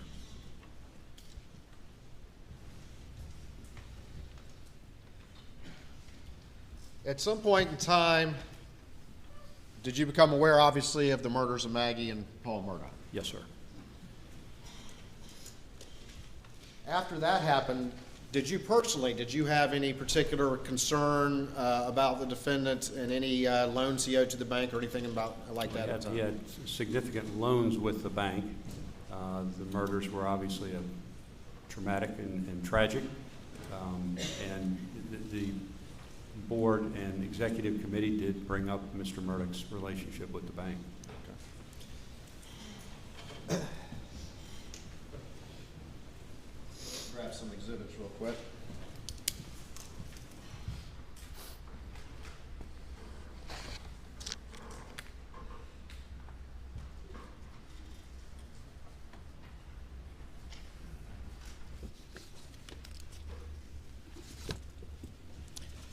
We'll show you what's been marked as Exhibit 355 to your testimony. Let me show the defense counsel real quick.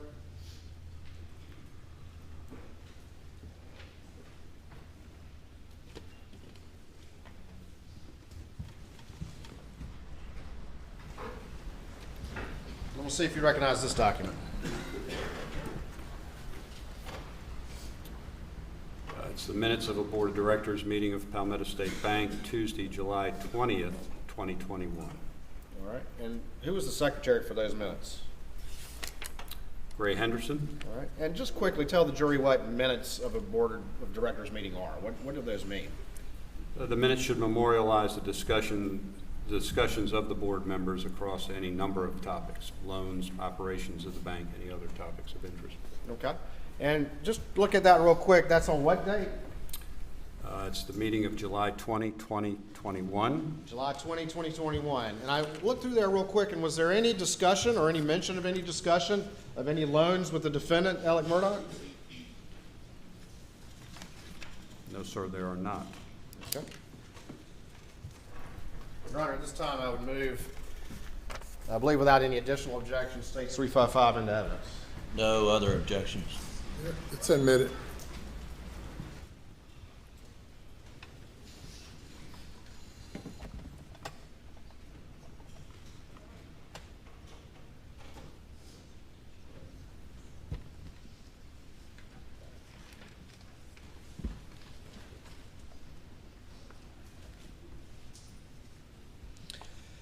Moving on from July, I just want to be clear, were you aware in July of 2021 of any additional loan being made to Alex Murdaugh? No, I was not. Moving on into August 2021, did you at some point become aware, or was there some event occurring at the bank where any loans to Alex Murdaugh came to the Board of Directors' attention? Yes, on August 9th. Go ahead, describe that to the jury. On August 9th, our board member, Norris Lafitte, emailed the board and the executive committee asking for a complete accounting of Alex Murdaugh's loan relationship with Palmetto State Bank. All right, and did any events start to happen as a result of that? Yes, there were. All right, let's take them in order, and let's go nice and slow so I can follow along. What was the first thing that happened? A deposit of $400,000 was made to one of Mr. Murdaugh's account. A deposit of $400,000. Who caused that deposit to be made? Russell Lafitte. At that time, on August 9th, do you know what the balance was in that particular account that money was in? It was overdrawn significantly, I believe, above $367,000. All right, and I'm going to hold on for me real quick.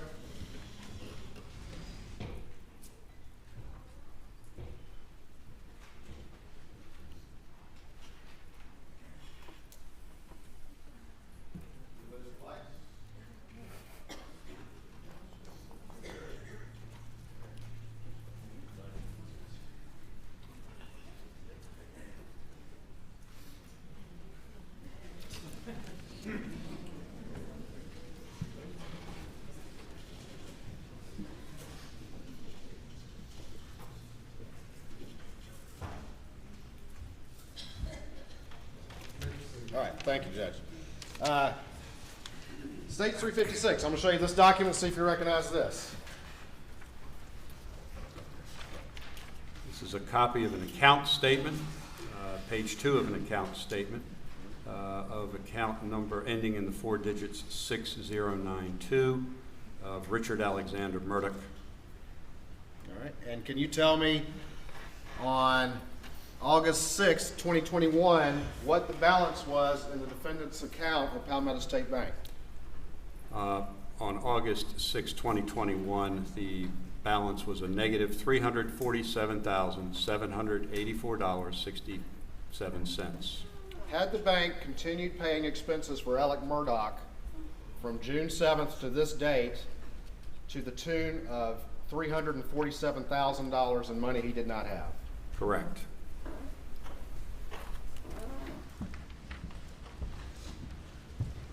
Your Honor, this time I'd move State 356 into evidence. No additional objections, Your Honor. It's admitted. So right here, what date is that?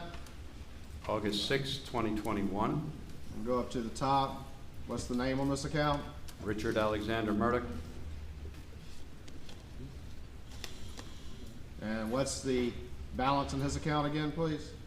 A negative $347,784.67. What is that right there? Overdraft charge, How much is the overdraft charge? $5. $5.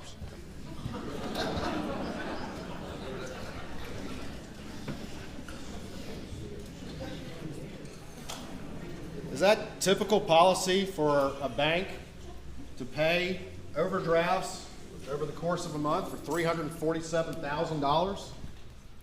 No, sir. And were you aware of that at the time? I was not.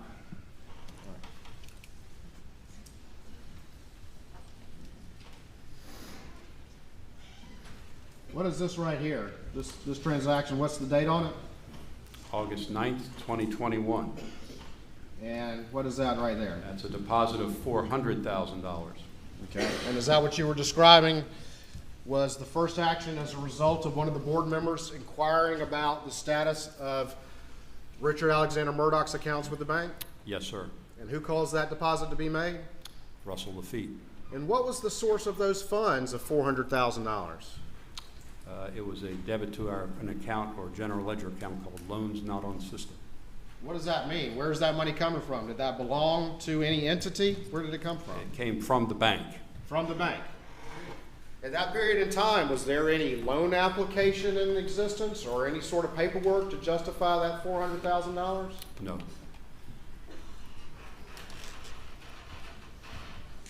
And after that $400,000 went on in, what was the balance of the account? Had a positive balance of $52,215.33. A little walking around money.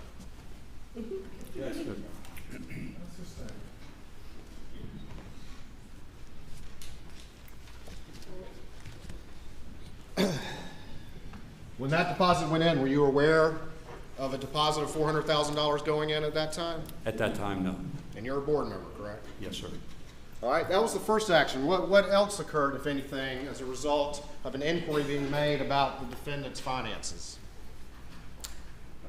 There was flurry of activity inside the Hampton office to create loan documents. To create loan documents? Yes, sir. To create loan documents after the fact? Yes, sir.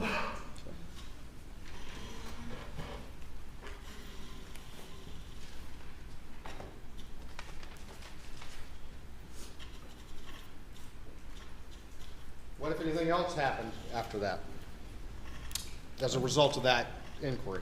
As a result of that inquiry, a memo was drafted and submitted to the executive committee outlining the relationship of Alex Murdaugh at that time.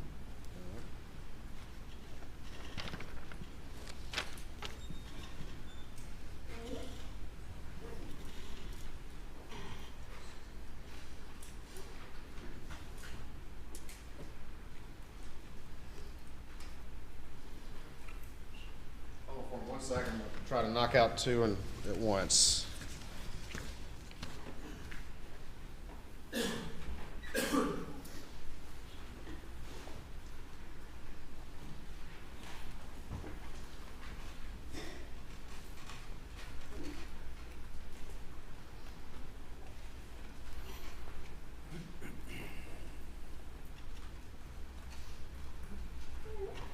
All right, so those three actions take place. At some point, does this finally come to your attention and to the rest of the board's attention? It does.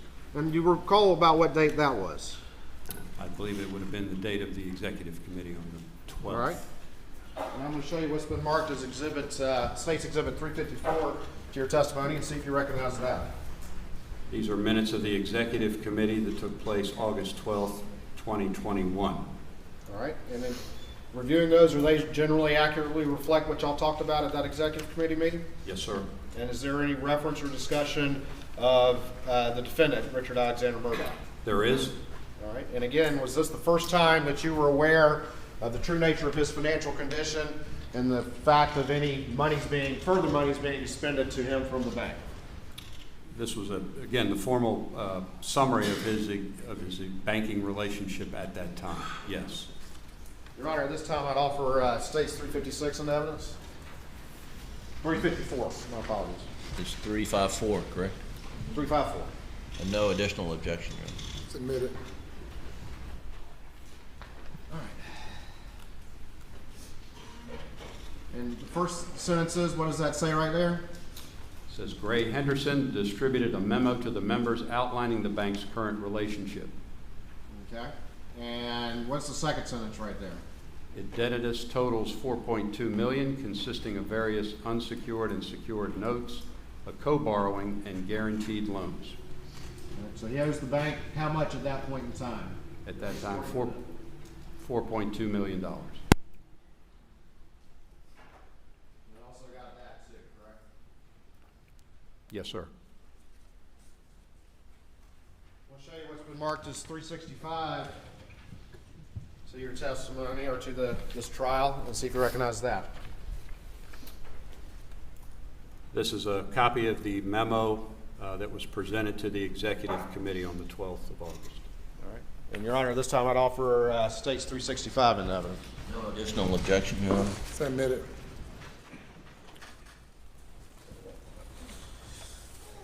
And this is that memo you were talking about that was prepared? Yes, sir. All right. And does this kind of set forth some of the debts and obligations that were owed by the defendant at that point in time? It does. All right. And in that second sentence, what is that total amount? He currently has total principal balance through family, et cetera, of $4,219,623. All right. This list right here, what does that reflect? It lists all the loan numbers, the principal balances, and the collateral if they were secured.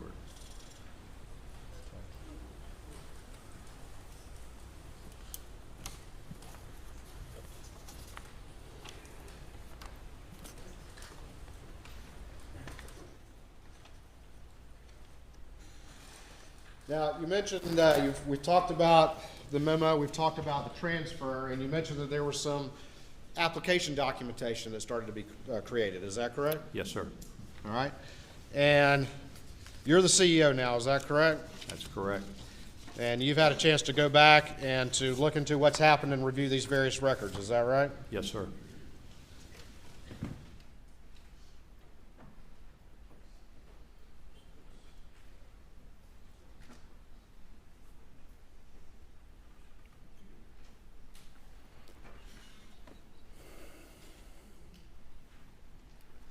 I'm going to show you what's been marked as Exhibit 362 to your testimony and see if you recognize this document.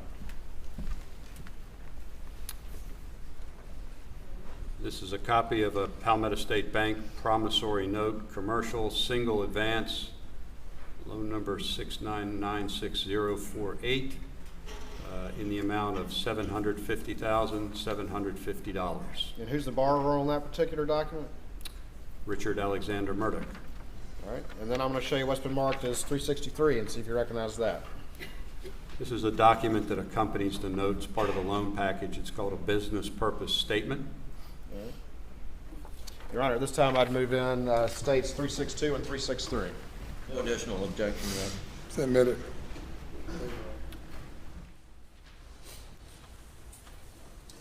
All right, let's take a look at this document real quick. This is 362.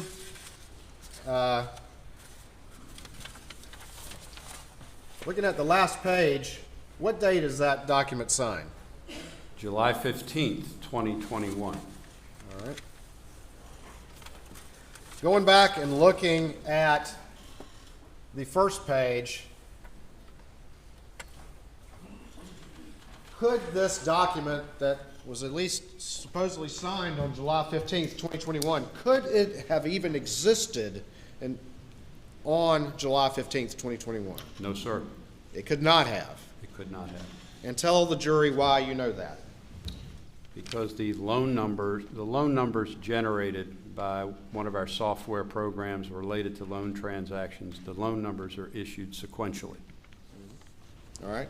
And so this sequential number would have...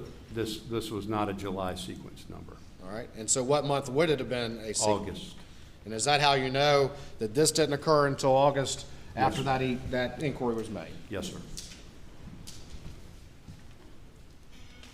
Well, let's talk about July 15th, 2021.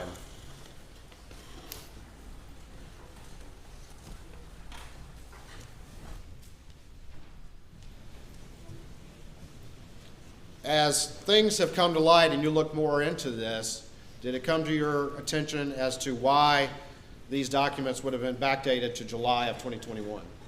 Yes, sir, because there was another subsequent transaction. All right. And what transaction was that generally? It was a wire transfer. Okay.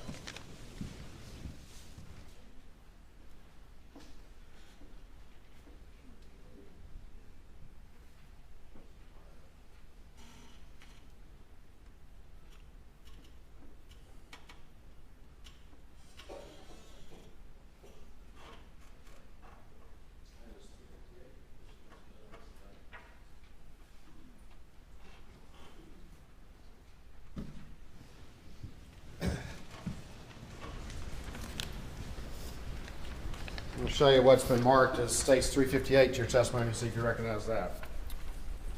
This is our standard domestic wire request form dated July 15th, 2021.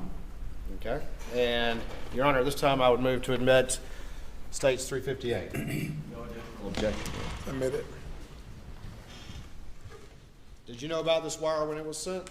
No, sir. Did you know about this wire in August of 2021? I did upon subsequent investigation, yes, And when did you find out about that, roughly? in August of 2021. Put this up on the screen.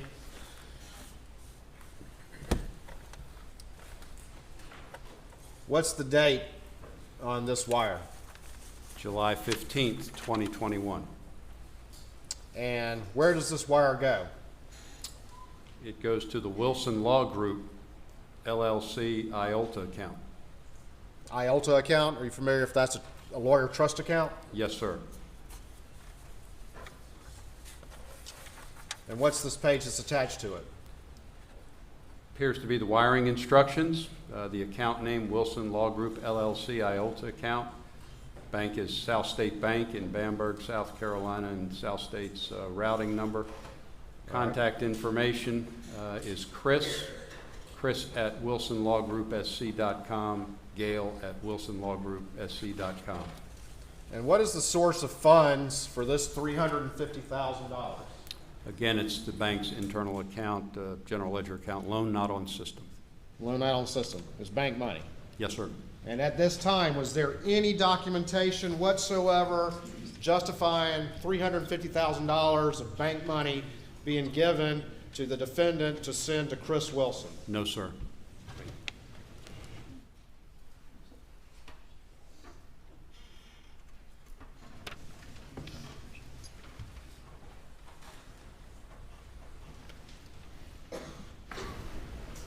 When you had a discussion at the board meeting in August of 2021, were there any representations made to you about the purposes for some new loan to Alex Murdaugh? Yes, there were. And what were you told the purposes were? Repairs to beach house. Repairs to the beach house? Yes, sir. And who told you that? Russell Lafitte. Okay. And did he tell you at any time that it was $350,000 to Chris Wilson to put some fees back? No, sir. Did he tell you that at any time it was $400,000 to cover a negative $347,000 overdraft that the bank had been paying for him since June of 2021? No, sir. I'll show you what's been marked as Exhibit 359, see if you recognize this. This is the customer copy of a cashier's check number 287933 in the amount of $400,000, dated 8/9/2021. All right, and does it have what appears to be a copy of a sticky note on there? It does. And whose writing is that? Do you recognize it? Russell Lafitte's. All right, and there's a reference to Green Swamp stock. Is that correct? Yes, sir. Do you know what that is? It's a hunt club. It's shares of a hunt club, a share of a hunt club.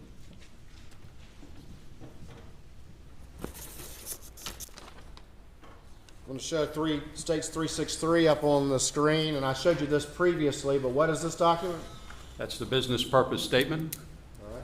And what does it say? Is this for that loan in which the application is being drafted after the fact? Yes, sir. And what does it say the purposes are? Purpose is investment. All right. And what, again, had you been told as a board member was the purpose of this supposed new loan? Repairs to the beach house.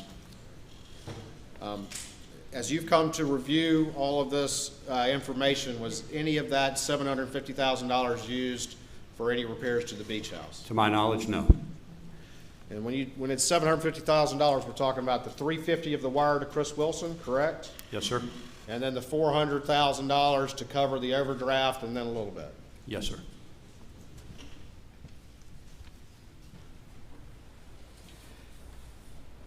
At some point in time, was there any discussion about collateral for this particular loan? Yes, there was. All right, and tell me about those discussions. What was your understanding of collateral for these loans? The collateral was to be a second mortgage on the beach house and the one share of Green Swamp stock. And as things progressed, did any of that change as far as collateral?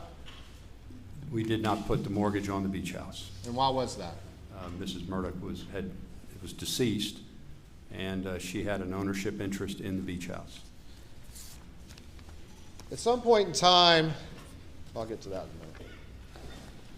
So ultimately, this particular loan, did it have any collateral at all? Nominally, the Green Swamp stock. And why do you say nominally? It had been cross-collateralized to other loans.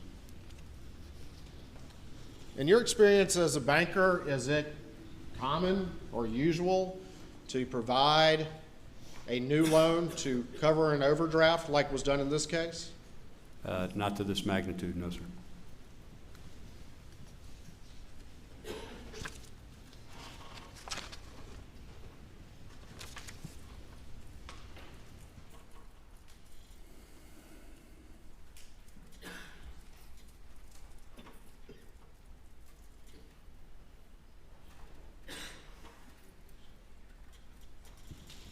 Let me show you what's been marked as States 357 and see if you recognize this.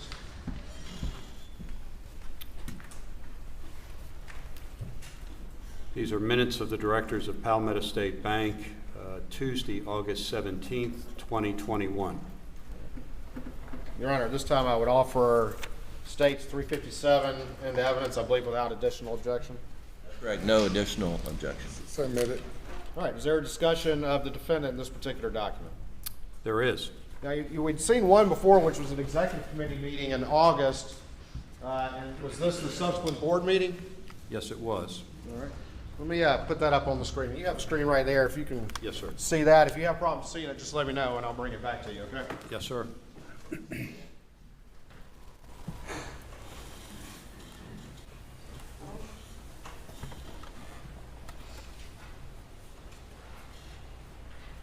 All right, and this is the discussion as it relates to the defendant right there? Yes, it does. All right. And real quick, what's the second sentence right there in this particular discussion? Russell L. Lafitte stated that his intention is to sell the farm. All right. And down here at the bottom, what does that sentence right there say? Starting with Elizabeth.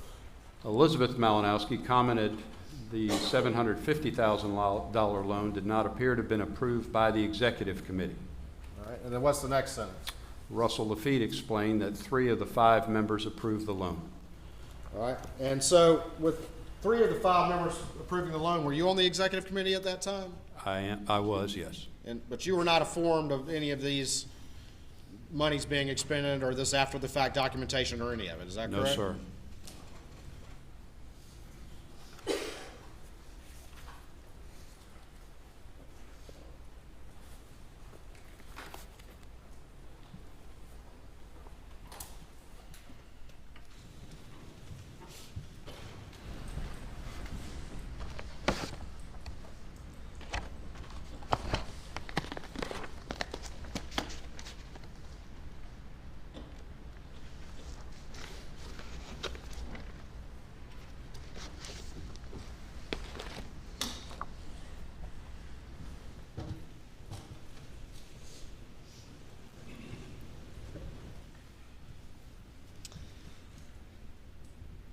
As some of these things ultimately came to light in the months following,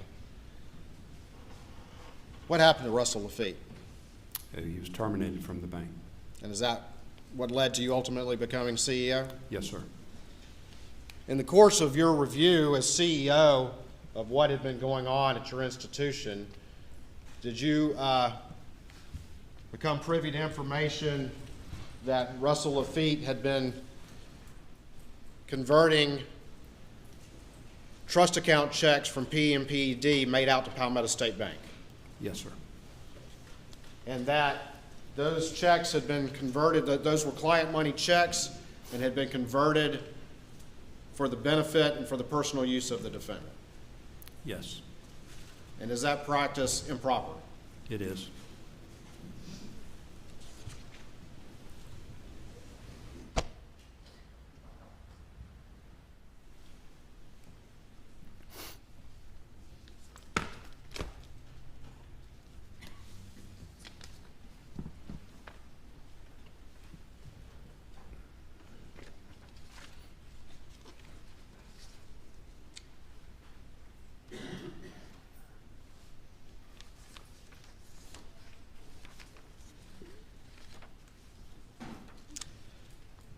I'm going to show you what's been marked as States 366 to your testimony.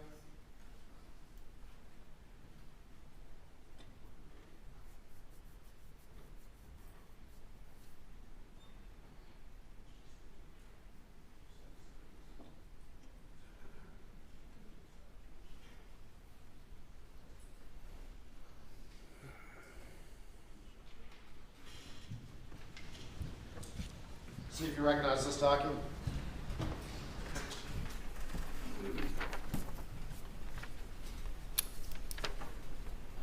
This document is a printout from our loan accounting system, which summarizes the loans outstanding to Mr. Richard Alexander Murdaugh As of a particular day? as of June 7, 2021. Your Honor, this time I'd move State 366 into evidence. No additional objections. Submitted. All right, let's take a look at it.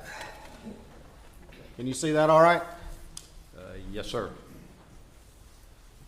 All right, there's certain numbers that are highlighted here. Is that the balance as of that particular date? It's the principal balance, yes, sir. All right, and so that number right there is what? $104,119.80. And the balance right there is what? $806,666.26. And the balance right there is what? $195,171.64. And that balance right there, what is that? $999,650.94. And then finally this. $91,368.90. This particular one right there, is that a line of credit? Yes, sir. And how much, what's the limit on the line of credit? Line of credit's kind of like a credit card. It's got a limit on it, right? That's correct. What's the line of credit? How much was it for? $1 million. And what was the balance on it? $999,650.94. Pretty much maxed out. Yes, sir.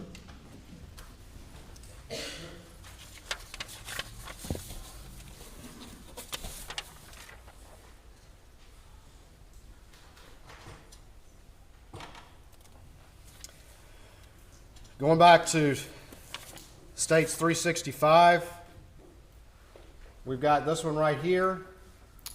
What was the balance on that one with this memo that was prepared around August of 2021?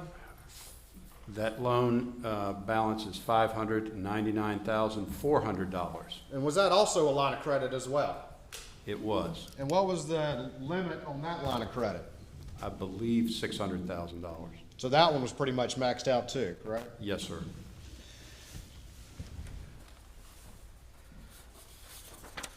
Not listed on States 366 are two that are on this memo. One says Zero United and one says Redbeard. Are you familiar with what those are? Yes, sir. And are those business entities?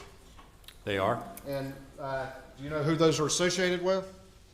Mr. Murdaugh was a partner, member of the LLC. All right. And had those two loans been charged off? They had been.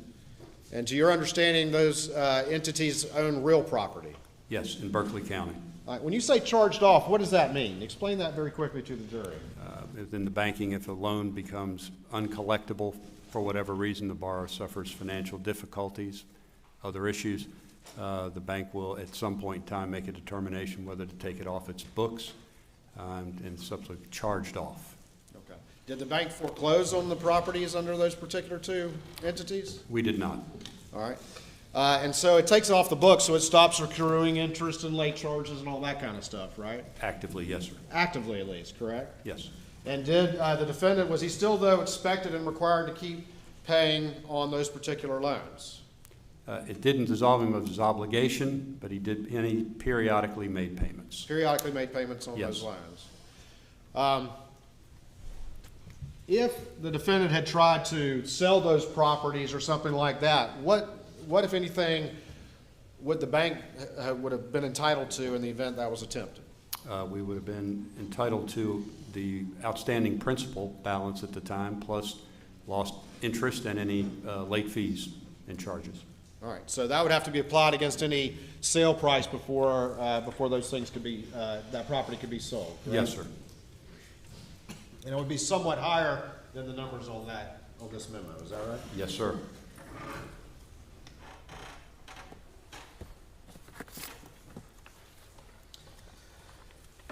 One of the things on here is this particular loan right here. And what is that for? A house in Edisto. And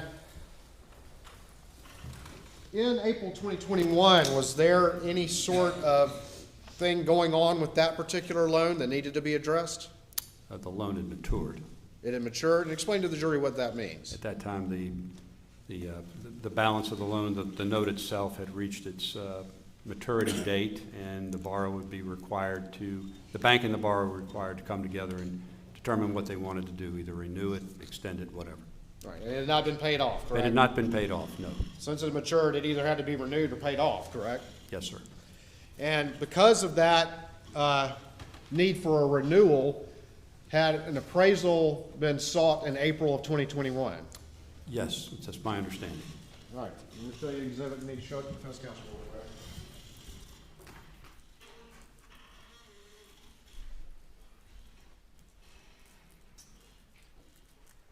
Show you what's been marked as Exhibit 364 to this trial, and see if you recognize this.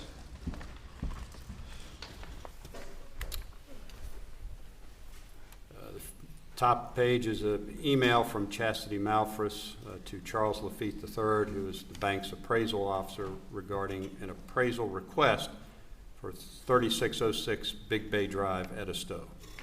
Is that the Edisto house we're talking about? Yes, sir, it is. All right. And is this, and that's the appraisal request form underneath it? It is? Okay.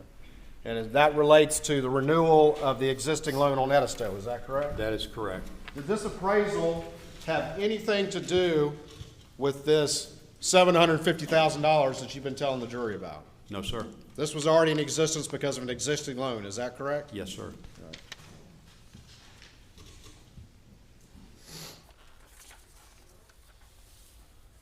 And Your Honor, this time I would offer States 364 in evidence. No additional objection. Your Honor. Submit it.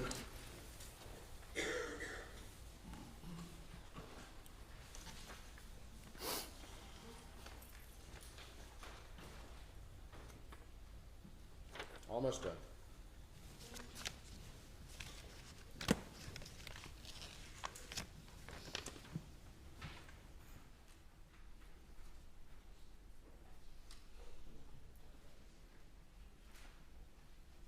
Real quick, one I forgot, States 360. We'll show this to you real quick, and then we'll get to the beginning of the end.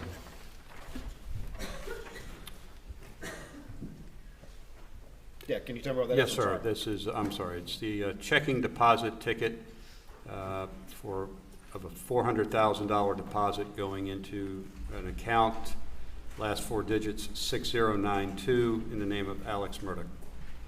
Underneath that is the cashier's check itself, which accompanied the deposit ticket. Cashier's check number 287933 in the amount of $400,000 dated August 9th, 2021. Your Honor, this time I'd offer States 360. No additional objection, Your Honor. Submit it. All right, and this is that $400,000 that covered the big overdraft, is that right? Yes, sir.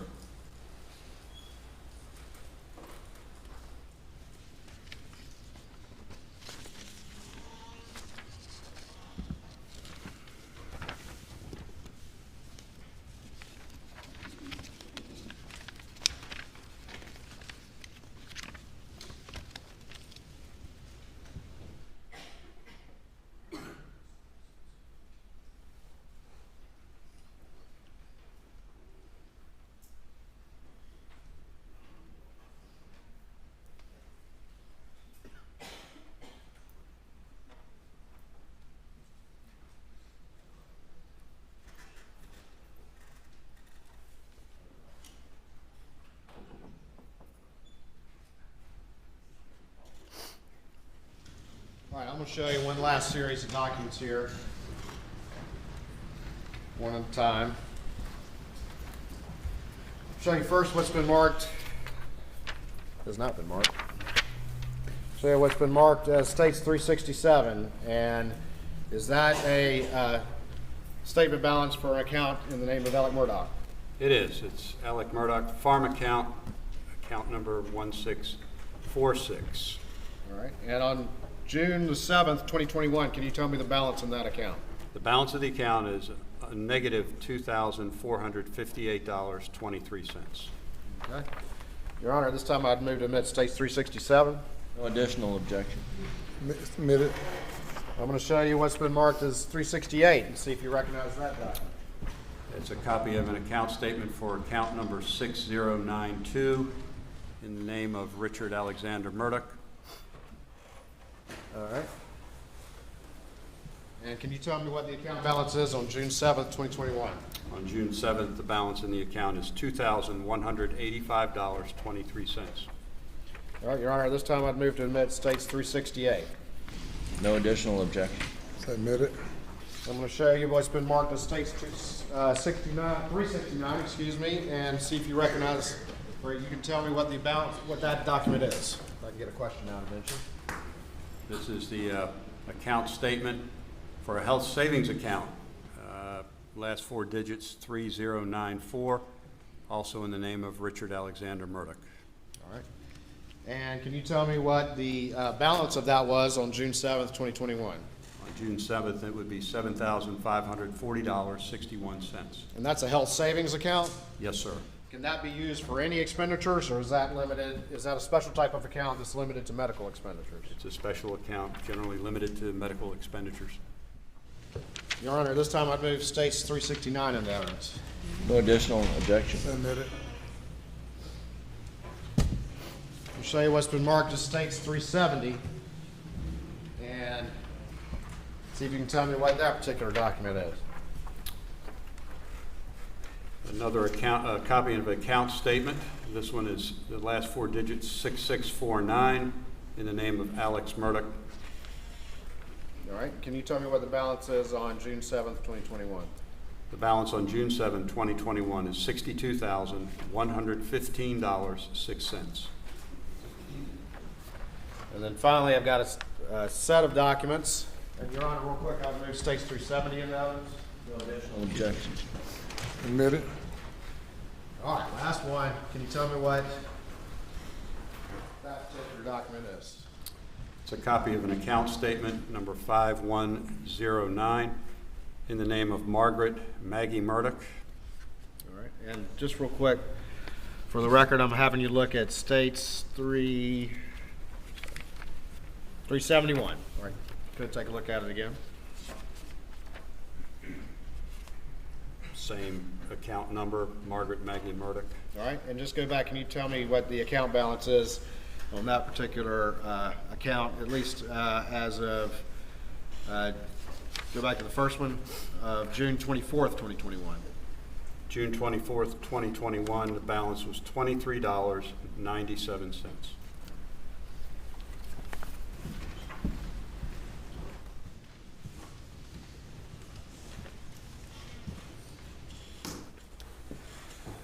Your Honor, at this time I've moved States 371 into evidence. No additional objection. Submitted.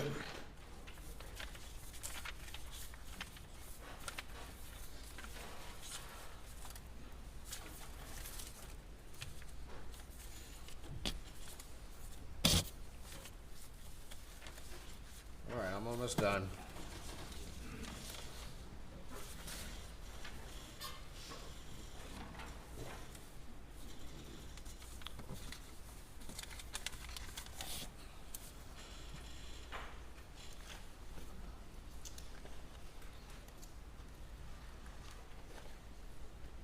Mr. Malinowski, if at any point in time,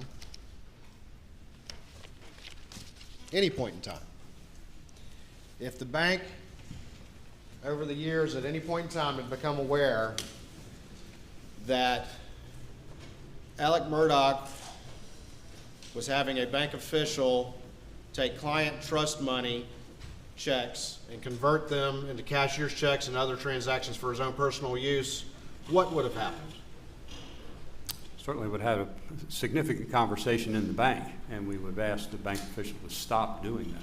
All right. And what would have happened if you uncovered that the defendant, Alex Murdaugh, was stealing client funds through that method? That would have certainly affected his borrowing relationship with the bank and any other relationship he had with the bank. Would they, if you found out the defendant was stealing, would you loan another dime to him? No, sir. If you found out that the defendant had created a fake business account in the name of a legitimate entity and was routing and stealing client money through that account and converting it to his own personal use, at any point in time, what would have happened with his relationship at the bank? It would have ceased. Would the bank have loaned him any more money? No, sir. If the bank found out that the defendant had been forced to resign or been fired from his job, what would have happened with his banking relationship? Would the bank have loaned him any more money after that? No, sir. If the bank had found out at any point in time that he had been disbarred what would have happened to that banking relationship with that defendant? It would have ceased.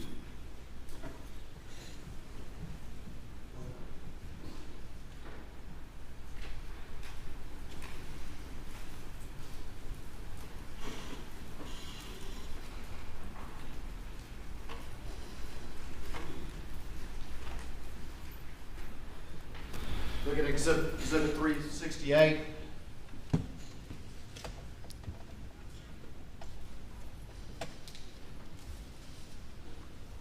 What account number is that? What's the last four digits of that account number?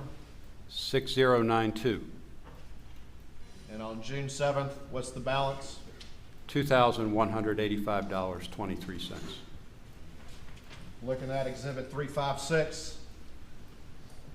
What's the account number? 6092.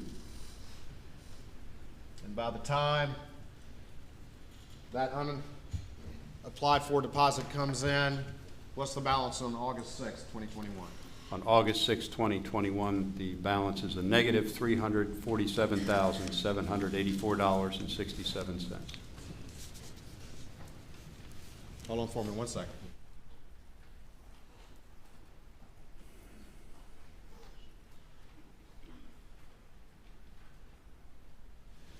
Thank you, Mr. Malinowski. Please answer any questions the defense may have. Ladies and gentlemen, we have you go to the jury room for a break. Please do not discuss the case.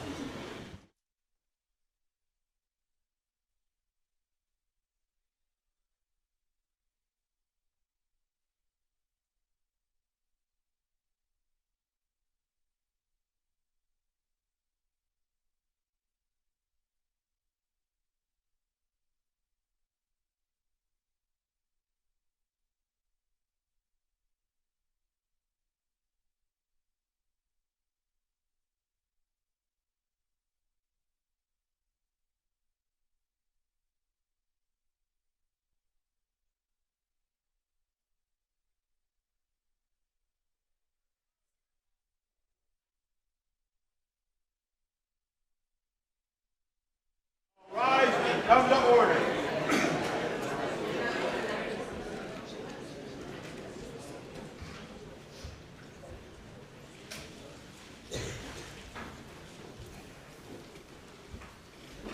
Please be seated.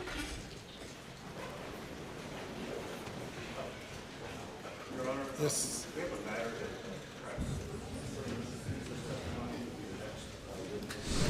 That would need to be heard outside the jury's presence. Okay. Yes, sir. May it please the court, this is something new that has come up, Your Honor.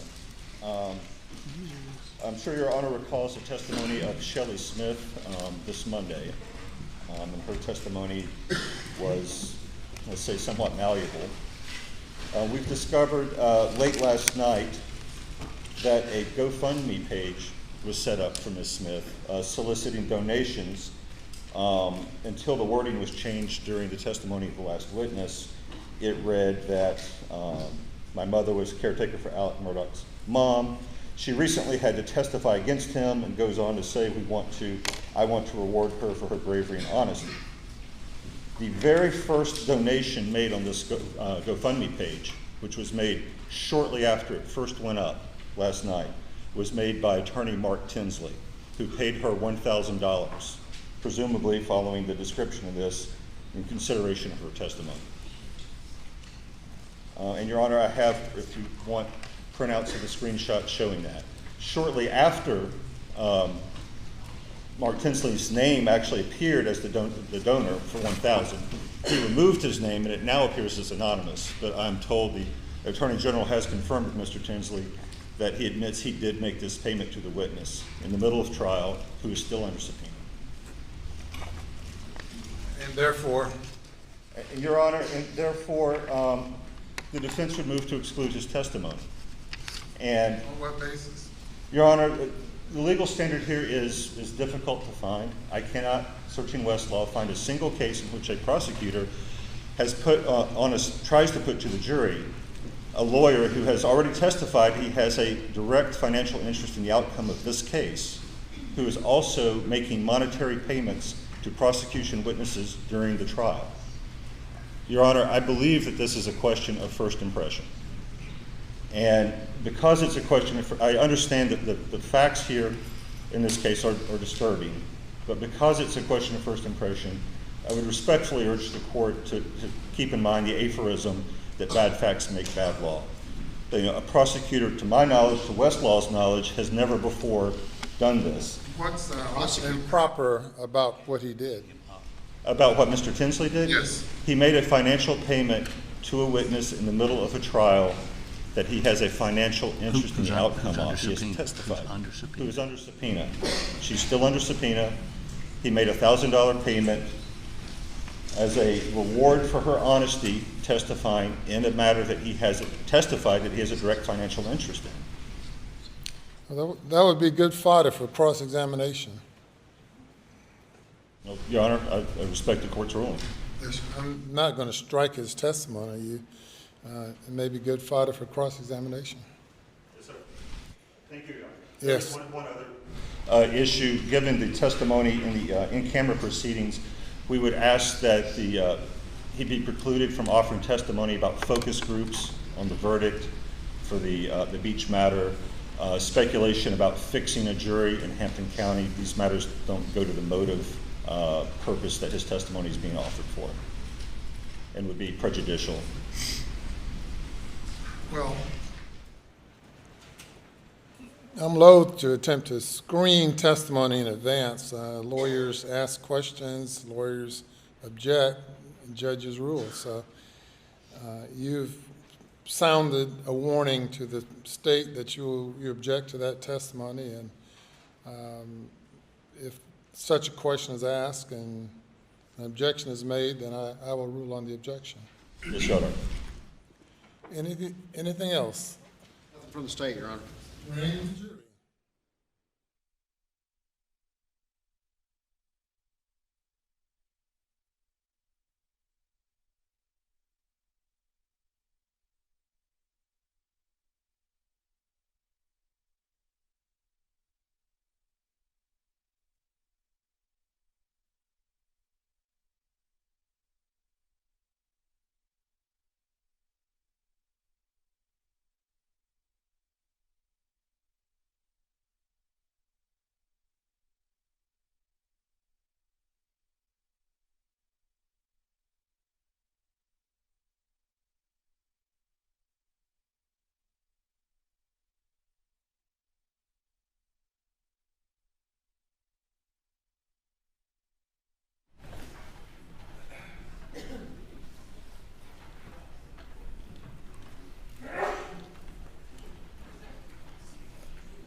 Okay, cross-examination. Please record. Yes, sir.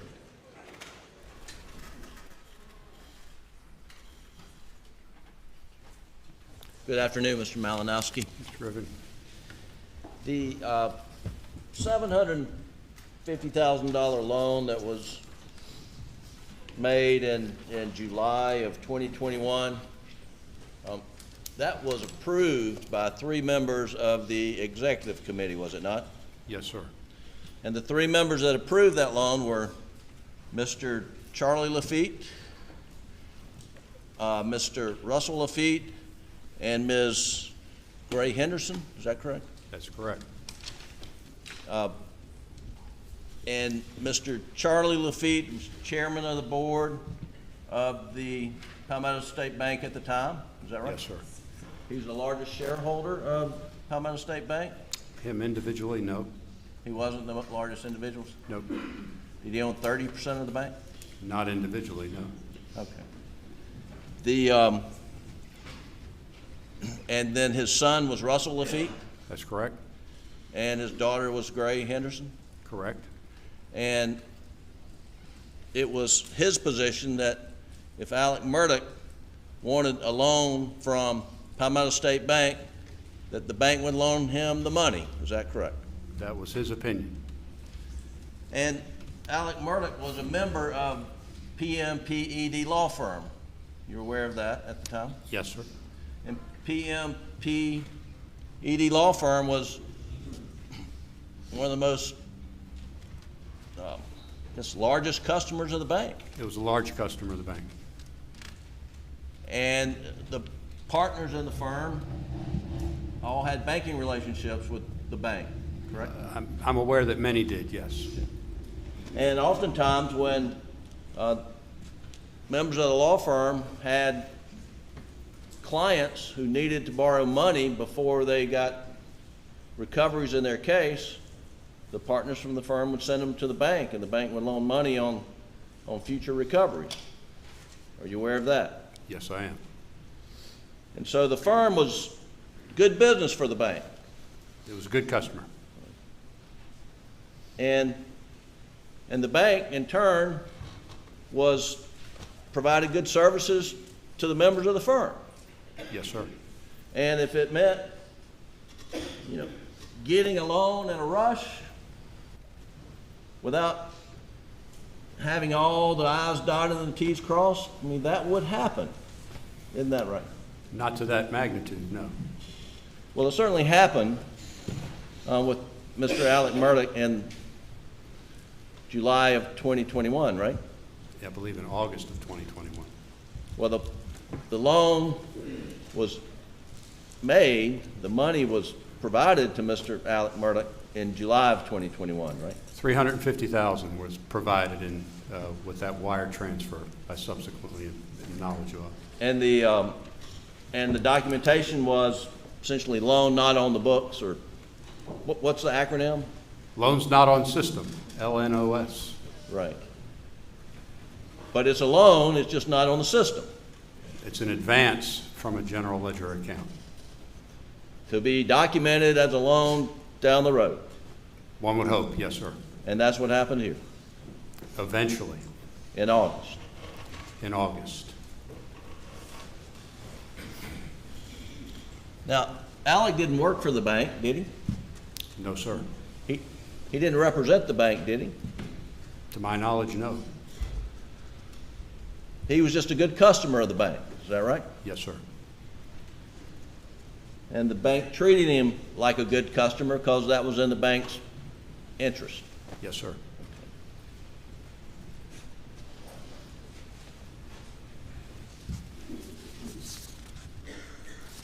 Now, you said something on direct that I want to follow up on. And my notes say that after the tragic murder of Maggie and Paul, that the bank undertook a loan review of Alex's loans. Is that right? In response to the August 9th email, yes, sir. Well, the August 9th email was triggered because of Maggie and Paul's murders? That and other information, yes, sir. Okay, and what other information? I think Mr. Norris Lafitte had asked some questions or had conversations with individuals and wanted to know the full accounting of the bank's relationship. Okay. And one of the factors that Mr. Norris Lafitte included was he had just lost his wife and son, and let's take a look at his standing with the bank, loans outstanding, et cetera. I think that's a fair statement, yes, sir. Okay. Up until June 7th, 2021, the bank was not examining Alex's loans, were they? We're not scrutinizing them, no, sir. Yeah. He did he and Maggie had a loan review from the bank, whether they knew it or not, back in July 10th of 2020, correct? Yes, sir. And I'm going to show you Defendant's Exhibit 91 and ask if this is the loan review that was done, documented to the Executive Committee on July 10th, 2020. Yes, this is a copy of a loan review prepared by Gray Henderson, the relationship summary of Alex Murdaugh and Maggie Murdaugh. Thank you. And what's the date? 2020. July 2020. Your Honor, I would move Defendant's Exhibit 91 in evidence at this time. No objection, Your Honor. Submitted.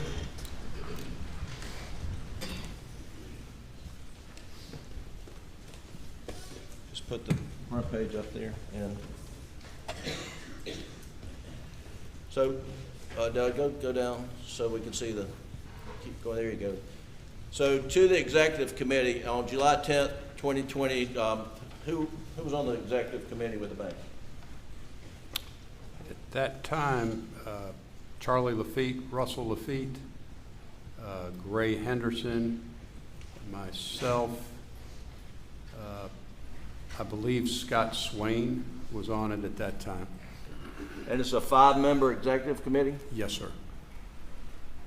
And I think you mentioned earlier that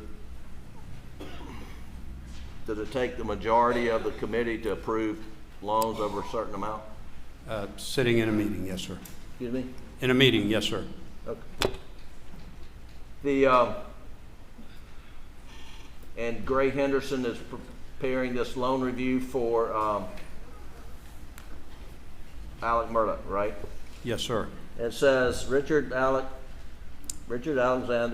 Alex Murdaugh is a lifetime resident of Hampton County. He and his wife, Margaret B. Maggie, recently sold their home in Hampton and moved their permanent residence to their farm in Islandton. Alex is a respected partner with Peters, Murdoch, Parker, Ellsroth, and Dietrich law firm. They are currently involved in a wrongful death suit involving their youngest son, Paul, in a boating accident. Civil case is still pending. So that was the background on this. That was a general summary of current situation. And then the reviewed financials related to their tax returns and whatnot. Is that correct? She's just stating in there that what financial information we have on file. Okay. And then you go through each outstanding loan. Is that right? It's a summary of the loan, yes, sir. Okay. And the first loan is can you tell us what that is? Williams Island on St. Helena? We had a loan, I believe that loan was a joint loan with a gentleman by the name of Barrett Bowler, secured by 2 or 3 little islands off St. Helena. And that loan's in good standing?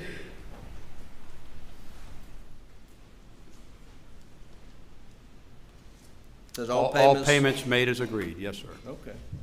And now the next loan is a loan on, that's the Edisto Beach House, is that right? Yes, sir. And here it says that the home appraised for $440 in February of 2016, and current balance on the note was $206,000, and this is in July of 2020, is that right? That's what it says, yes, sir. And it says they've been 30 days late 3 times. I think that's what it says. Yes, sir. I guess if you go over 30 days on your loan payment, that's a strike against you when it gets noticed. It gets noticed. But that house at Edisto, the bank had a mortgage on it dating back at least for some time, right? Yes, sir. And you know it recently sold, Yes, that sir. house. And do you know the sale price? I think it was just below $1 million. Okay. So the bank's in a pretty good position here in July 2020 with $200,000 on what sold a couple of years later for $1 million, right? Many years later, but yes. How many years later? Well, I think it occurred in 2022, and this is in 2020. 2 years then? 2 Go with that? Yeah, I'll go with that. Is too many? In the real estate market, 2 years can Right. be a long time. All right, then the next loan is first mortgage on, I don't know what you're doing there, Doug. It's on 856 acres, and the second mortgage on 914 acres. That's the Moselle property, is that right? Yes, sir. And what's the outstanding balance of that loan?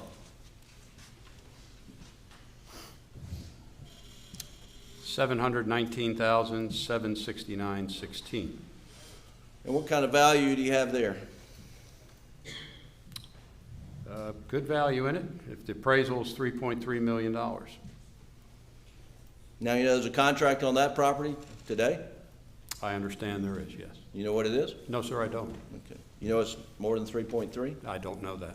Okay. Bank still has a mortgage on it? We do. Okay. You turn the page, Doug? If that's the last one on there.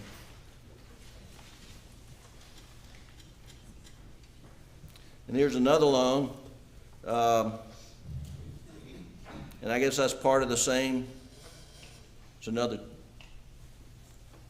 another tract at Moselle with additional, was that the same loan? Are we talking about a new loan here? I believe we are, yes. Okay, and what is this? This balance is $888,527.08. Okay. And what's the value we have on this? Assume it's the Moselle $3.3 million from the preceding loan. Okay. Two mortgages on the single property. All right. Or the acreages. And then the conclusion here, the summary is Alex and Maggie Murdaugh are longtime customers of Palmetto State Bank. They've had some late payments, but in my opinion, those are mainly due to Alex being hard to reach and set appointments to sign the paperwork. The majority of his payments are set up on an annual basis because the law firm makes their distributions in December.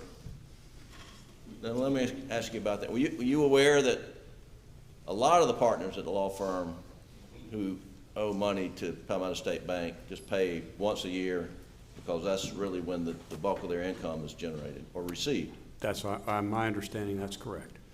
And so this was not special just to Alec, but it's not, but other partners at the firm have the same payment plan.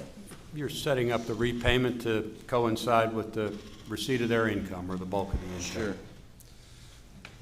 And it says the Murdaughs have always paid their loans to the bank, and I do not see that changing. And it says depending on the outcome of the pending lawsuit, they may have to liquidate some assets, but our loans are more than sufficiently collateralized. Meaning you've got plenty of security, is that right? In 2020, yes, sir. Okay. Thank you.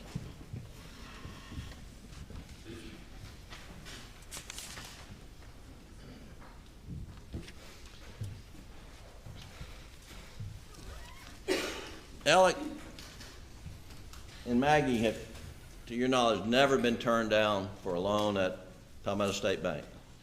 My knowledge, they have not. Now, there were some loans that were, I guess, written off, as you said, or charged off, where Alec was a member of a partnership, LLC, some sort of structure where there were other partners involved, and that those loans went in default. Is that right? Yes, sir. But Alec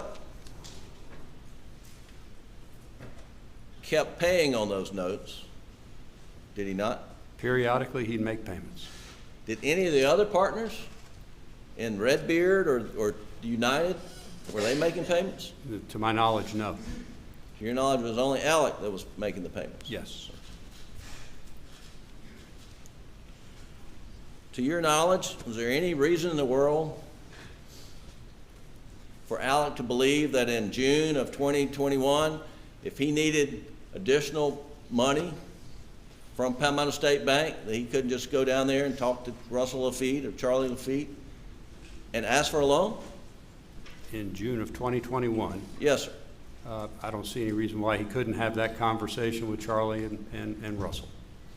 And he had, to your knowledge, never put on any notice that your business is not welcome here at Palmetto State Bank in June of 2021, is that right? In June of 2021, that's correct.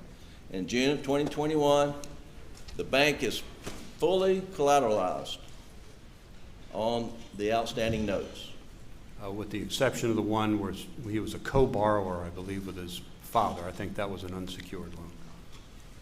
And his father being Randolph Murdaugh. The third, yes, sir. The third, yes. 1 second, Your Honor.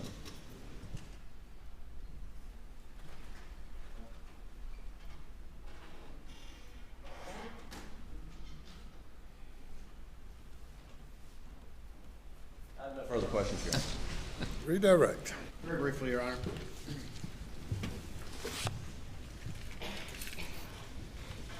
You're asking about whether Alec made some year-end payments on some of those charged-off loans, correct? Yes, sir. And your review was some of that money that was used to make those payments ultimately converted money from client funds? I believe so, yes. You were asked whether or not in June of 2021, whether Alec could have talked to Charlie Lafitte or Russell Lafitte about another loan. Is that right? In June of 2021, yes. In June of 2021. At that point in time, had it come out that he had been stealing client funds for years? No, sir. Had it come out that he had been disbarred? No, sir. Had it come out that he had been diverting fees from his law firm? No, sir. Had it come out that he had been forced to resign from his law firm? No, sir. If any other things had come out, would the bank continue to have loaned him money? No, sir. Mr. Griffin asked you if Alec had been a good customer, correct? Yes, sir. When all of this crashed and burned, was the bank left holding the bag for all these uncollected loans, Yes, sir. including the $750,000? Yes, sir. Nothing further, thank you. Mr. Malinowski, the bank had mortgages on the properties that we just went over, did it not? They did. And those mortgages didn't disappear when Alex Murdaugh, when all this came to light, did they? No, sir. All right. Thank you. You may step down. Thank you. Let me call your next witness. Thank you, Your Honor. The state calls Mark Tinsley.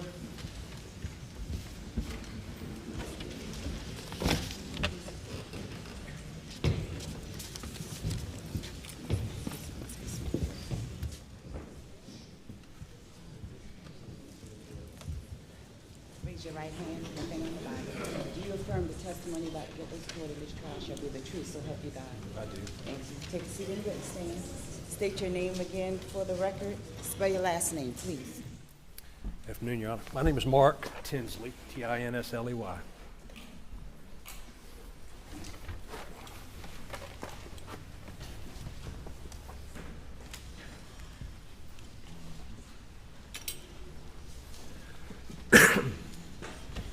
Mr. Tinsley, how you doing today?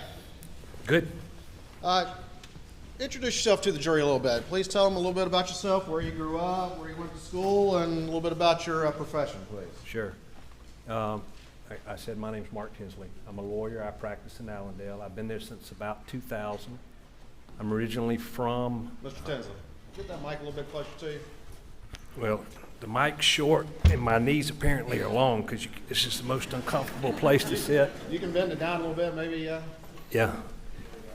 I'm from Anderson originally. I went to Clemson. I carried an orange book bag when I was at Carolina. I went to law school there.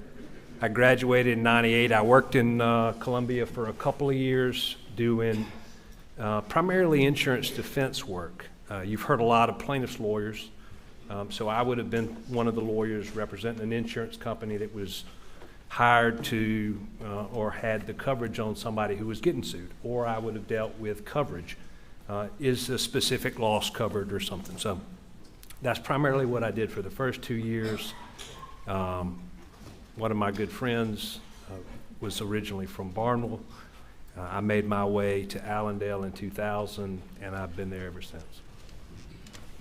And so since Barnwell, have you been in a law firm? You've been in practice? Tell us a little more about that. I have. I practice with Gooding and Gooding. When you live in a small town, you do all kinds of things. I have the luxury of having a successful practice and being able to go to different places and handle cases. I try cases.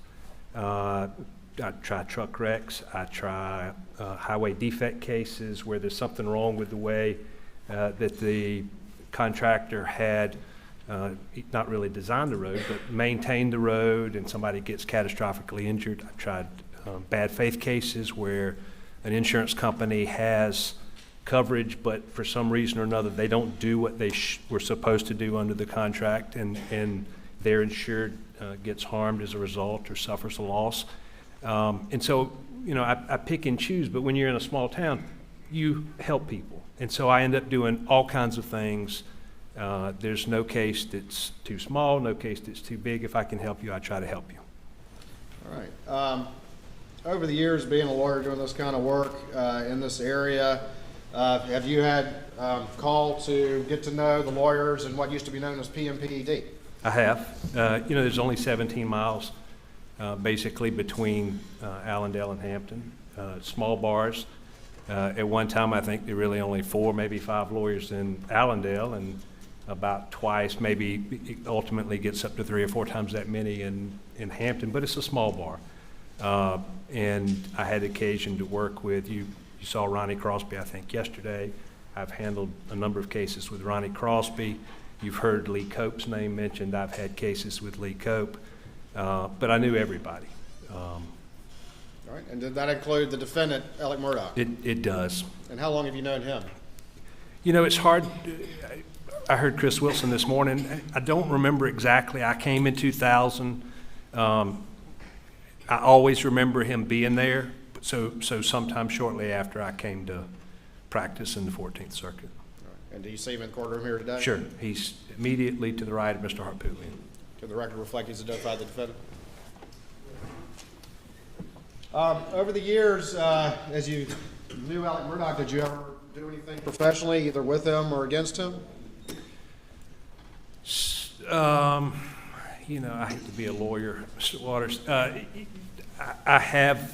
I had a case where a defendant was in default, and Alec was a special referee, meaning you may remember Chris Wilson said in that Mack truck case, one of the defendants didn't answer, and so if you get sued and you don't respond at the right time, then you're in default, and so the other side by default wins generally. And Alec was my special referee, meaning this guy had been accused of selling some property under lien. He was arrested at his job, and we sued a company called Southern Finance that incidentally went into bankruptcy. It's a long, complicated story, but we got reversed, and so I didn't do that again.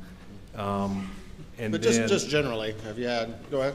Well, yeah, I mean, but I didn't handle cases with Alec. I didn't, unlike, say, Ronnie or Lee Cope, and we just didn't have that sort of relationship. You know, I guess he and I did so much of the same thing. I don't recall a time over the last 20 years where we worked on a case together. Being a small bar and doing the same kind of thing, though, y'all are generally familiar with one another and the type of cases y'all were handling and that sort of thing? Oh, absolutely. I mean, it's a small bar, and you go to the roster meetings, you know what everybody's doing, you see what cases they have. Yeah, absolutely. You know if they have a success, a big case, or a failure. You ever been in court when Alec was doing a closing argument? Yes, probably a couple of times.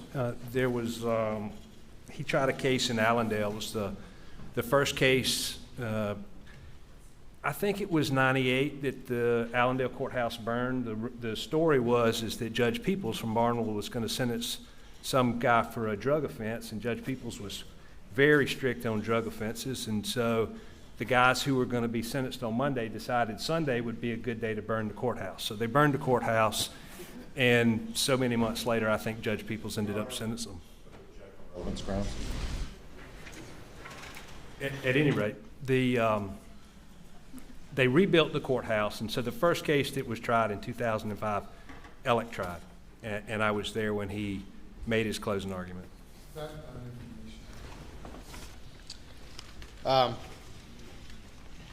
You were present when he did the closing on that? I was. Did he get emotional during that closing? He cried. Relevance? Response. Your Honor, I think this is just relevant to the defendant and his practice as a lawyer, background information, and I think there's been a lot put in issue about the defense. about that as well, and I think this is fair from this witness. We're in the year 2000. 2005, it was March of 2005, it was, Sustain the objection. Let me ask you just a little bit about, though, being in this kind of type of work in a sort of small bar in a small area. You said y'all are generally familiar with what each other are doing, who do similar work? I think so. And when you're, are there any sort of documentation at the court, jury rosters or anything like that, or rosters that you can pay attention to and have an idea of what each other's doing? Well, I mean, it is a roster. It is a list of cases. Generally, a case comes up for trial, not in civil cases I'm talking about. Supposed to be about a year old. It's usually longer than that, but they go on this list. And so come Monday morning, all the lawyers would show up. There's 100 cases, and so you see what's coming up, who has what cases. And in Hampton in particular, Alec usually seemed like a majority of the cases on the Hampton roster. His name would be on them anyway. And being a small bar and being, part of that, kind of doing the similar work, is it not uncommon for you to have some knowledge of some of those cases and for others to have knowledge of the cases you're working on? Sure, lawyers are the biggest gossips in the world. I mean, everybody knew what everybody was doing. If you see a case that's on there and then it gets removed or disappears, does that indicate anything to you? No, I mean, it indicates they were settled, but oftentimes when you go through the roster, there's actually a notation. The case is settled. The judge will sign what's called a form order, which just administratively disposes of it, takes it off the roster so that it doesn't stay on that list. And being as part of that small bar, and this is kind of work you do, that's something you generally pay attention to, as other lawyers part of that area do as well. Well, it's a lot like sitting in here. I mean, it's easier to pay attention than just sit there bored. So yeah, you pay attention to it. Are you familiar with what's been known as the boat case? I am very familiar. I represent the Beach family, so I filed the boat case. And you say the Beach family, are you talking about the family of Mallory Beach? The family of Mallory Beach, that's right. And is she the young woman who died in the boat accident? She did.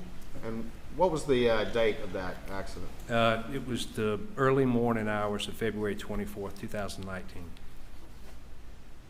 At some point, you said you were representing the Beach family. At some point, you were approached by the Beach family? I was.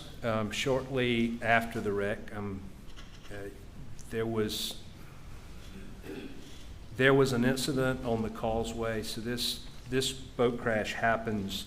There's a bridge called, you go over Archer's Creek. Archer's Creek is a creek that separates Paris Island, the marine installation, from, I guess that's Port Royal. And the boat crash happened at that bridge. There's a road, if you can imagine the causeway, there's an old road that goes down to the base of the bridge, and after the boat crash, the law enforcement had cordoned off, had a rope up or yellow flag, yellow taping up, and so Miss Beach wanted to go down to see where her daughter had died, and she wasn't allowed to. Objection, relevance, 403. Objection is overruled. Please continue. She wasn't allowed to go down to the bridge. She was told not? She was not. She was told it was a crime scene, and she couldn't go down there. All right. What else did she, and when she was hiring you, what else did she report? Almost immediately thereafter. Hearsay. For the truth of the matter, asserted an effect on the listener and the reasons for the actions he took, which has become relevant in the boat case. Only argue when requested by the court. My apologies. Objection is overruled. Almost immediately thereafter, a car pulled up driven by Alex's father. His wife was in the front seat. Alex's wife, Maggie, was in the front seat.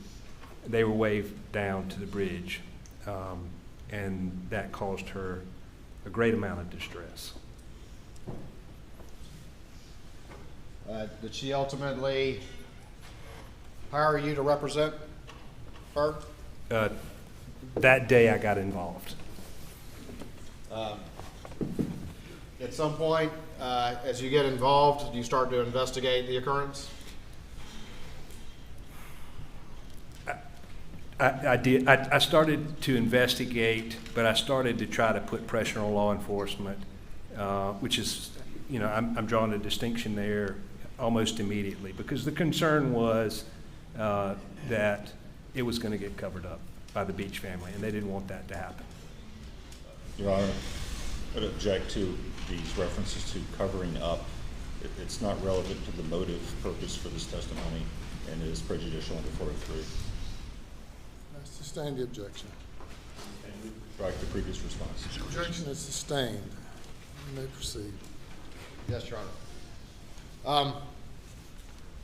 Just generally, you investigate the case, is that I did. correct? And at some point, did you reach out or have any discussions with anyone who was representing the defendant, Alex Murdaugh? I did. Well, I talked to a number of the partners, but after I When you began... say partners, you're talking about PMP? Yeah, yes, I'm sorry. All right.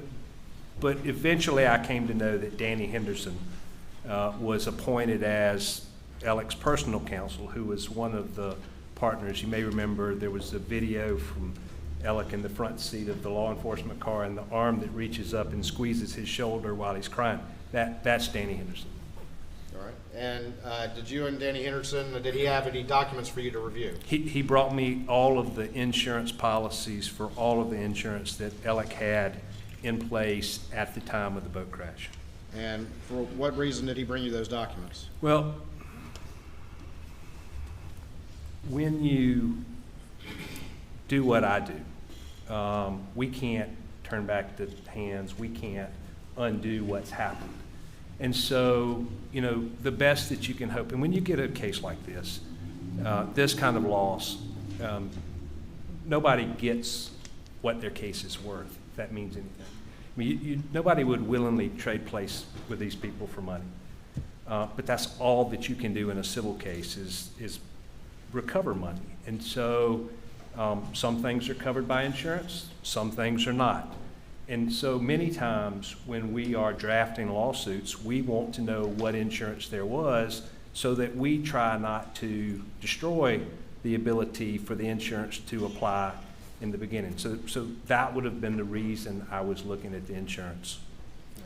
His attorney, Danny Henderson, brought the defendant's policies to you to review, is that correct? It seems like it was a week, 10 days after the boat crash.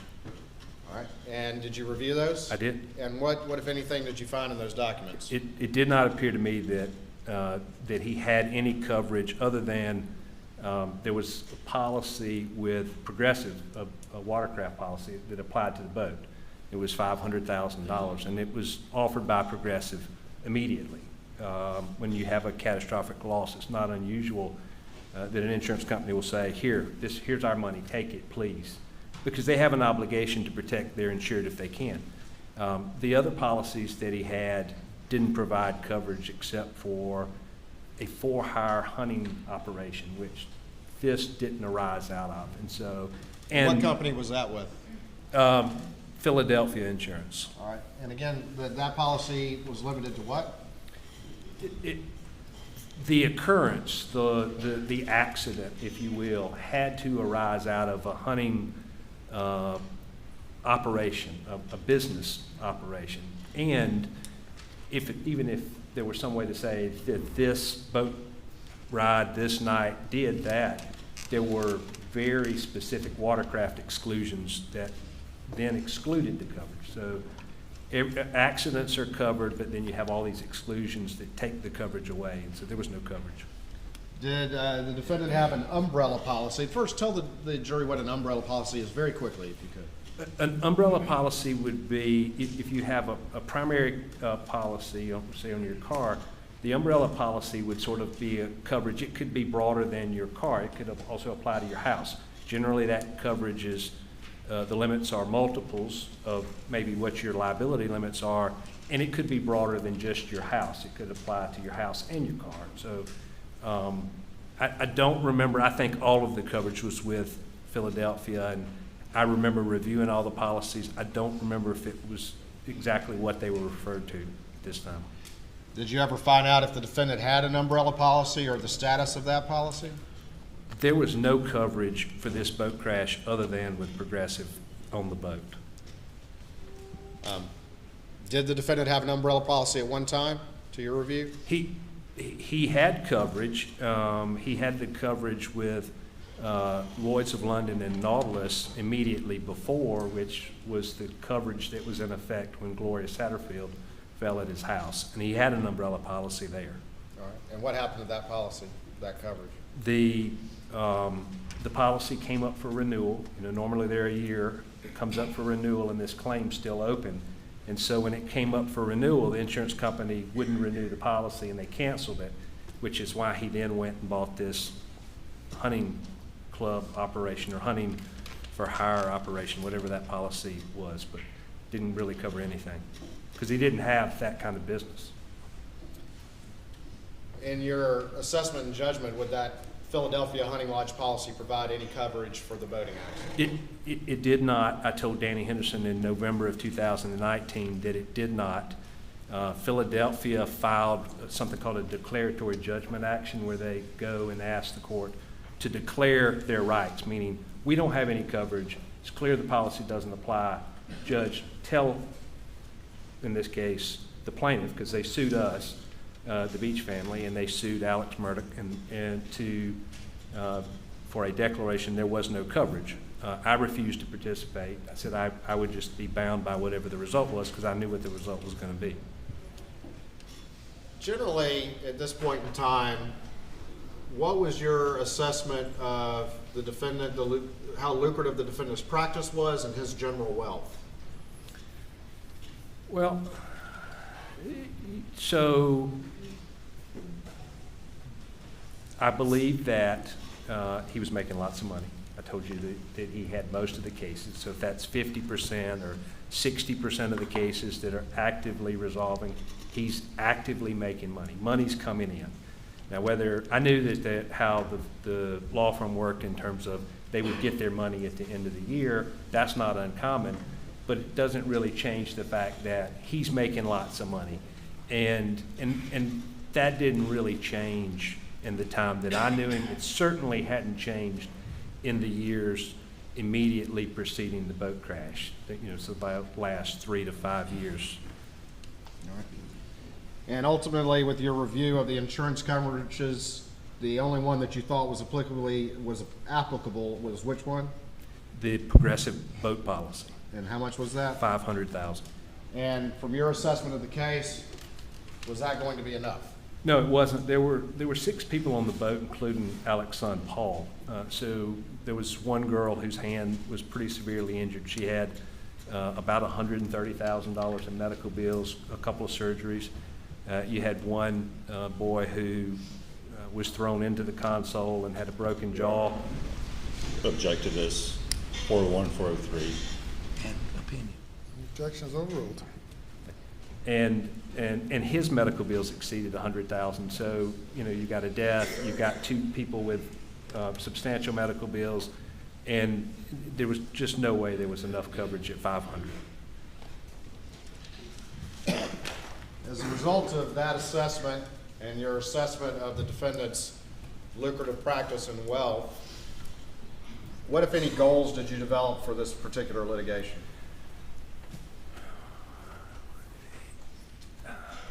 I don't know if it's as easy to answer that, but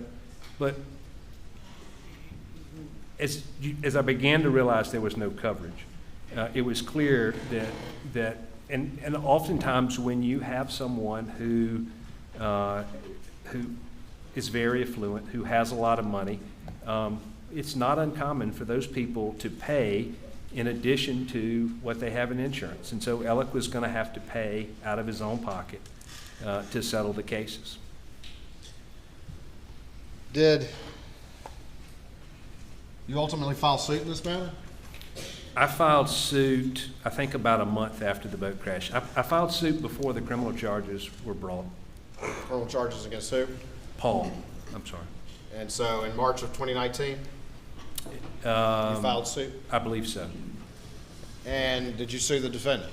I did. All right. Without getting into the weeds too much, what's the basis of potential liability for the defendant? So, in the very beginning, if there was any chance at coverage, the allegations were that he knew that his son Buster, his older son Buster, who was 21 years old, had obtained a duplicate license, and that Paul was using that license to buy alcohol. And so it's sort of Alex lawyers from time to time have characterized it as negligent parenting, but it's in the law you have this idea that there's this thing called negligent entrustment. You know that somebody drinks, you know that he has a propensity to drink in excess, get drunk. You give him your vehicle, you've created a hazardous situation, and so that's the liability against Alec. And so what I did in the very beginning, in the first lawsuit, was I drafted it to try to see if there could be coverage, even though I didn't think it was going to be successful. You testified that you'd made the assessment that the defendant was going to have to personally pay in this matter, correct? He was. Did you ultimately communicate that to his attorneys and to the defense in this case? Multiple times and very clearly. And in this case, I mean the boat case. Yes.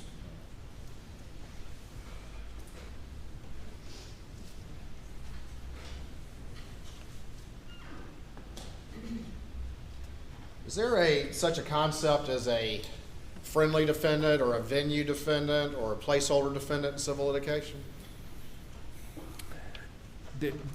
There is. Can you just very quickly explain that to the jury? It started, you first see the references back in, I think it was the 40s and 50s, and it was a way that if you're from out of state and you get sued in South Carolina, you have a right, rather than be in state court like we are now, you could have it, that case against you taken to federal court. And so oftentimes what people would do to keep the out-of-state person from taking it to federal court and rather keep it in the county where they knew everybody is you would also sue someone in state. And so it was a venue defendant. Now, and that kept the federal court from having what's called diversity. But in civil cases in state court, sometimes you do that. I mean, if there are two people driving a car, driving two cars, two people involved in the wreck, you know, the passenger didn't cause the wreck. So you could sue both and let the jury sort out who it was, even though you believe that probably 99% of the liabilities on one person, or maybe all of it's on one person. Juries do crazy things sometimes.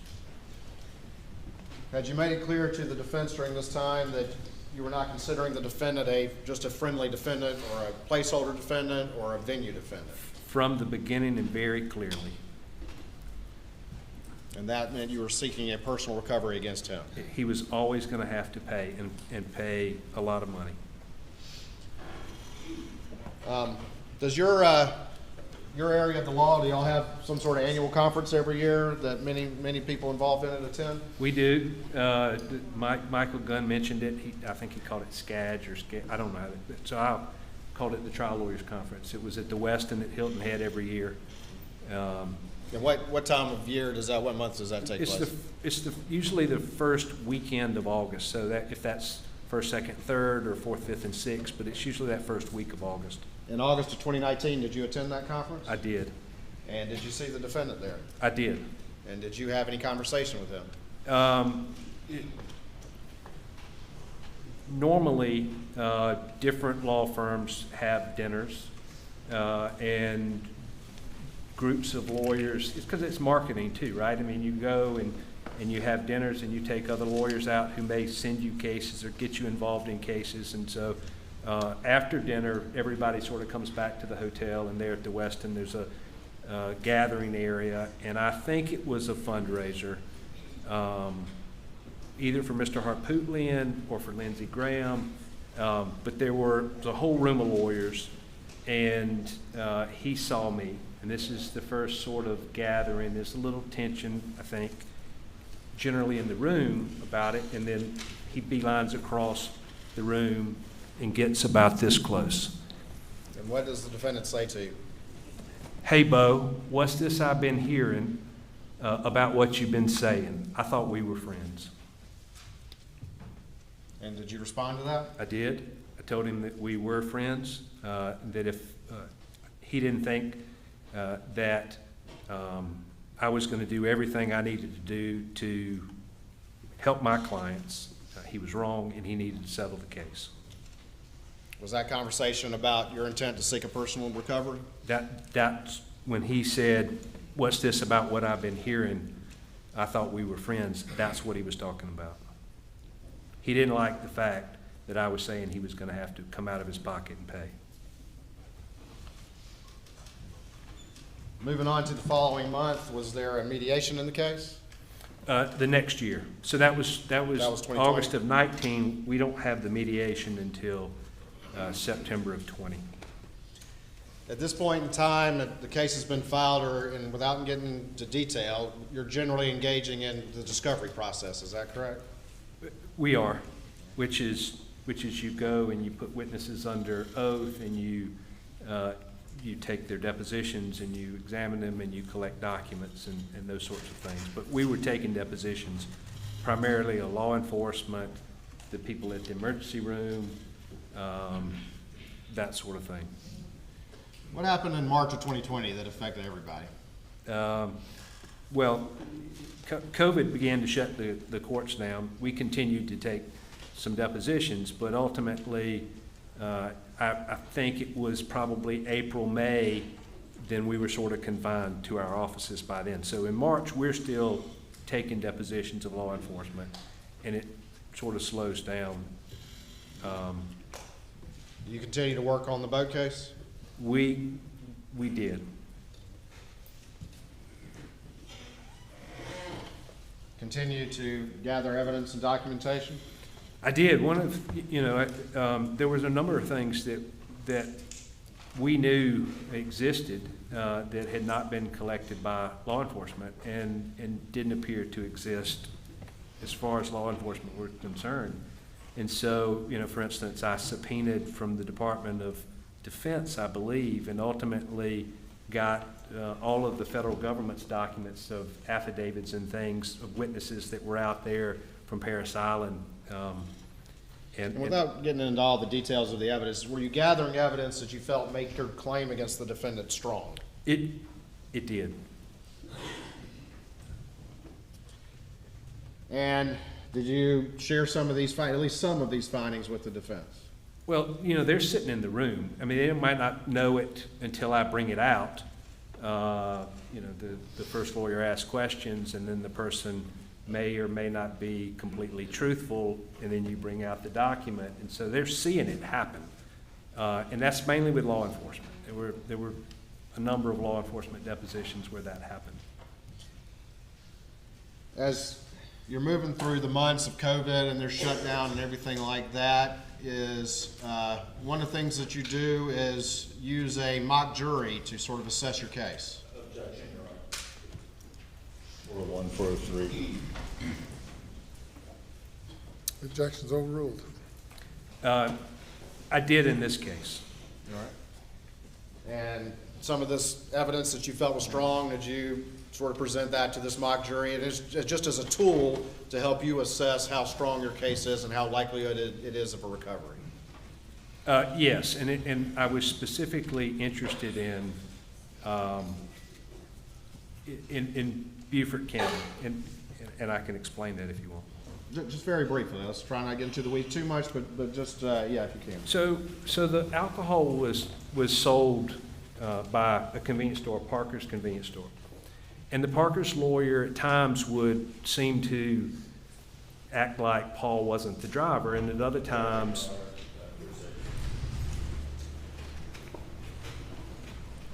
The objection's overruled. at other times he would go after law enforcement specifically about that particular officer's connection with Alex Murdaugh, or the Murdaughs in general. And so you really can't have it both ways, right? I mean, if Paul's not the driver, you don't really worry about the alcohol that was sold, then the connection with law enforcement sort of becomes irrelevant. So and it was clear what they were doing was they were trying to try a case that look at all the bad things, don't let him get away with this because of verdict against Parker's. And so I was interested in if we went to Beaufort, because I'm being told by Alex's lawyer, that a Hampton jury won't return a verdict against him. And so what I'm trying to determine is if we go to Beaufort, is the evidence that I have uncovered so overwhelming that a jury ignores the clear breaches by Parker's company? And ultimately, again, without getting into the weeds, were the results of that exercise with the mock jury, did that give you further confidence in the strength of a large recovery against the defendant? Just answer Yeah, that. absolutely.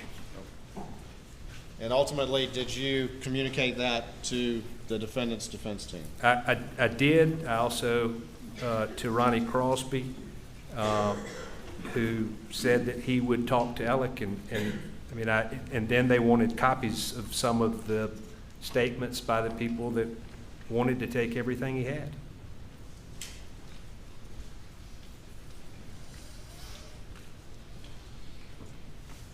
What time period are we talking about right This here? was May of 20. Did you have anything else going on in your life as this time period was going as well? Well, I was getting divorced. Okay. That's significant. Yeah. But yeah, so, All right. but, yeah, I think you're later in the summer, but. I got you. As we move from May of 2020 into the fall of 2020, are those conversations continuing with the defense about the strength of your case and your desire to have a personal recovery against the defendant? Sure, there was a lot of pushback about the shock that I would hold Alec personally responsible, make him pay. And then in August of 20, I figured out that I had cancer, and but we continued to work. And then probably by November, I knew how bad it was, and I knew that I was going to be gone. And so I tried to make arrangements to do things, because I'm still having to decide. The case is getting some age on it. We filed it pretty soon. A case that gets about a year old ought to go on the trial roster. We have mandatory mediation. We're going to mediate it in September, and then immediately after that, it would be eligible for trial. We didn't settle the case, and in November, I sent some requests to admit, which is in the law, in civil cases, there's all this evidence. It's like in here, you've seen this. You have to bring somebody in here that says, I opened the car door, and then you bring the next guy in and says, well, I took the mats out. And if that's not disputed, then we can send something, it's a written question, say, admit that it was daylight when this happened. Okay, we'll admit that. So we don't have to call somebody in. And so it's admit certain facts to be true, and then those things are taken as true, and we don't have to present them. So I had made up my mind that I was going to send the case to Beaufort after the focus groups, and I was going to try the case in Beaufort. So I sent requests to admit in November of 19 before I was about to leave to go to Florida for my cancer treatment. In November of 19? I'm sorry, November of 20. I think it was November the 19th. But. All right, before we get there,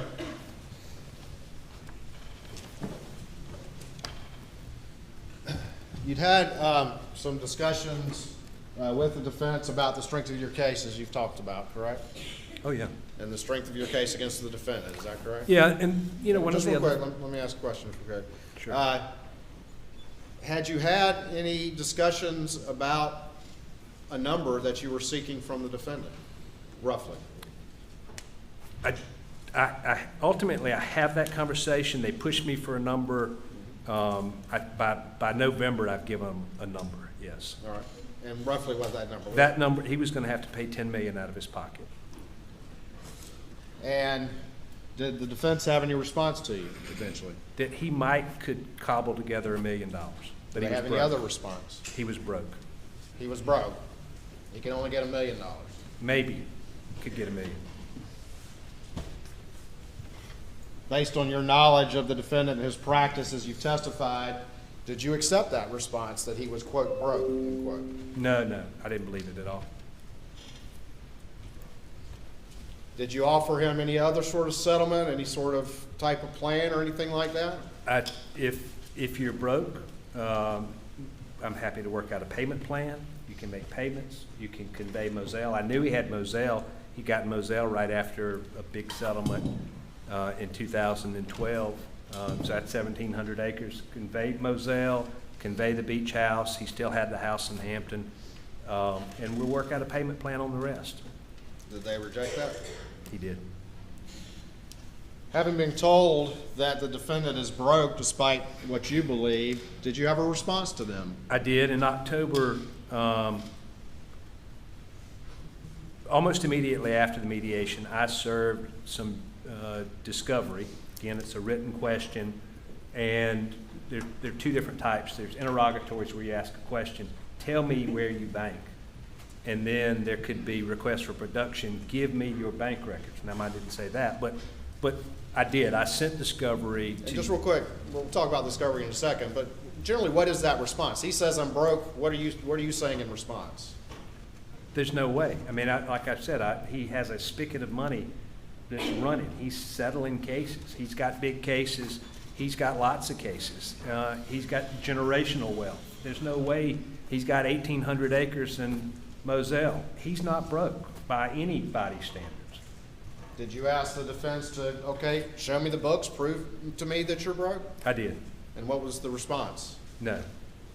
So that led you to some discovery?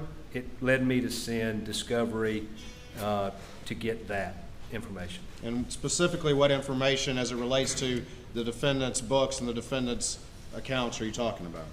Well, it was broad, so it was broader than this, but what I was looking for was the institutions, the accounts, where he did his banking. Because if he was, in fact, broke, if his bank account says $0 or $5,000 or $7,000, it was because he was hiding it, in my opinion, at the time. So that's what I was looking for. All right. And so you sent those discovery requests? I did. And did the defendant provide that information, or did they decline to provide that information? They objected almost immediately. And so did you then file some subsequent legal papers because they refused to provide the information about the defendant's accounts? I did. I filed what's called a motion to compel, where I asked the judge to compel or make him give me the information.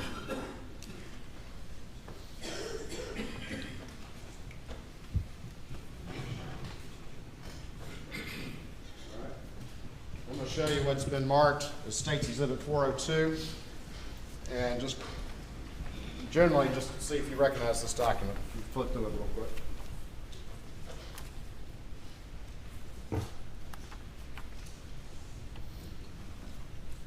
I do. It's the motion to compel that I filed with three exhibits, which are his lawyer's responses, the objections to the questions. All right. And what's the date on that document? The Motion to compel. The motion to compel was filed October the 16th, 2020. Your Honor, at this time I would offer State's Exhibit 402 in evidence, I believe, subject only to a previous objection. No additional objections, Your Honor. It's admitted. All right, can I have the screen over there, please?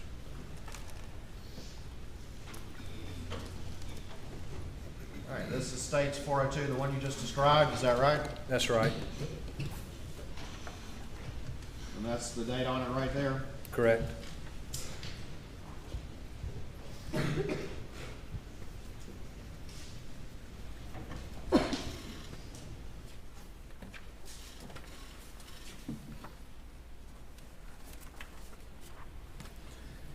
And I've turned over what's Exhibit B to this document.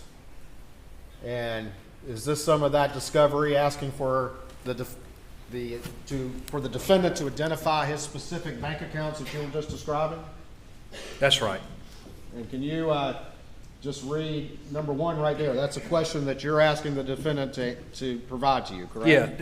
Yeah, what you see there is the bold, the answer is, so this is, Alex Lawyer has retyped the questions that I sent. So that's the question that I wrote, number 1, list all checking and/or savings accounts, including credit union accounts, certificates of deposit, 401k accounts, SEP accounts, IRAs maintained by you individually and/or jointly with any others, and any other accounts over which you had signature authority for maybe it's in any capacity, regardless of whether or not the account or accounts have been closed from February 2019 to present. And then the answer is what his lawyer said, which is generally an objection that's overbroad, it's unduly burdensome, it's not relevant, doesn't have anything to do with it.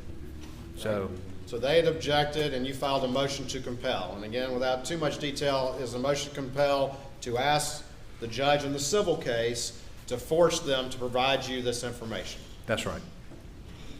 And if that had motion, and we'll talk more about this in a minute, but if a motion to compel is successful and you had gotten the defendant to produce the identity of all accounts he had, what would have been your next step if you continued to follow that thread? Well, so I knew some information.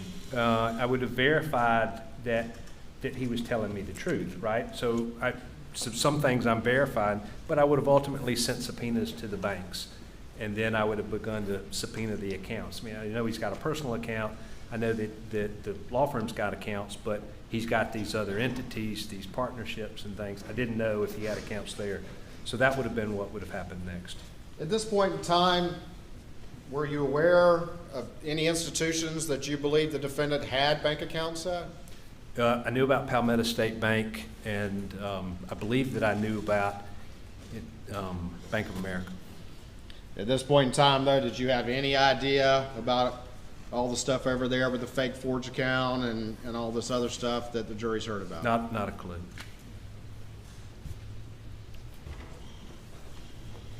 But had you been successful, you would have sought to identify all accounts in his name and then reviewed those accounts. Is that correct? Yeah, the subpoena to Bank of America wouldn't have said, give me the information for account 102 or whatever the number was. It would have been for all accounts that have his name on it, period, in any capacity. So it would have been very broad. And to be fair, they could continue to object to subpoenas and that sort of thing, but this was, if you had to follow this thread, that was the tack that you were taking by filing this document. Is that correct? That's exactly what it was, and I was doing it like you heard Chris Wilson talk about in that Mack truck case, that the defendant didn't want this to happen. Well, this is normal in a civil case.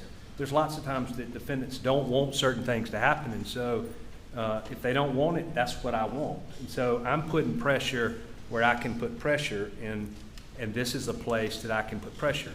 At the time, I think it's because he's making so much money, he doesn't really want us to know how much money he's making.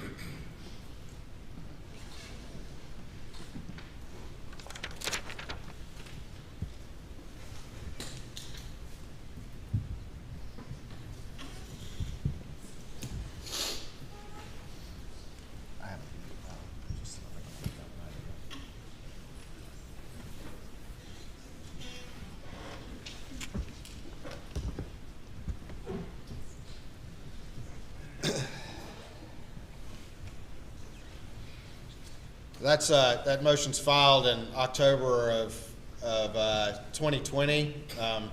Is there any hearing on that scheduled right away, or does that take sometimes a while for that kind of thing to happen? It took a while. You know, COVID wasn't over, but the courts weren't really running. There were some courts, when the Chief Justice began to open the court system back up, they had to have some kind of COVID plan in place. Hampton wasn't one of them. This case had been specially assigned to a judge from Lancaster, and so there weren't any real opportunities to get the motion heard at that time. You had initially described how you were, initially, what county did you file this lawsuit in? I first filed the lawsuit in its first draft in Beaufort County. Okay. And as we're moving to this time period, COVID slowed things around, you filed your motion to compel. Are you considering moving that to a different county? By November, I've pretty well made up my mind that I'm going to move it back to Beaufort County. And it's not just that I'm moving it back, it's that Parker's also had a motion, so I could consent to its motion to move the case back. And so you're considering putting it in Beaufort at this point, is that right? That's right. And was that in part because the defense, or the defendant over there, believed that you couldn't get a verdict against him in Hampton County? He was insistent. As we move into early 2021, again, I don't want to get in for purposes of this trial for the specific discussion as it relates to other defendants, but had you started to reassess the decision to maybe take it to Beaufort County? Yes, while I was in Florida, beginning in January, Mr. Parker, who owned Parker's Convenience Store, began to do a number of things that I thought would weigh against me going to Beaufort County. And so did you communicate perhaps moving it or keeping it in Hampton County or moving it to Hampton County? Not until I got back from my treatment in mid-April. All right, stand by for me real quick.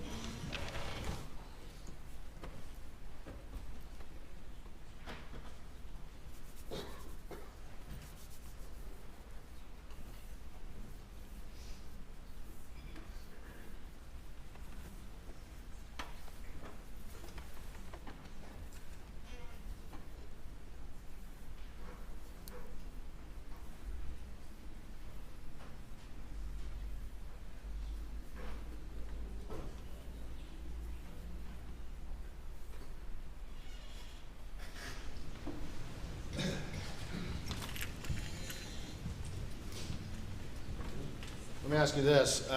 You said you'd started considering moving it back to Hampton County because of some things that was happening with another defendant, that being the convenience store in Beaufort County, correct? You said Hampton.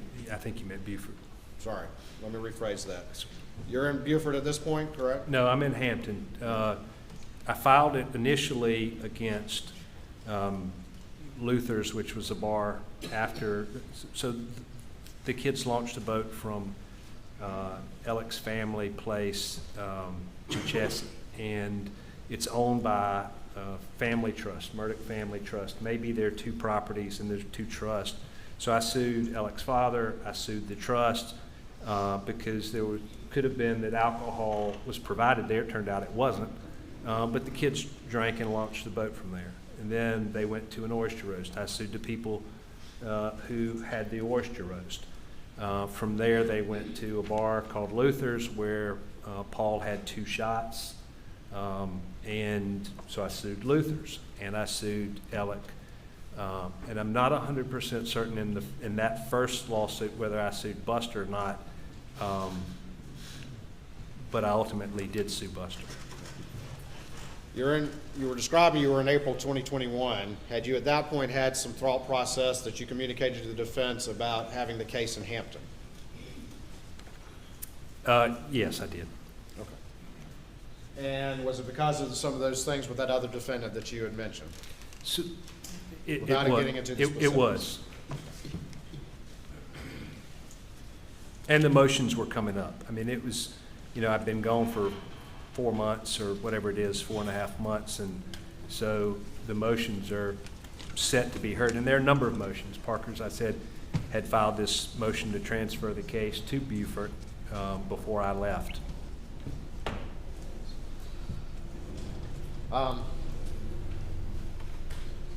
As you're thinking about, as we're in April of 2021 and you're thinking about putting it in Hampton, you were still concerned, though, about a case against the defendant in Hampton County, his home county, correct?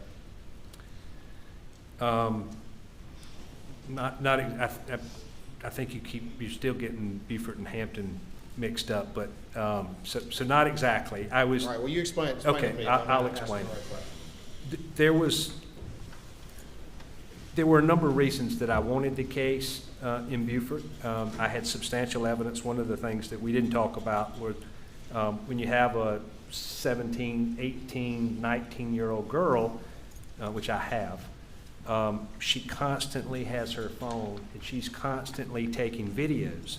And so one of the things that I discovered is that Paul's girlfriend had tons of videos of alcohol, family trips, videos of Paul drinking in front of his parents, videos of him grossly intoxicated.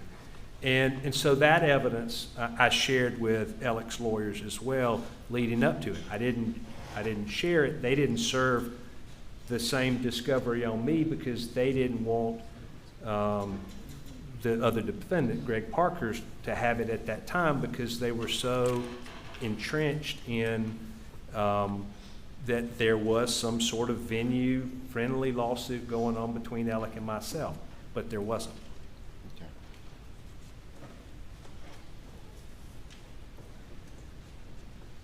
As you're considering all these issues, did you ever convey to the defense any issue about suing any other defendants in Beaufort County if you felt like your case was not getting a fair shake in Hampton County?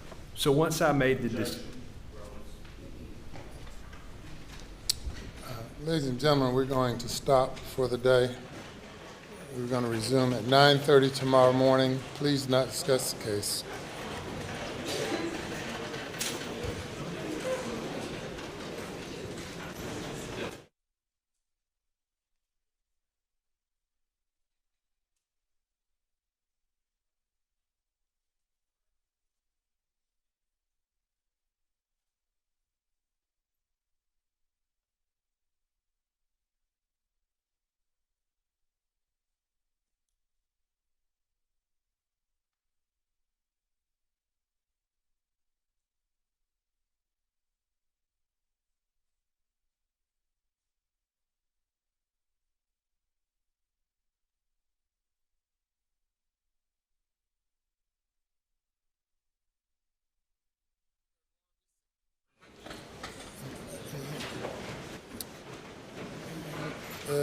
Nature of the objection. Your Honor, as I understand this, the relevance of this under the state's theory is financial pressure due to he said $10 million that he expected the defendant to pay. These details about interactions with other defendants, the relevance is just not apparent. And then there's giving. Your Honor, through my questions, I've been trying to minimize getting into the weeds on that. I believe the response that the witness, I'm happy to proffer an answer to that particular question, is communicating to the defense that he, intended to sue Maggie and Paul in Beaufort County if he detected anything that he thought in Hampton County that was untoward. And I think that that's specifically relevant to the specific pressures that were rising on this defendant in April of 2021. Well, I think you could have asked him that question, but I agree with the defense. You've said you're not trying to get in the weeds, but you're far into the weeds, into the other case, and I sustain the objection. And we will resume at 9:30. Mr. Harpootlian. Your Honor. At some point in this case, the defense will have the opportunity to call witnesses. I'm not sure when that's going to be. Anyway, a number of our witnesses, when I say a number, at least 4, perhaps 5, are from out of state. They're experts, so it's prohibitively expensive for us to just fly them in and have them sit somewhere for a week or two. I wonder if we could inquire of the state, is there some end to their case that they predict will happen within, and because, Your Honor, if they tell us they're going to end on, I mean, it's sort of the reverse, they tell us they're going to end on 10 days from today, and they end 8 days from today, or we won't have witnesses to put up. So we delay the court. So, and it's not. I've talked to the Attorney General several times, and he has been unable to predict to me when that might happen. I thought perhaps, and I'm not asking he do that right now, but perhaps he could, Your Honor, it would ask him, he could might consult with his team and think about when that might happen. And again, I'm only asking so that we don't say, we don't have a witness here. They're in Chicago or Connecticut or whatever, because they have to book flights and they have to, you know, I'm not whining. I'm just saying to some specific. Reasonable request, I certainly understand. I don't do that much. Thank you. I believe, and I think the defense counsel will have to concede, I've been very accommodating at what our next day's schedule is and you know, trying to provide that. I've tried my best to communicate with the defense, and I think he would have to concede. Yeah, well, he's not worried about that part. He wants to know, when are you going to be through? Well, I think. And I'm not the only one. And I told, and you know, he says I didn't tell him, and I told him that, you know, right now I'm thinking at the latest midweek next week is what I was thinking. I told him that earlier today. And again, Your Honor understands these are fluid. Objection can happen, cross-examination happens, and camera proceedings can happen, but that is what I told him. Does that give you a sufficient idea? You know, Give me an idea. But if, as this process goes on, they decide they need to, I mean, again, I said, I accused him of gilding the lily and piling on. It's apparently instinctive. I'm not criticizing it. It's his case. I am criticizing it. It's his case. But I just, and he has every day when I've asked him, who you calling tomorrow? Been 100% cooperative, and we're going to do the same for him. But as we proceed through tomorrow, and he thinks he's going to be done midweek, Wednesday of next week. That's my best assessment right now, yes, sir. Okay, so what we're going to do is we're going to try to structure a plan where we have available witnesses Wednesday, Thursday, that we don't have to fly in, but it may be the following week before we can get those folks here, if that makes some sense. I mean, I understand. Well,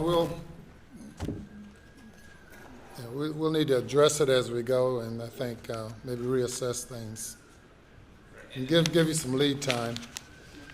I'm in no way criticizing Mr. Waters. I want to say that.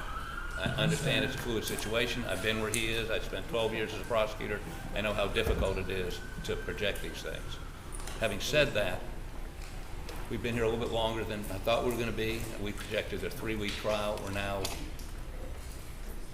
3 weeks, or tomorrow will be 3 weeks, and our case is going to take, we think, at least a week. So if you've rented or set aside hotel rooms for a 3 or 4 week trial, it's probably best to make provisions. And we're going to try to pare that back. We think the jury may not remember what they heard 3 weeks ago the further we go on.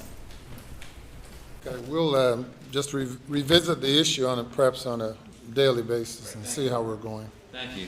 Thank you, Judge. All rise.